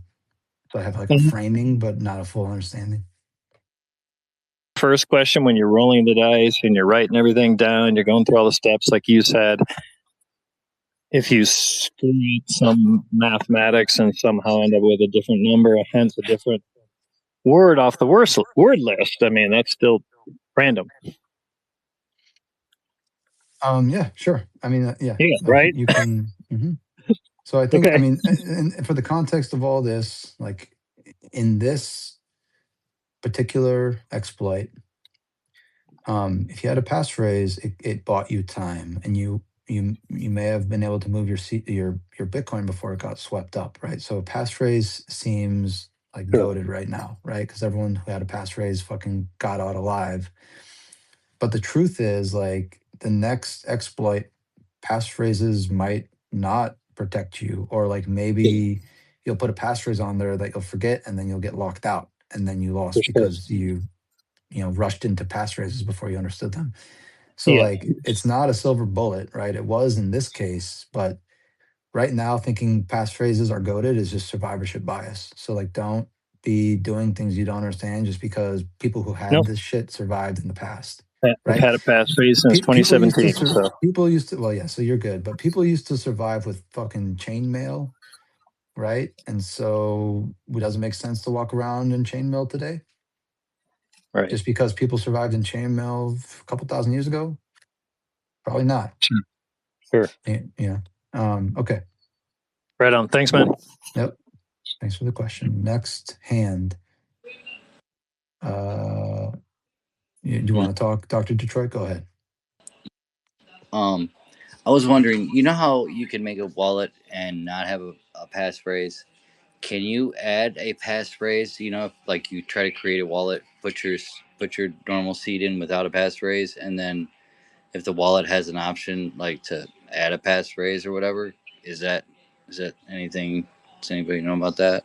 Yeah. So any wallet that supports passphrases will allow you to add the passphrase on top of the seed phrase. Like at any point in time. But the thing that's really important to understand, okay, and I'll repeat this over and over again until the end of my life, until everyone who ever asked me understands. When you add a passphrase, you're making a brand new wallet. So if you have Bitcoin on the seed phrase, right? Like you made the seed phrase, you withdrew the Bitcoin to that wallet, and it's sitting there. When you make the passphrase, it makes a brand new wallet. So you're going to open up that new wallet with the passphrase, and you're not going to see any Bitcoin there. It's a brand new wallet. So if you want your Bitcoin secured by that passphrase, you have to move it over from your old one to your new one. And right now, there's not really any like automated process on a wallet that would do that, you have to do it manually. So in the same way that you send Bitcoin to other people, in this case, you're updating with a passphrase and you have to send it to yourself, to this new wallet. Got right? it. Okay. That's always going to be like that because that passphrase literally makes you a new wallet. It's a brand new It, wallet. it will always be like that until we have like the goated magic future orange lens, hyper Bitcoinization. Everything is crazy magical. Everything's plugged in perfectly. So it'll give you And then another. the wallets like rotate those things in automatically, and we trust it because it was built by Gigabrains, and the Gigabrains like finally did it right because all the Gigabrains who didn't do it right, those things blew up. And like the survivors of all these things are like the ones who did it right. So eventually we'll get to this point where we'll have these products that like work and they've survived for decades because they were done correctly, and they'll be able to do these magical things for you automatically if you trust them. But the option to do it manually will also always be there too if you don't. So Okay. we have So it we have will a give lot you to look forward to in the future, right. right? So it Like will give we're you a moving whole. towards a future where things are fucking incredible and amazing and work. They just work. You don't have to think about all this shit. But until we get there, unfortunately for you, or fortunately, depending on how you look on it, you're too early, right? You're fucking too early to Bitcoin. Like shit is complicated if you want to do these things on your own, and so you have to learn how it works, right? So eventually, they'll automate it. The Gigabrains will do it all right. They'll plug in all the plugs, and it'll just work. And like you won't have to think about it. Like it'll be like, I want extra security, and you'll put in a passphrase, and then all of a sudden your balance will still be there with the extra security, and like you won't even know what happened under the hood. But until we get to that future, you're gonna have to move it manually to that Yep. new wallet with the extra security. And you get it's a whole new wallet with 4 billion new addresses. 100%. Okay. Yep. You got it. Okay. Got 3 TM. Thank you. Appreciate it. All right. So just for the sake of time, I don't really necessarily need to know how to do it, but it's more just curious if it's possible. But in a scenario where if I were helping somebody and say they had a 2 of 3 and they wanted to basically roll their dice on a cold card, but that was also their signing device. So is it capable? Do you have capability of essentially backing up that cold card, wiping it, rolling your dice, creating a new seed phrase, backing that up, wiping it, restoring back to the old one to then allow yourself to sign, to send it over as a new multi-sig? So yeah, I mean, so with a single cold card, you can do, first of all, you can check your current seed. There's a setting in the advanced settings, seed functions, danger zone, and then it says like view seed, right? So if you follow that path to that setting, it will show your seed on the cold card device, right? And you can check it with your backups. That's the first step. Let's always make sure your backups are properly written down before you start, resetting your cold card to factory settings and deleting the key. But once you've properly verified your backups are good, then you can delete the seed, and that's in the same danger zone. I think it's literally like delete seed, right? That's one of the options. Once you delete the seed, it will reboot and reboot to factory settings. So it will have like the initial startup screen with, generate seed with the dice rolls, and that's what you're going to want to do, right? So you'll do the dice rolls. You may or may not want to verify those before doing the real ones. I've got tutorials showing you how to do that if you're interested. Yep.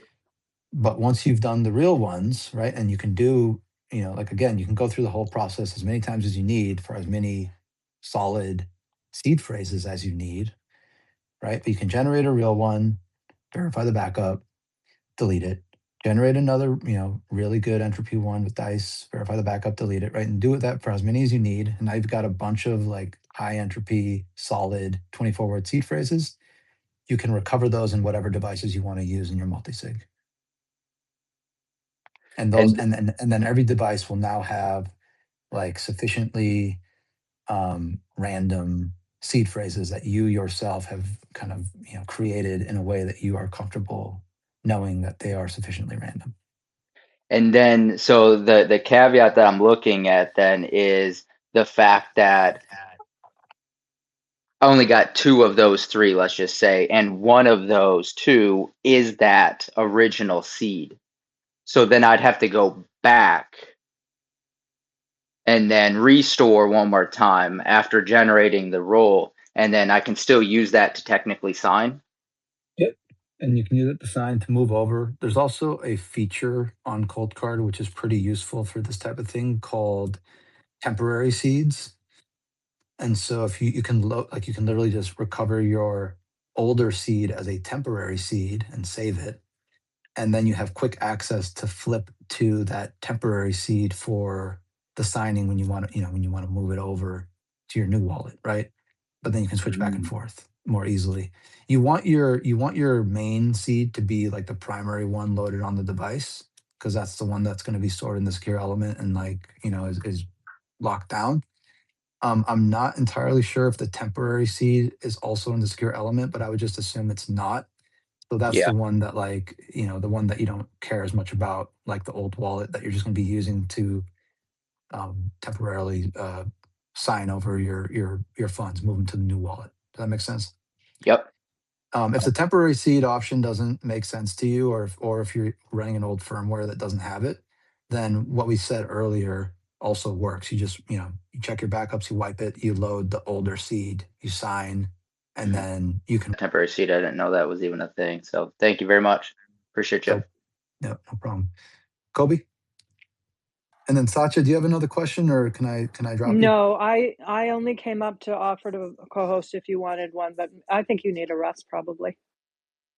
Okay, thank you. Yeah, and I'm just going to get through. I think there's maybe 3 or 4 more questions. I need to vet some of these accounts real quick, but in the meantime, Hell, I was Kobe, gonna rant for like a half hour. You could have took a nap, wicked dog. Come on. you can do that. I mean, feel free to boot up your own space, or maybe would it make sense? No, it wouldn't make sense for me to keep this It's gonna open and be let you rant the whole time. educational, informative, Yeah, entertaining, and all I think that. so. I was gonna.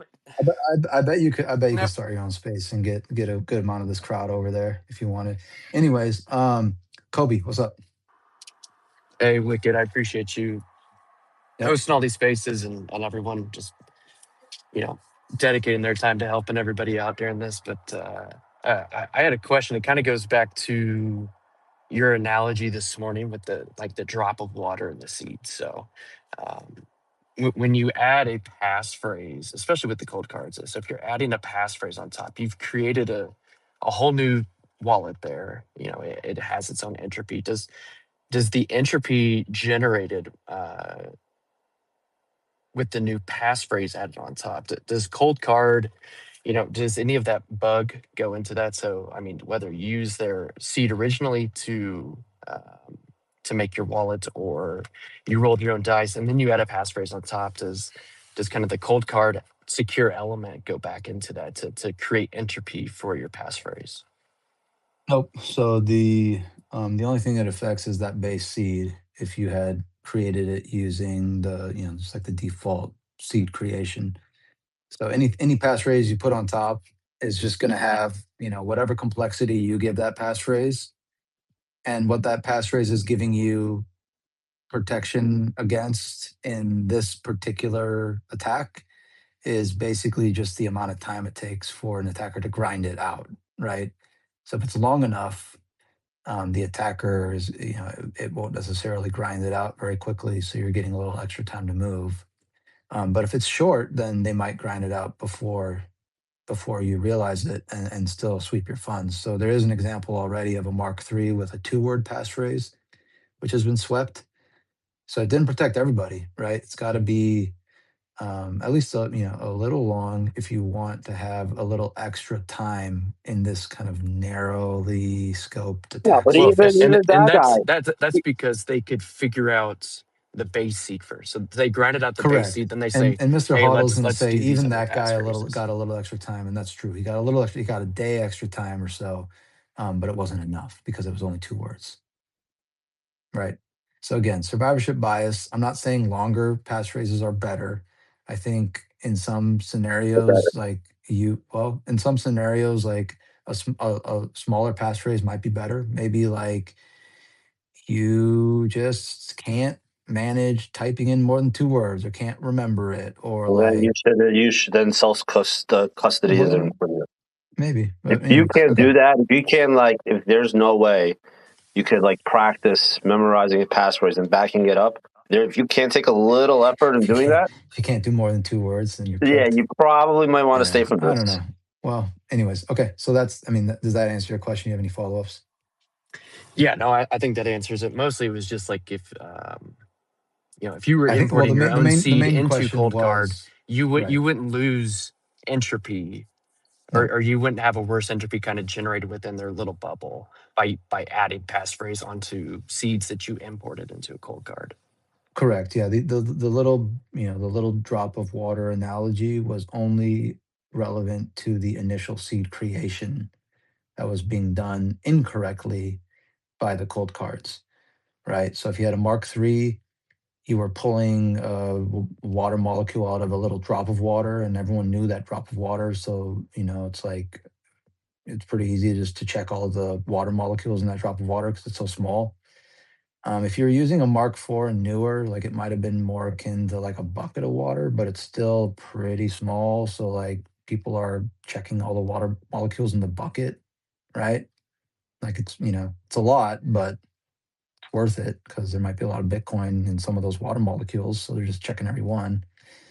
And that's what they're doing right now, by the way. Like they haven't found them all, but they're looking. But the passphrase on top has nothing to do with the the reduced entropy of the seed phrase, the base seed phrase. Okay, cool. SDBTC, how's it going? Hey man, I just wanted to double check with you. So on a cold card like a Q, you're still like 100% have faith in rolling the dice, and I know that you check with Ian Coleman's website and all of that, but I don't know. I've read like a couple of conflicting things, and I'm just like a little bit conflicted on it, I guess. What are your thoughts on it? I've heard you on. I've been listening to you for a couple of days. I know you Yep. said that you like it, but Yep. What have you So actually here's my read? How thing. about that? What have you Well, here's read? my. I want to hear this. Well, wait. No, hey, one go second. We can fuck get into yourself, that. Randy. I'm not talking to you. I do love Randy. He's a good time. Just want to No, hear what there's kind of bullshit fudge you read, because yeah. that's what I want to. I I'll want to put it out spec there. out the fud. I Hey want to hear Randy. the fud. Hey Randy. I'll As a matter pluck of the fact, you should fud go. You right should. out of it for you, and we'll clear it all up in 2 seconds if Wicked lets me fucking ask the question. What have you heard? I'll answer for him because I know. British Hodl is fudding dice rolls at the moment by saying someone told him that their dice roll got swept. And it's just like an unsubstantiated claim by some drunk who told him and who's just trying to flood everything and who came up on spaces the other day and like was fudding that NDK did this on purpose. He's just fucking drunk and crazy right now and just saying random shit with no actual evidence, right? He's trying to cause chaos and FUD. So I would say at this moment in time, do not listen to a fucking thing that British Hodl says at this point going forward. Like he's literally just fudding, I'd And concur Yeah, then with I any that. actually haven't heard him say it. I just read the but No but BS. but he has a good reach, right? Like he does Yeah. have a decent following, so he's I didn't even know fudding. he was saying that. I had him blocked for the He's last year and a half. he's I had no idea he fudding, was and saying any of then that. his minions are repeating the FUD. Well, So I you haven't heard gotta. that, but Wicked, what I saw, and I may just be misreading it, but the No BS Bitcoin By the newsletter just way, went I mean, out. I think British like okay. So to be fair, like British Hodl might have just trusted this guy too much, and then like posed the question in kind of a fuddy way, but in a way that was kind of clearly trying to rile some things up and get engagement. And when I did point out to him that like it's probably bullshit, he did respond, in like a decent way, I'd say. Like it didn't seem adversarial or whatever. Yeah. But anyways, like it is FUD. Like it's, and I'll tell you why and why I still trust the dice roll. So, I've done all the verification myself. Left brain, retarded, ooga booga, it's good. The gigabrains have now scanned that code like, a million times with all of their Kimi K3 models and frontier models. I'm gonna mute you a little bit here. I'm But getting feedback. what about like older models? Like I bought my Q, not older, but I bought my Q like 2 years ago or something. Or They're all the same. They're all using the same way of. I mean, this code that did the dice roll to seed generation is, I believe, it's ancient. Like it's in all of them, and it hasn't really changed. The only thing that's changed around it, and here, I'm going to mute you again because you're sorry, you just got feedback. The only thing that's changed around it over time are the guardrails around it. So originally, if you rolled just like a couple dice, it let you generate a really low entropy, low number of dice seed, which got people rugged. And so they've added guardrails where you have to like roll more than a certain Then why, amount. if you're okay with that, why aren't you okay with wallets making you, if you're going to do a passphrase, make it Because certain there's length? difference between limiting the passphrase and ensuring that people actually get the full entropy of the seed phrase. That's a clear distinction, Mr. Hall. You know that. All right. Well, how do you know It's what not, you about the shouldn't let hardware? people purposefully constrain the space under which they're making. And by the way, like if you really want to make it possible, just make them press like 4, 5, 6 or some shit in 3 different, warnings, right? Because right now it's like, hey, if you really want this, press 4. And it's like, hey, if you really, really want this, press 6, right? So like I think they might already do that because they understand the power user sometimes likes to fucking poke around and do dumb shit with like low entropy seeds. But honestly, the biggest problem with this wallet was that it booted up and it was booted up in power user mode. And so like you had, people who didn't want those power user things like getting presented with these messages that were like, if you, this is low entropy. If you really want it, then press 4. And they're like, what does that even mean? And they're just like, okay, press 4. Right. Well, Wicked, is there any way to have any guarantees about the hardware in the wallet itself? Because, like, I mean, let's be honest, there is some % chance that this was a malicious attack that was put in place on purpose, right? Like, for all we know. From a hardware perspective? No, from a software perspective. But how do we know? It's pretty. I mean, I'd say at this point, that's also FUD, by the way. I'd say at this point, there's no evidence that it was planted, and the reason why No. I know there's no evidence, but there's also no evidence against it.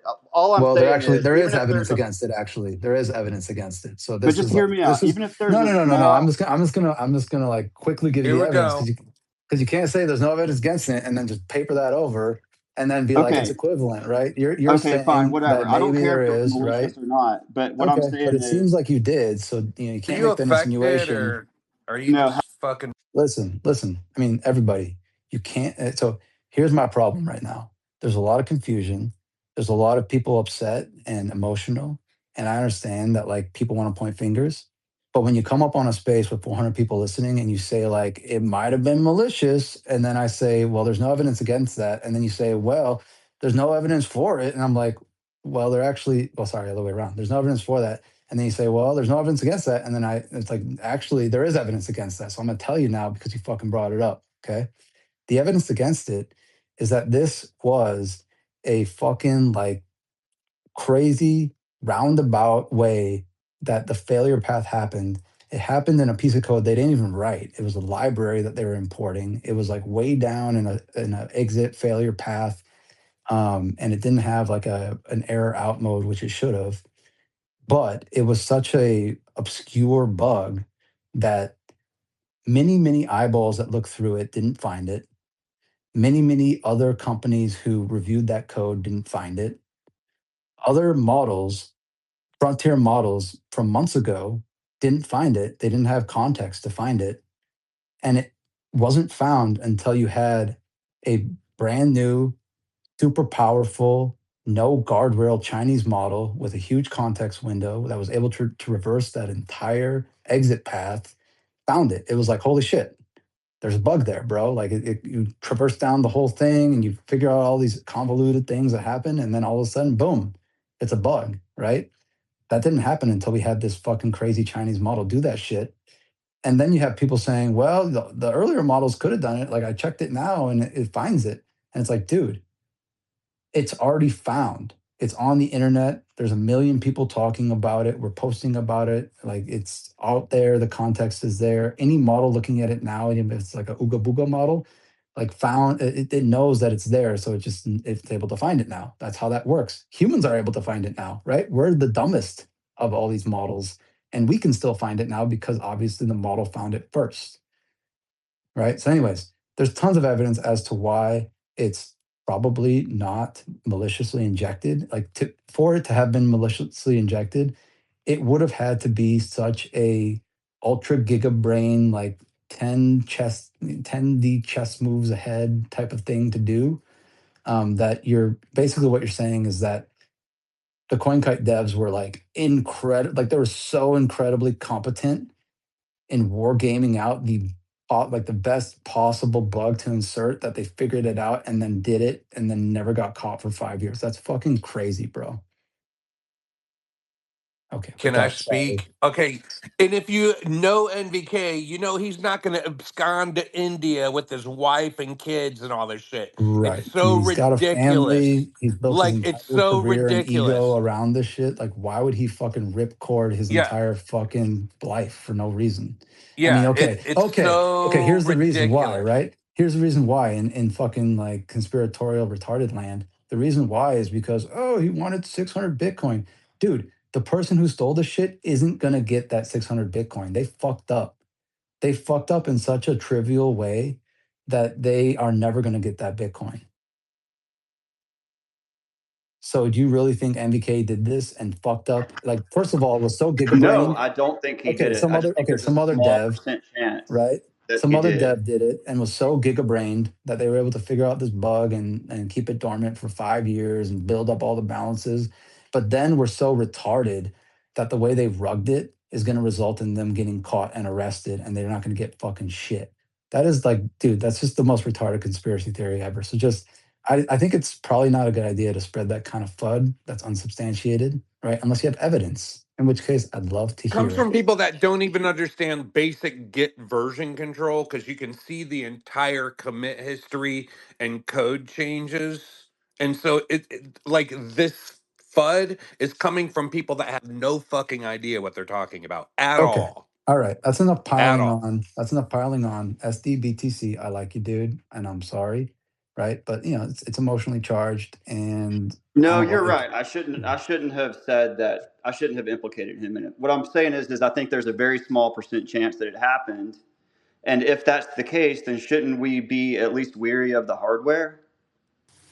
sure. I guess that's why people use like Yeah. a seed signer, So right? double Because check they it, like build right? it from scratch. Yep. I mean that's one method that you can kind of be a little bit, you know, You don't more have to use you don't have to use Cold Card's dice calculator. You could use a different dice no, but I calculator. think just the hardware in general, in terms of like signing and everything, all the other functions, right? So, I mean, I think for you to be wary of the cold card, like that is totally normal, and I don't hold anything against you for that, right? If like just fucking throw that thing out, Here. bro. If you don't trust it, don't use it. It's okay. For No, me, here's another for thing that me, ties into this, right? I think it's Is the fine if you is the want, because this has been an and I've ongoing verified like a lot of these ish things. discussion with hardware wallets in general and secure elements is these chip providers have like their own reputation and businesses to protect. And so, yes, part of the like quote unquote like trust layer of this whole thing is actually like a social layer because all these people have businesses to protect. The chip providers that sell to Cold Card to manufacture their stuff, they're selling to other like manufacturers. And it's like if it got out that they were selling some bunk secure element, like their entire business would collapse. And so yes, there is a social aspect and like to this. It's not just pure technical or hardware like there is all these interested parties back to like self-interest.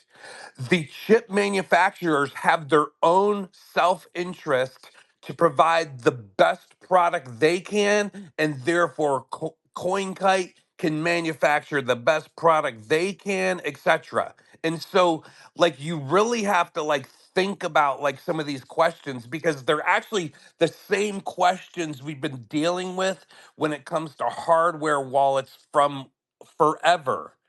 Is the supply chain attack issue with the secure elements? Like we've heard all this shit before. No, It that's just not what I'm sounds talking new to about. That's not you. that's not what I'm talking about. I'm talking about another device that he put inside the device, like something that broadcasts your seed out. Not Yeah, enough. yeah, Not yeah. I mean that's I think your See, mind's in the right place, honestly. I mean, this is where you go when you put on the tinfoil hat, and I love putting on the tinfoil hat, by the way. So does MPK, as a matter of fact. Like a lot of the things in Cold Card is particularly because he also was a tinfoil hatter. So the I reason love why it, the bro. cases are clear, Yeah, brother. but like Like that's exactly they have the why blueprint the of all the Q's parts, and case is clear, brother. they tell you everything they're putting in there, and they tell you how it's good all point. wired up, and you can look through the clear case and see if it has anything extra. Right. So that's another verification step. If you are really fucking paranoid, you can actually look at the schematics of the hardware and make sure your hardware matches through that clear case on your cold card. Right. No other device has that, by the way. Just saying. It's a good point. I didn't think about that. Yep. Hey, you didn't think about a lot of things, Shut and up, you're just Randy. spreading All right, FUD. Andy. Okay. I think, I mean, honestly, again, it is emotional. I think it's mostly love up here, and we're hard on each other because we care about each other, right? We We all want each know other you to know be how Git works. hard in Rewrote Git Bitcoiners, and right? Noster. We all know you know how Git versioning works. It doesn't All make right. you a genius. SDBTC, any other questions? Sorry Well, if I I was didn't born answer a your question. genius, so No, yeah. you're good. Appreciate you, man. All right. I appreciate you too. Sorry for getting a little soapbox heated, whatever. I kind of hate when I do that. Okay. I think that's enough for now. I probably shouldn't do this again tonight, if I'm being perfectly honest. I think I need to spend the evening with my family fully and just kind of relax and get a full night's sleep. But, I think excited to see what's happened the rest of the evening when I tune in tomorrow. So you guys can hold down the fort and let me know if anything crazy happened. I'll probably check my DMs occasionally, but I'm going to log off the rest of the day if that's okay with everyone. Yeah, I just want to tell you, I have an awesome story. I could go into elliptic curve and just paint you this beautiful